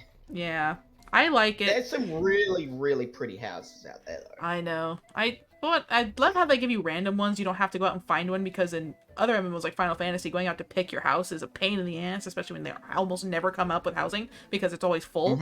But in this game, I love how they just like, you're getting a house, you just don't get to pick where it's at. I'm like, that's fine as long as I can get one. I don't know. I'd like to be able to pick, because I wouldn't mind having my house next to some of my friends' houses in this game. Yeah, no, I get that completely. Just for the aesthetics. But at least you're guaranteed a house. Yeah. You don't want to buy Lumas, you'll buy Perfects. You'll get the Lumas for yourself. I understand that. If you want to feel like you earn the Lumas, I guess. Wish you could buy Perfects. Sleepy cat. Then go to sleep, cat. 380. We've got 20 encounters left. Hey, if anything, I've got some good levels on my TemTems. So. Oh yeah, it's been good. I got 2 TemTems at 80, and they're getting there. Yeah. If I didn't make the suggestion, I probably wouldn't be able to stop myself from being mad that I didn't offer. It's okay. Because I know you wanted it, and I already have one, so it's totally okay. You don't wanna. At this point though, if like one of them actually rolls, it's gonna be level 96 or above. Yeah, then my other Drakash is gonna have to go to sleep for it, but I'm just kidding. Yeah. It will be the strongest TemTem you have, and it will probably wipe stuff. Imagine having money couldn't be me. I mean, in real life, it can't be me. In the game, can't be me either, so, you know. I never have money because I spend all my money. I have, like, what, 7 different outfits? I have like 2. And they're both from you. So... Yeah, I spend so much money on clothes for myself and even other people. I don't blame you. I always like to customize things in games. To me, it makes it more personal to you, and it makes you feel more attached to it. I get attachment to the freaking TemTems. Like, yes, my Drakash that I have now, if I got a new one at level 90-something, it would be my main Drakash, but I would still feel so bad putting that one in the box. I still feel bad when I have so many in the box right now, just from catching and doing whatever. I feel bad. Like, I feel like I have to use every one at least a little bit. But that's just me and my animal welfare soft heart. I went through my box, right? And I released 80% of the Tems that were actually in my box because it just wasn't using them. They were just sitting there. It's just like, they shouldn't be sitting here. If I just release them, they can go back into the wild. Yeah. I have a lot of TemTems I could do that with. I actually cleaned a little bit where I have, like, duplicates of, like, the evolutions or whatever because I was just doing first unique, you know? But I also don't want to get rid of them because it's like, they were special. But I'm also like, but they're just sitting in a box and I feel bad. Yeah, I have a set rotation for my Lumas. I make sure I get them all out at least some point. You're so confused on people on the PlayStation 5 have the Discord hat. There's a Discord hat? Yes, there is a Discord hat. Oh. Okay. The Discord hat is tradable. So, the Discord version of the game is actually discontinued. So, what people have done is they've set up a thing to merge the Discord account into either a PC or PlayStation account. In doing so, you can transfer over items. So, someone probably transferred their Discord account to their PS5, which means they got the Discord hat. Because it transferred items over. I honestly didn't even know that Discord thing was a thing. Yeah, Discord gaming was a thing for a little bit. For like, but not a long enough time for me to know. Yeah, not a very long time because they already shut it down again. Yeah, they probably realized it was just not great for the platform. Discord does great with what Discord's supposed to do. Yeah. That's all that needs to stay. It wasn't working. It was a thing they were just testing out anyway. So yeah. I'm just gonna feel sorry for all the people who have a Discord copy, who've been out of the loop waiting for full release. Mm-hmm. They are gonna lose their account. But in a way, I'm not all that sad because it's their own fault for not actually following the game, you know? Mm-hmm. Yeah. Tokyo Ghoul. I never really watched Tokyo Ghoul. I don't think I really got into it either. I love the theme and the soundtracks, but I never really got into it. Hmm.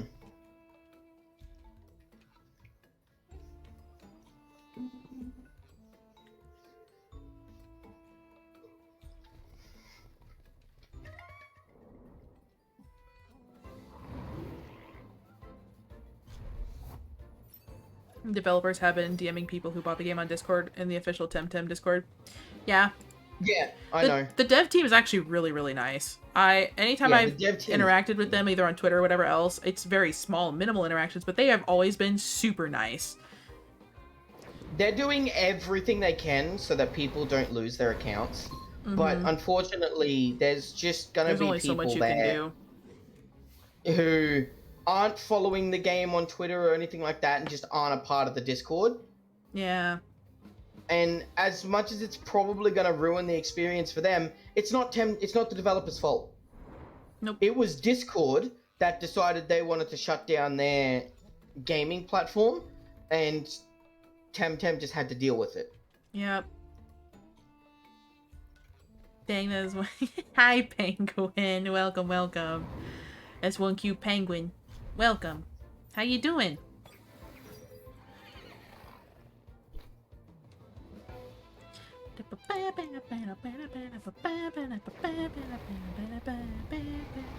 Just woke up. How are you doing? How is your ankle? Is it feeling any better? Good eve morning. It's technically morning. It's 12 a.m. So technically good morning. Yeah, but it looks like this radar might be a bust. Oh well, I had a fun experience learning the radars and Oh yeah, stuff like that. It was great.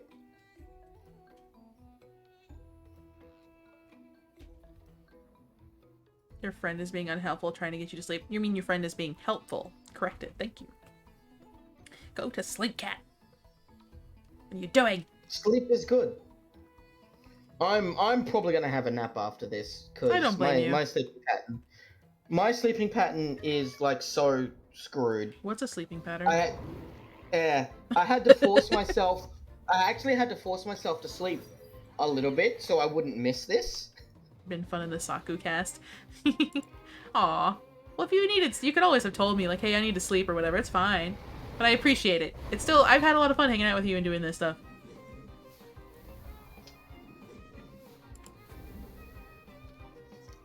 And hey, I got a lot of good noise? 10 levels. Okay. Weird noise. Don't need sleep when there's lumas to be caught. Exactly. Alright. Last 8, so I'm gonna let them all spawn on screen and see if any of them pop.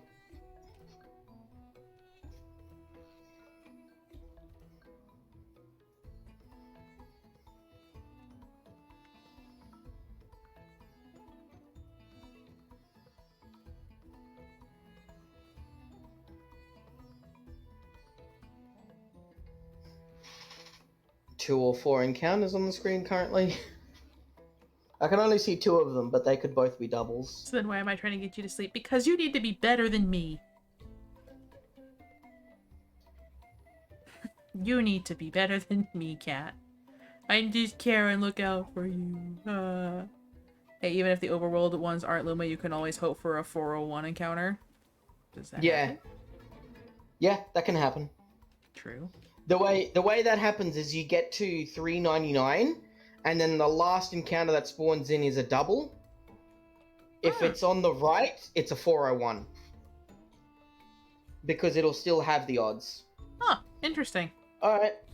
Well, that's... I should be 4 leading by encounters. example. Well, I'm failing, okay? Look, we're just finishing a radar, and then we can go to sleep. Uh-huh. Yeah. You don't leave things unfinished.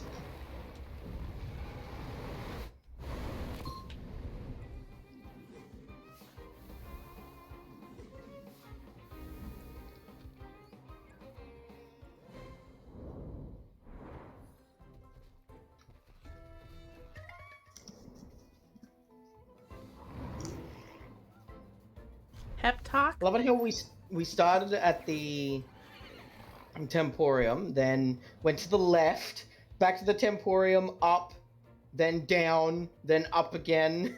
Now we're here. They're telling us this cryptic message. Cat, you want a pep Yes. talk? Peppity pep talk?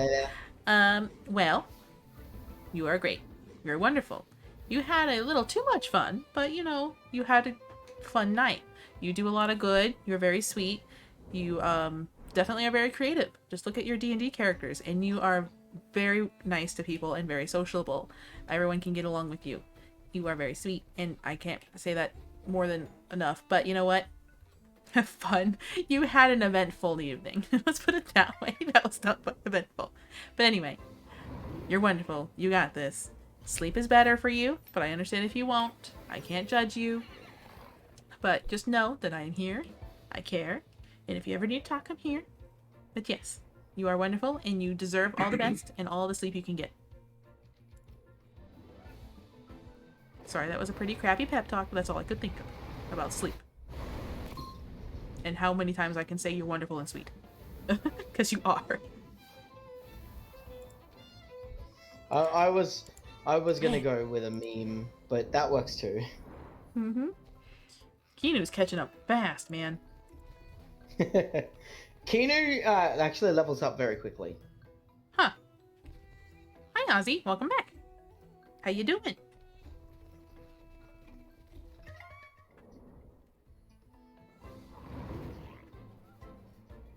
We might actually get a 401. You can't sleep. It's Oz's fault. Talk to Ozzy about that one, then.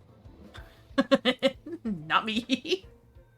I think this is 399, which means if the next one is a double, we get a 401 radar as your first radar. Woo! And That doesn't mean it'll be a luma, No, but it but- will be a 401. 401k. Just kidding.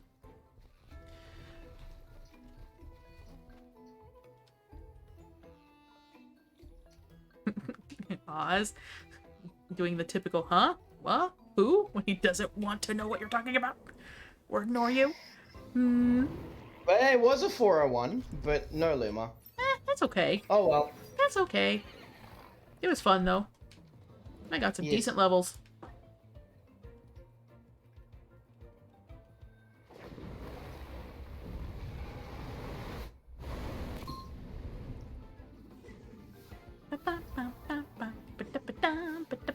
The chat has devolved to speaking in single words.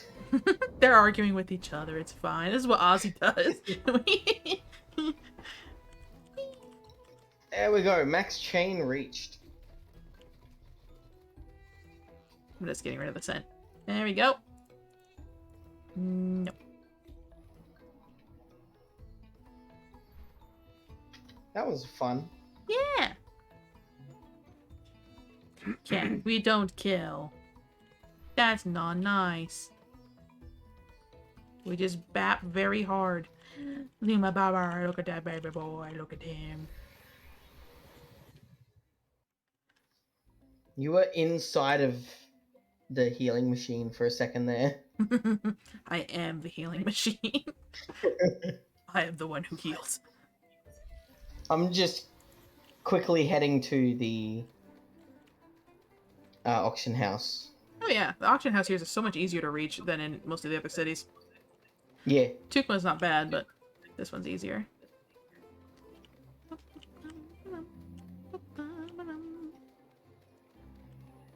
Is it up here? Because I've been bidding on Luma Pycko constantly. I try. Let's see.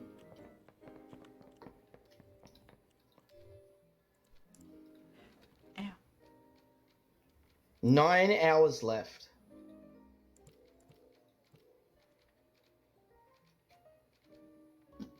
Well, I'm gonna see whether that was successful by the end of the day.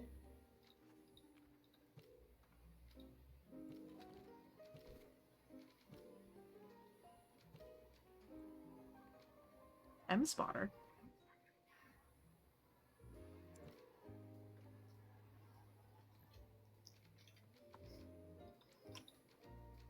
Saku, What? stop outbidding me. I did it just to meme with you. If I could take back the bid, I would, but I did it just to mess with you. I am spending 20,000 on this for you. Don't make it worse. But what if I get it, then I spent it on myself and I won't feel as bad? Don't feel bad. I have more money than you.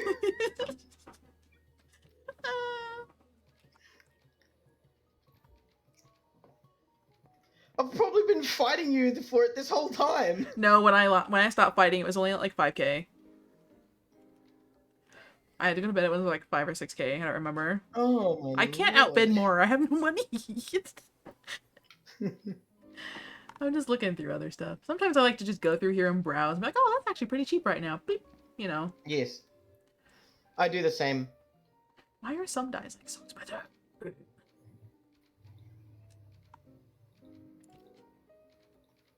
Like window shopping, but not really window shopping.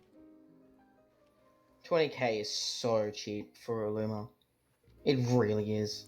I know, that's why when I saw it, I was like, I'm putting at least something down. Shit. Like.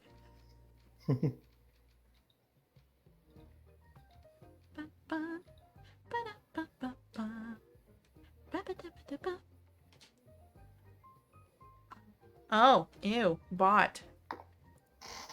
Go away. I have a perfect Platymus. If I sold it, I could make 2 million Pansons. But I don't want to. It's mine. Saku, search Luma Pycos. There's only one. Yeah, it's just the one. The one that I'm currently bidding on. Yeah, it's just the one. The other ones are, Volors, or this one named Gregory. Gregory. I like that name. Powerful name. It's a strong name. Gregory.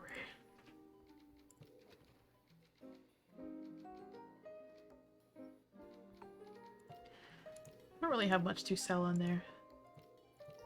I don't think I really have anything I can that I want to. So Temcard There's a X is magnet. basically Master Ball. Okay, got it. Yeah, there's a Magmus in here named Cool. But he's not, he's hot. Well, he can be cool, because he's got water. Cool. Yeah. I like when they name the Tems, the Cool. special, like, stat that they are, or the stat that they are, that's perfect.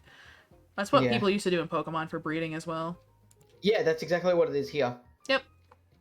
So that way you just... They pulled off the stat that they want, and now they just want to get rid of it. So that way when you breed them, you know exactly what their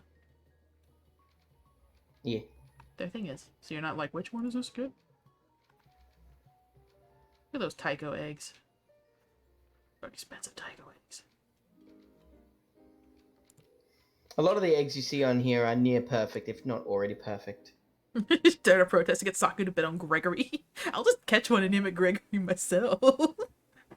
I'll Yeah, catch but a... it won't be Luma. True. What if the first Luma that's not a Pycko I get will be named Gregory. Unless I feel like naming the Pycko Gregory. Gregory. Gregory. That would be something Ozzy would do. Ozzy would name one Gregory and send it to battle. Typos. Go, Gregory!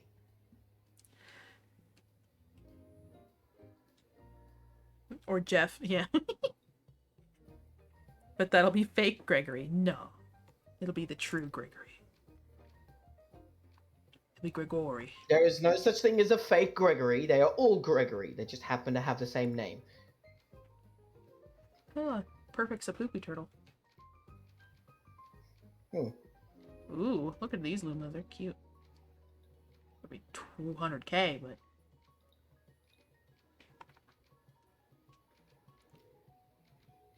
I mean, I'm just gonna filter by Luma. Just look. That's the main thing I browse when I'm here. Hey, Ozzy, you need 2,555,000 to get this Luma Platypus. Luma Perfect Platypus. Yep.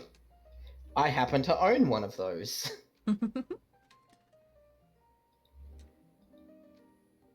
Luma Bun Bun for 53 on bid. Mm. Not a Bun Bun, but a Madrid, but because it's a bunny, I call it a Bun Bun, because I can't help myself. Yes. That one's name is You're Lenny. allowed to. Lenny. The nicknames are just like, why would you put something with a nickname on here? It obviously means something to you if you've given it a nickname. Yeah, well, you know. Maybe they thought about it and when they're like, you know what, I'm just not that special. Luma Raiken looks really badass. It just looks like almost like a legendary. Yeah. Until Battle of the Gregorys. You'd name one Bob. You would just do generic names for all your Temtems. Bob, Larry, Jerry, Barry, Gary.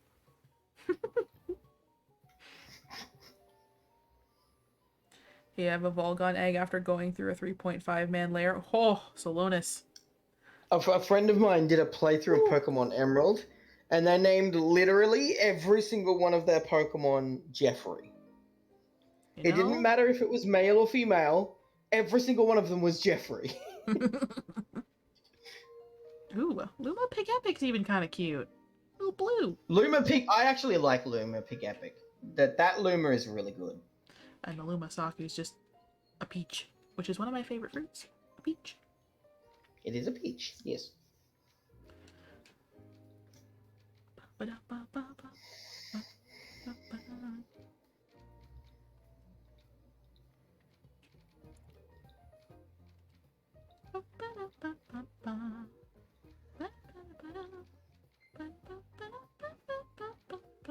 Why is the music in this game so good? It's really good, and you can tell there's like it's not just all like CG music. I mean, there's nothing wrong with computer generated music, but like you can actually hear piano, you can actually hear like, you know, which I mean it could be computer generated and I could never tell, but it just sounds really Oh yeah, authentic and real. it's just really good.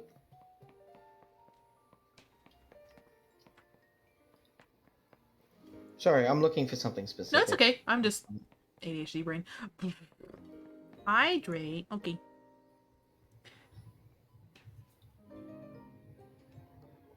Guy started with just 4 and 1 person failed after like 3 fights, and one right after I got to enter the boss, someone died and revived, so we weren't at cap crystals. Oof. Oof. Thanks for the hydrate, penguin. Should breed your spreole for Luma eggs. You could. You very well could. Ah, dang it.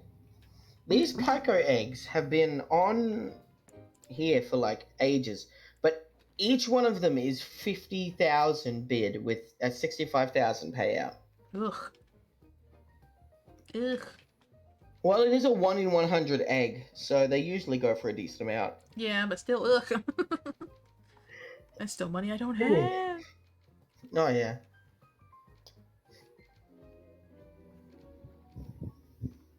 It's not exactly money I have either, but here I am still looking.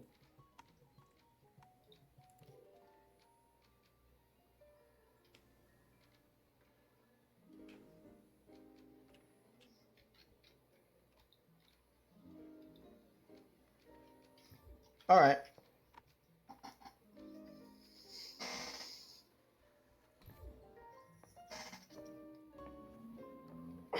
How much longer are you going to be live? Probably not too much longer. I'm actually getting kind of Not too much longer? hungies. Okay. Yeah, probably for at most another couple minutes for a raid and stuff. So.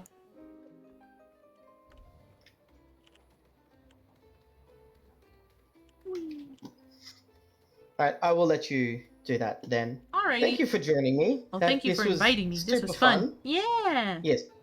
If I get another one, I will let you know. But Okie that'll be dokie. next week. Alrighty. Thank you so much, Rose. Come on, why am I all the way back here? On my screen, you're still standing next to me, so I'm gonna take it. I teleported to Arbory for a reason. Alright. Alrighty, Rose. Thank you so much, you patron saint of TemTem, you. I will join for the raid. Okie dokie. Thank you. All I'm right, gonna leave bye. the call. Alright.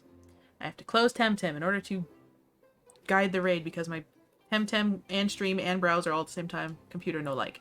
I can have TemTem and browser, or I can have stream and TemTem, or I can have stream and browser. Not all three. So give me a second. I would just want to thank everybody for coming. Thanks for all the fun and gifted subs and combos and the Saku cast with the Pycko radar in the background. It was a lot of fun. I learned a lot, got some decent levels. Is sleepy time? Yeah. Why do you suck at finding so specific Tem in the Tempedia? I just keep scrolling until I eventually find it, and sometimes I miss it. You know, back and forth. Ooh, I know who we're gonna raid. We are definitely gonna raid this person.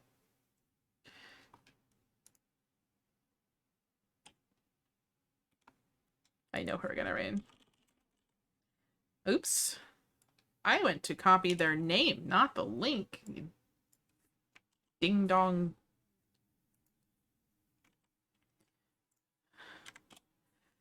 Have a good night. I hope everyone has a good evening. Make sure to share the love. I don't have a raid message, of course, as always, but, oh wait, they are raiding someone. Never mind, we're not raiding them. I went to go raid another TemTem streamer, and they raided somebody. So we're gonna raid someone else. Good thing I didn't hit enter yet. See you tomorrow. We'll see you guys tomorrow. Yeah. We are going to now raid someone else.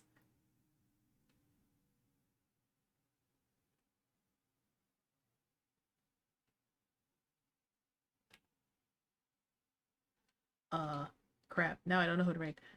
My brain. Actually, let's raid who they raided. Let's raid who they raided.